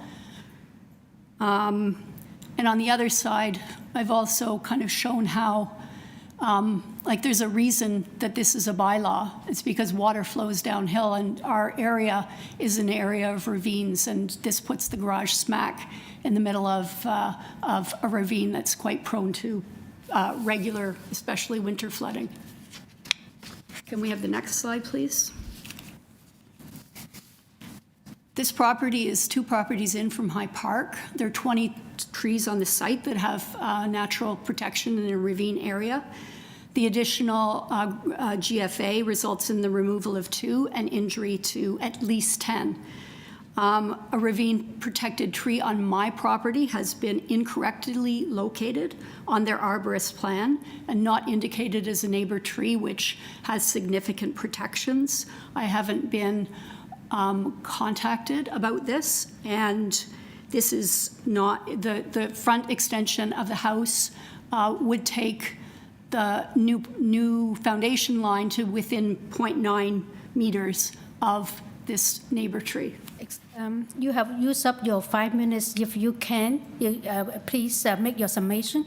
I just let you finish your summation. I will just summarize that I have 2 major objections and a third. The first is the gross floor area variance. That 168% increase in the permitted floor area is well beyond what a minor variance is. And the second is the elevation of the garage entrance for the reasons I just talked about. And finally, I would ask that the depth variance and the maximum building height variances really ought to be taken into consideration in this committee, because they have been really deceptively kind of grandfathered in from the second C of A application. And I think it's almost impossible for anyone to really understand what the differences are between the original submission and what's being proposed now. Thank you. Yes. Any question to this speaker? Yeah, we have a question for you. Just a question about your relationship to that fourplex next door. Are you a resident, are you the owner, or are you both? I'm both. I live in 11 Indian Valley Crescent, and I own the whole building. Okay, thanks. Okay, I think we finished with opposition, and then... Through you, Madam Chair, no, we have one more person in opposition. So the resident at 427 Parkside Drive. Okay, all right, so, sorry.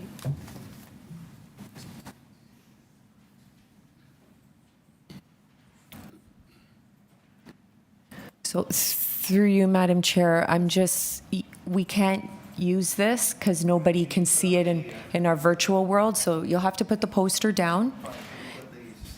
Yes. Sure. Thank you.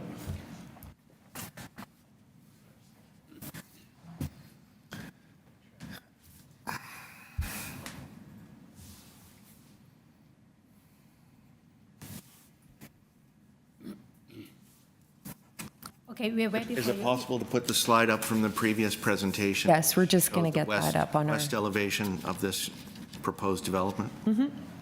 Just give us 1 minute. Okay, thank you.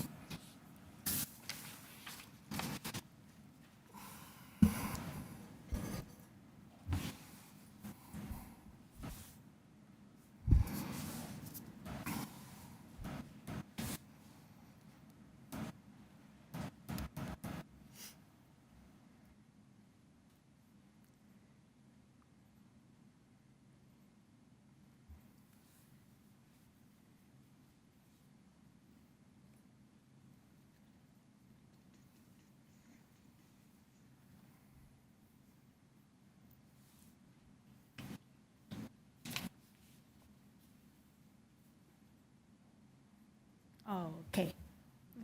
The west elevation comparison, if you could blow that one up, please. Thank you.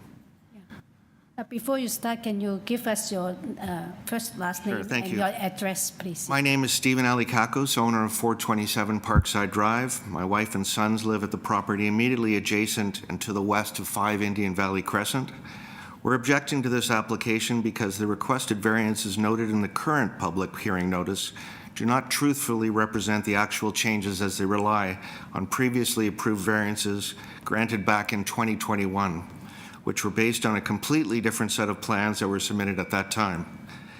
At the meeting on September 6th of this year, after much confusion regarding the plans submitted versus the previous plans approved, the committee advised the applicant that if they were to reapply, as they have done for today's meeting, that they should write a cover letter describing the differences from the 2021 decision to what they were now applying for in 2023, and to create a comparison chart so that the new committee could properly evaluate the plans and the entirety of the minor variances requested.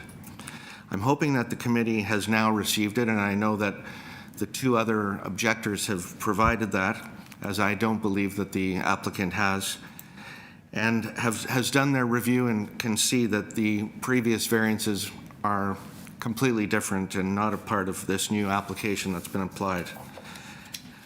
At the previous meeting, we talked about comparing apples to apples, and I hope you can do that now based on this plan that you see on the screen.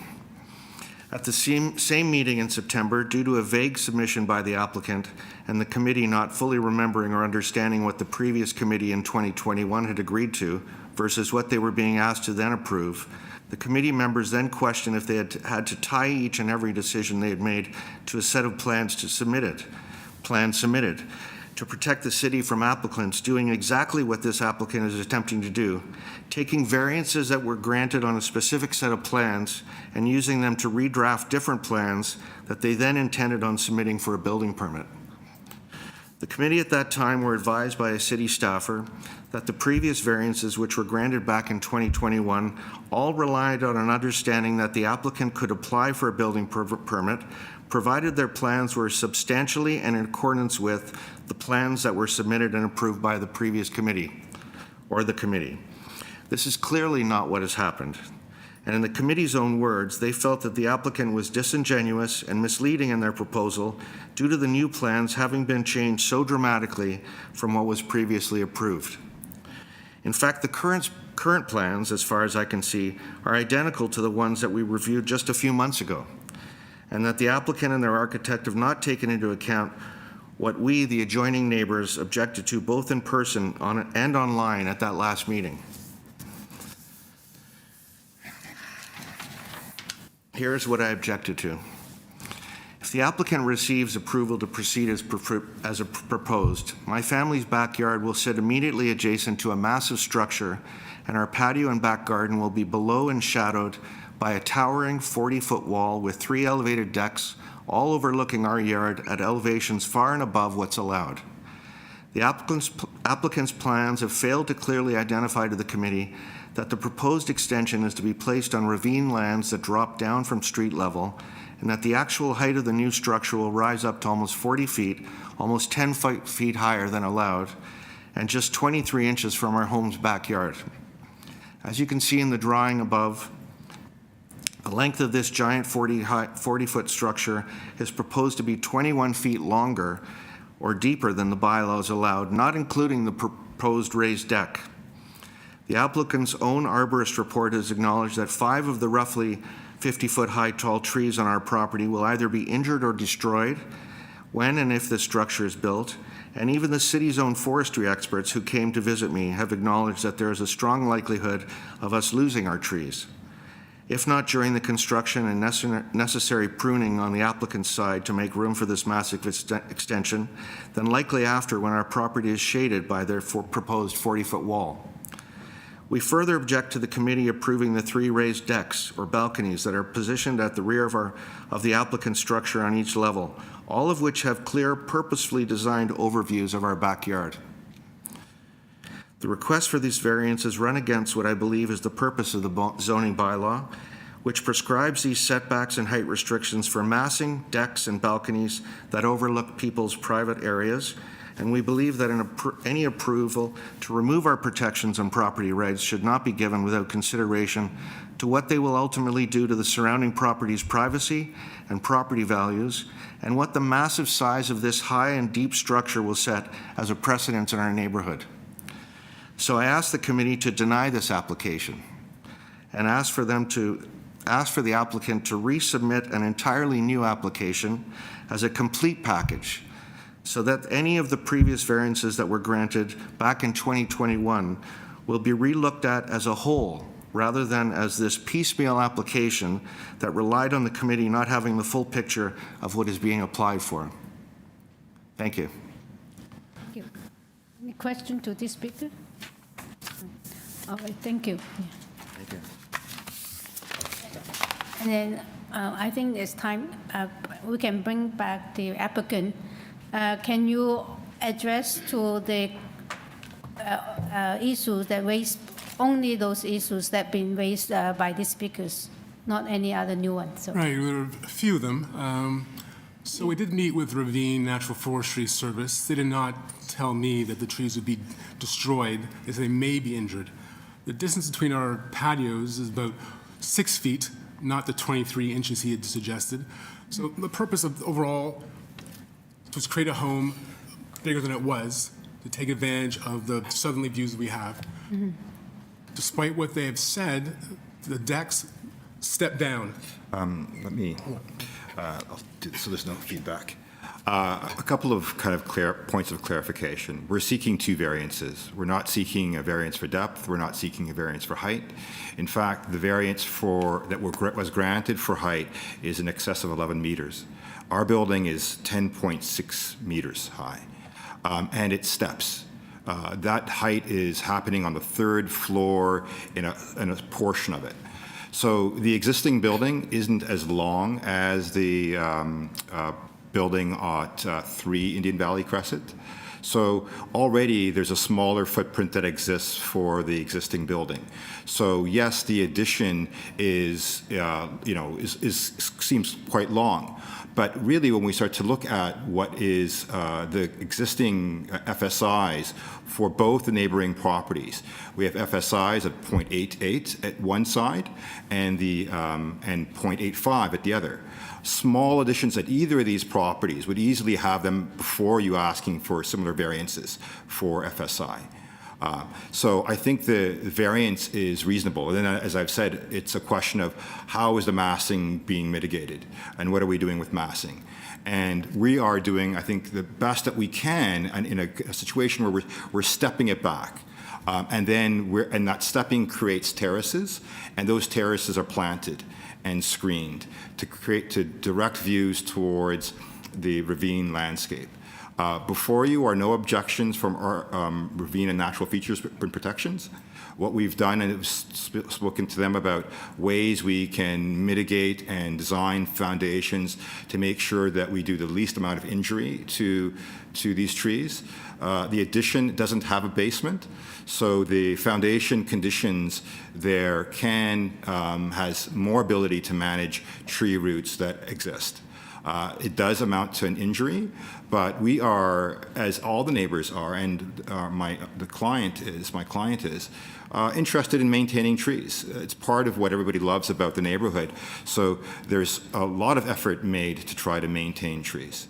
As far as the driveway condition is concerned, the position of the driveway is relatively the same. It's against the existing building. And so the use of the driveway and the parking facility is one that's existing that we will continue. And if it pleased the committee, we would remove that variance, understanding that we are in fact looking to maintain the existing condition. You mean totally delete variance number 2? If that pleased the committee. We really see this as an issue of an existing condition, and it's simply the fact that we've added a garage door for security reasons that this variance is triggered. It's why it was didn't appear in the 2021 zoning notice, and it's why it didn't appear in the notice that was from earlier this year. And it's a conversation I had with zoning examiner, and it was a strange one that it shows up at all. And it is an existing condition. So when we're speaking about drainage and water, we are managing it in a very similar way, and in fact, adding more planting helps us mitigate stormwater management. Yes, question, yes. Do you want to go ahead? It's about the garage issues. I've got some good questions on that. But all related to that garage. Okay. Go ahead. Okay, so on the whole, we're here for 2 variances. And the FSI variance, I don't actually have much of an issue with. And in fact, in some ways, I don't have an issue with the garage one either, because it seems to me that it is a function of that variance is meant to prevent people from doing the sort of dug into the basement driveways, whereas yours is below grade because of the way the ravine naturally goes. So, but where I do have an issue and where I do have some questions is about how the garage would be accessed, especially given the comments of transportation services in their report. And so if we could pull up the site plan that's in the plan document, it's the second page after the rendering, and just kind of zoom in on a little on sort of near the rear part of the building.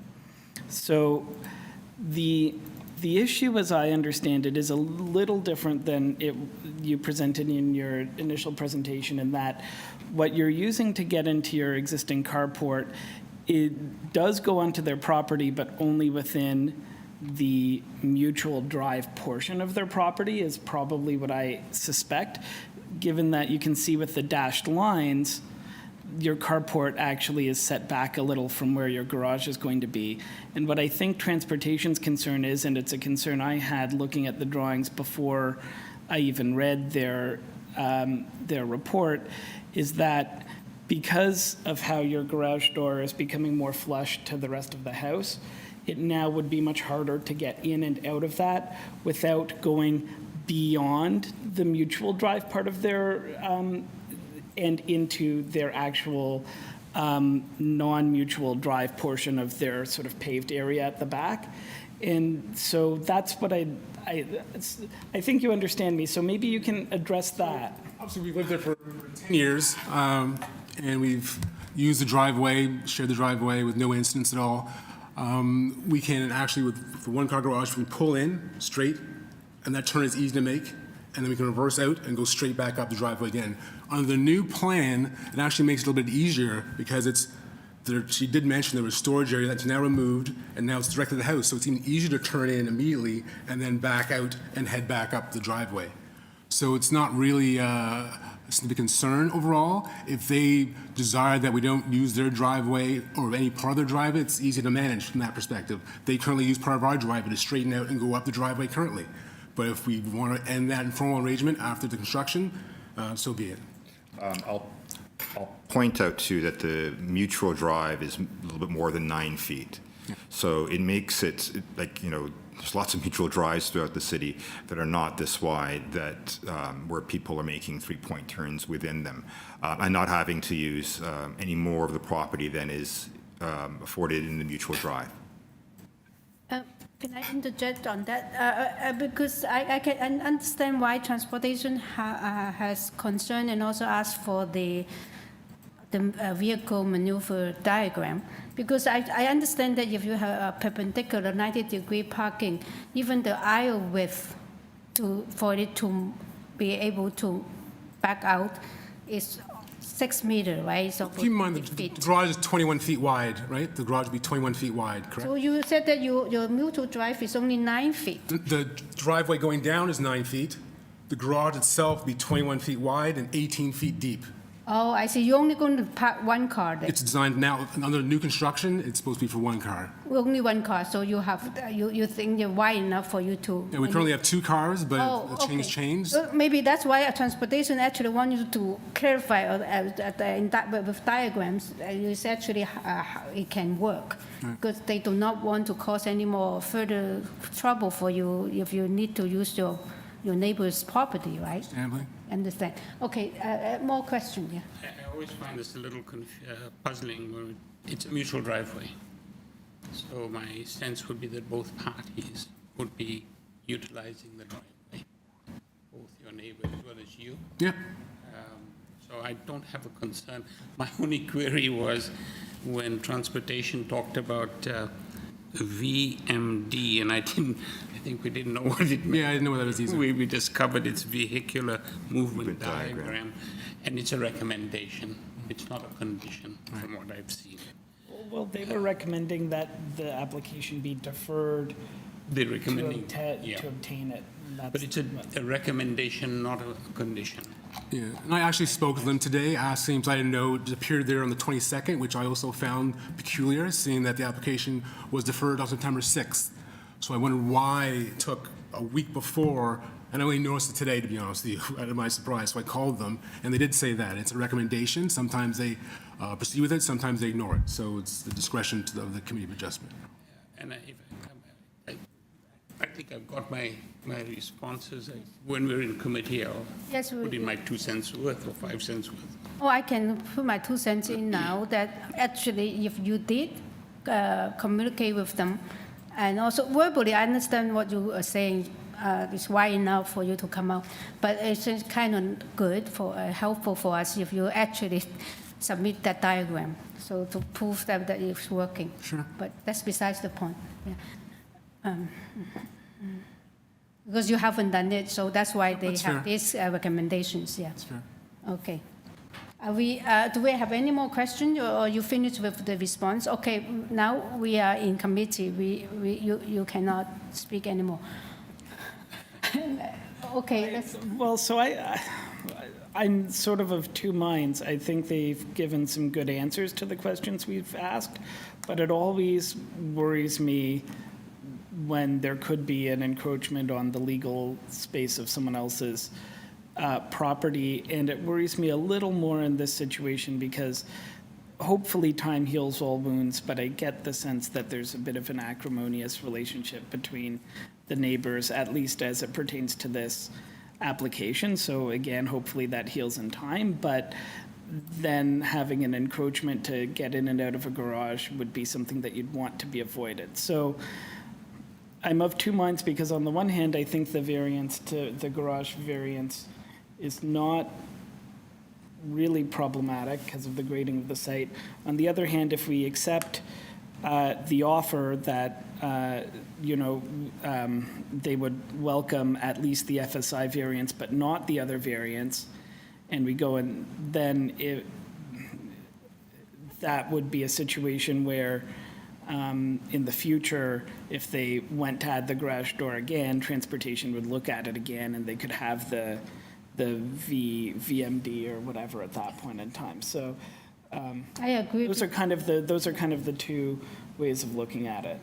It's better for, I think morally, I can live with that because the applicant did ask that variance to 2 will be removed. So that we will not approve variance 2. So we sort of not saying that you can have a garage door there or something. Yeah. My perspective, and I share some of what my colleagues just indicated. We have before us 2 variances. That's it. Yeah.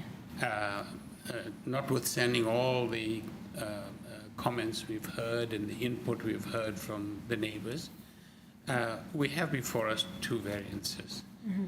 The first variance, very common. The FSI going to 0.95 is nothing unusual in different parts of the city. The garage variance number 2, as my colleague has indicated, is a function of the landscape. Mm-hmm. The transportation concern recommendation, if they hadn't used the word deferral and merely asked for a diagram, I think it'd be quite straightforward. It wouldn't be any, because at the end of the day, it seems to me that the garage, proposed garage, is wide enough, big enough. I've been driving for almost 50 years now. So, and I must say I'm good. I handle a variety of cars, variety of countries, left hand, right hand, and I do not see a problem for somebody parking in that garage, accessing and exiting. But funny enough, this is my observation that, maybe I'm wrong if you could, that the variance about the number 2 variance is got to do with the elevation of the driveway. I do not see the problem we are talking about with the maneuver is the location of the garage. I do not see that the transportation's recommendations got anything to do with the variance, to be honest. Yeah. Quite frankly, having a garage, integral garage in that location is far better than having a garage In the front. backyard. Oh, yes. Or in the front. Yeah, yeah. I noticed the neighbor to the, to the west, which is a substantial building, but their parking space is all hardscape. Whereas in this case, the garage would be integral, and the cars would be tucked away. So I personally don't have an issue. Yeah. And I think this is a supportable application. Okay. Okay, Mr. Gogan. I have a couple of questions. One is, the 2021 variances that were granted, do we have a record of what those were? Through you, Madam Chair, that previous decision is part of your package. Yeah, no, Yes. what I'm saying, but are they, what I meant was, are they relative to the actual application that was submitted, the drawings, the plans, everything specific to it? And if a new set of documents and plans, are those all have to be revisited? That's correct. Yeah, okay, so now they've gone from all the ones that were requested in 21 just down to these 2, as of right. That's correct. So at the time of the 2021 decision, there were a set of plans that were reviewed. And now what's before you, there are a different set of plans that were reviewed. And through you, Madam Chair, just be mindful that the transportation report is suggesting the diagram just to ensure that if the abutting property owner were to put up a fence on their private property, that there would be that vehicle maneuver and there wouldn't be issues getting into that garage, right? So it's just ensuring that that mutual right-of-way is being used, but you're not going over Okay. the mutual right-of-way onto private We should property. still ask for that, the condition, I mean, the request on.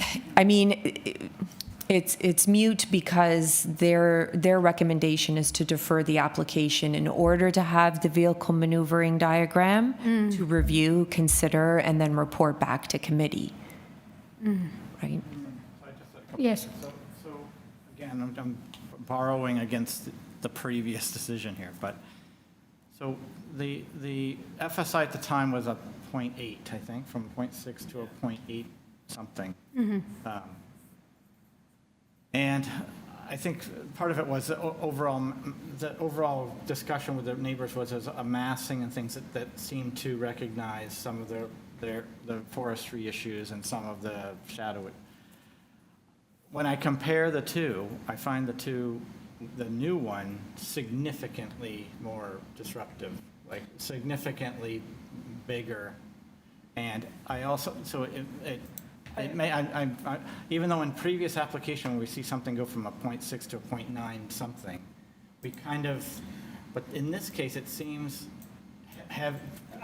over the top. But what I would say though is because it's a very unique piece of property. That's in the diagrams that were shown to us by the individuals in opposition.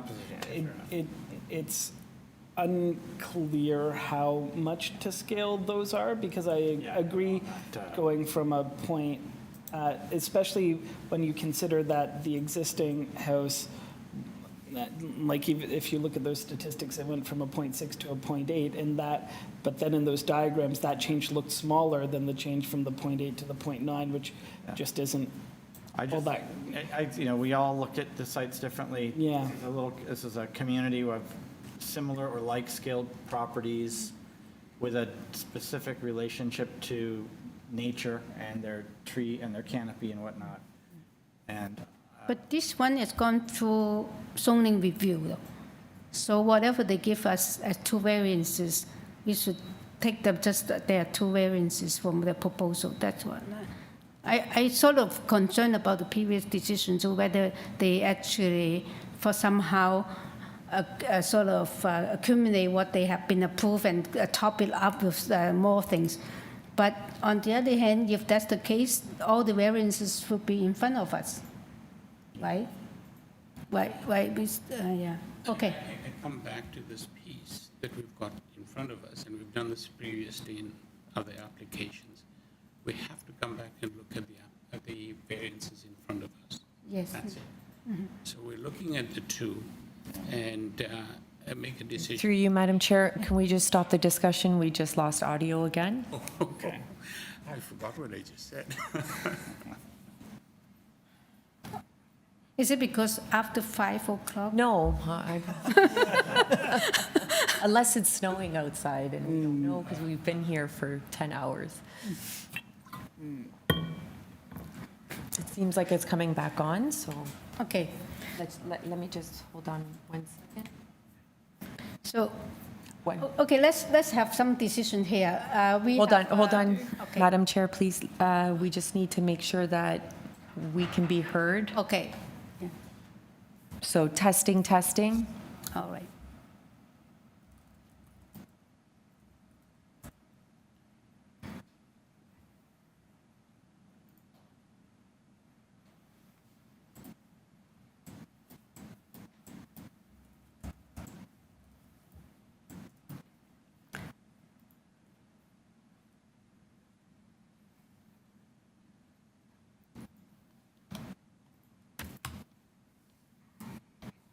Trying again, testing, testing.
Trying again, testing, testing.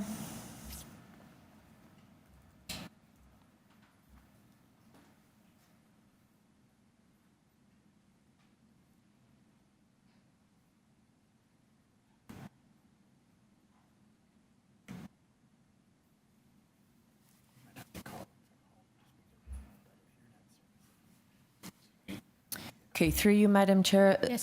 Perhaps let's take a 5-minute break Okay. so that we can rectify this matter, okay? Okay. Can you post the notice? we Yeah, will. we're taking Yeah. so that we can fix the technical problem. Yeah. Sorry.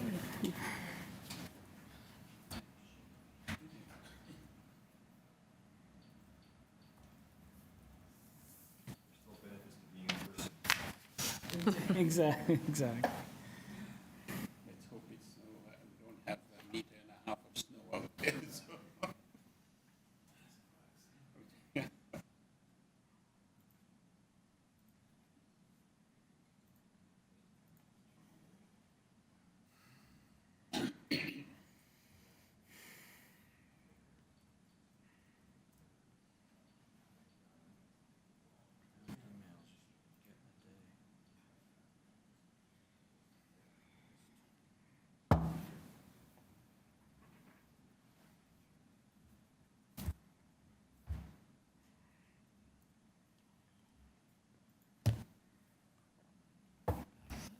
Testing, testing.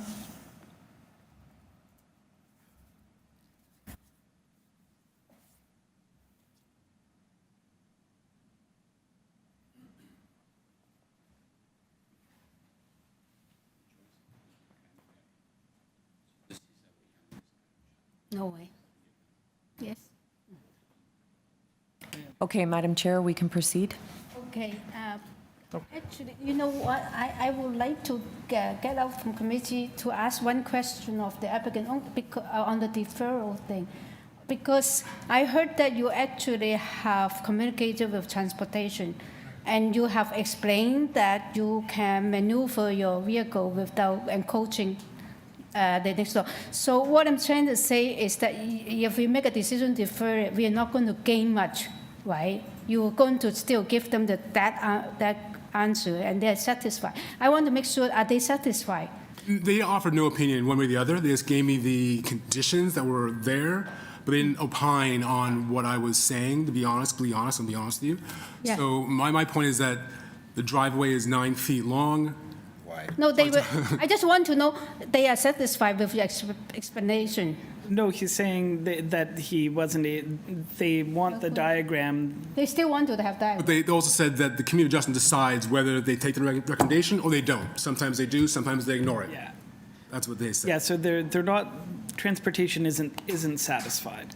They're just taking no position beyond what they already told us. Why will They said they weren't referees. They let the committee take a look at the information and decide from that. So. we are not vehicle expert? I have a question through you, Madam Chair, for the Secretary Treasurer. Yes. at the building permit stage, does transportation have any involvement? Because it really is about the location, which is more of a building design issue than a zoning issue anyway. So if transportation services potentially could be notified by, like, does that ever happen that the building examiner notifies transportation? Through you, Madam Chair, no. Okay. Again, like I had stated, this is more just to ensure that the landowners at 5 Indian Valley Crescent can maneuver their vehicles on their site using the mutual right-of-way, but not encroaching onto the private property that's abutting. Yeah. Mm-hmm. And now and in future, because once it's there, right? Yes. But what about the question is if we impose that condition without deferring it? So through you, Madam Chair, if you're inclined to approve the application with the condition that they submit a vehicle maneuvering diagram to the satisfaction of transportation services, then that can be a condition that's imposed, and they would have to get the clearance from transportation services before a building permit is issued. Okay, that is the... Through you, Madam Chair, you can come out of committee and ask the question of the applicant. Okay, we come out of committee for 30 seconds. Yes. Will you agree to that condition? Yes, we'd agree to that condition. Yeah. Okay, let's back into, so we seem to be in a better position to have a motion now. Yes. So building height and length, is it as per the current zoning, and they're not asking for any relief from that? No. Exactly, as per the current zoning, as what happened because of the previous. As part of the 2021? Exactly. Or prior to 2021? No, as per part of the 2021. So it is, cascading this variance on, it is stacking this variance on the other, but us as a committee, we're only here to consider the ones that are in front of us. Okay. And I understand that. And through you, Madam Chair, at any point in time during the building permit stage, if the examiner that is reviewing the plans determine that a variance has been missed, then the landowner will either have to comply with that variance, with the zoning bylaw regulation, or submit a new application to Committee of Adjustment. So we, yeah. I'm prepared to move to approve, subject to the condition that they provide a VMD, vehicle movement diagram to the satisfaction of transportation services. Okay, anyway, Mr. Bayer second, and all in favor? Yeah. And 3-1, you're descending. Yes, Paul Gogan descend. Yeah. 3-1 approve with condition. Thank you. Yeah. Okay, we are on our last item, 38. Is 6 Walter Street. Okay, okay. The purpose for this application is to alter the existing 2-story semi-detached dwelling by constructing a new rear ground floor addition, a rear yard ground floor deck with stairs, and a new south side ground floor entrance with a landing and a rear front-facing stair accessed by the driveway. They are seeking 10 variances. And on this item, we also receive a copy of the minutes from the last deferral, September 20th, a copy of the survey's revised site plan, floor plans, and elevations, an arborist report from the applicant, and corresponding out from Stevenson Engineering. And we have also staff report from Urban Forestry and also community planning. We have 4 forms of letter in support. It's all on Walter Street. Yes. Through you, Madam Chair, we have the agent on the line, and we do not have any registered speakers for this item. Okay, let's have the agent, please. Mr. Clark.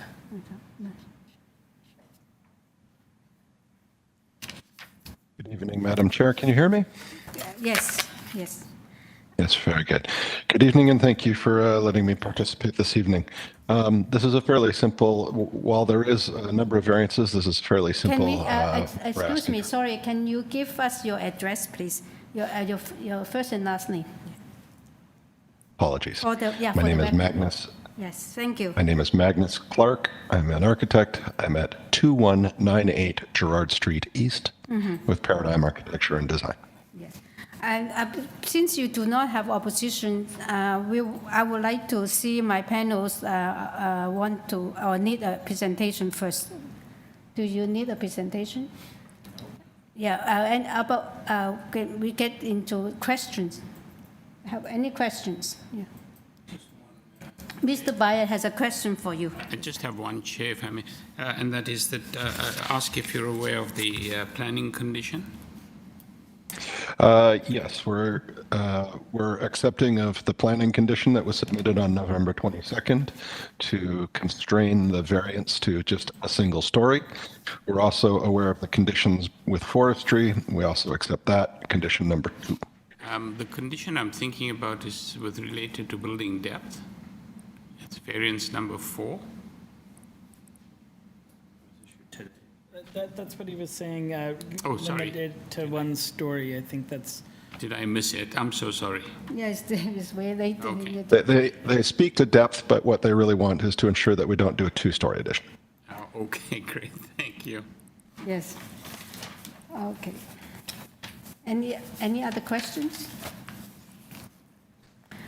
Okay. Yeah, we have read all the submitted material. Actually, we're ready to make a decision on this. You have anything you want to, particularly you want to address us? Yeah.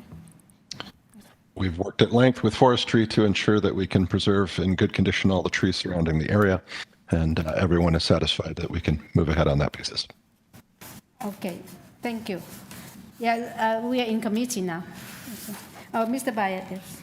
Thank you, Chair. I think when we see 10 variances, it seems like an overkill, but individually they're relatively minor. I'd like to move approval of the application with 2 conditions in mind, forestry number 2 and the planning condition. Okay, anyone second? Mr. Goss second, yes. All in favor?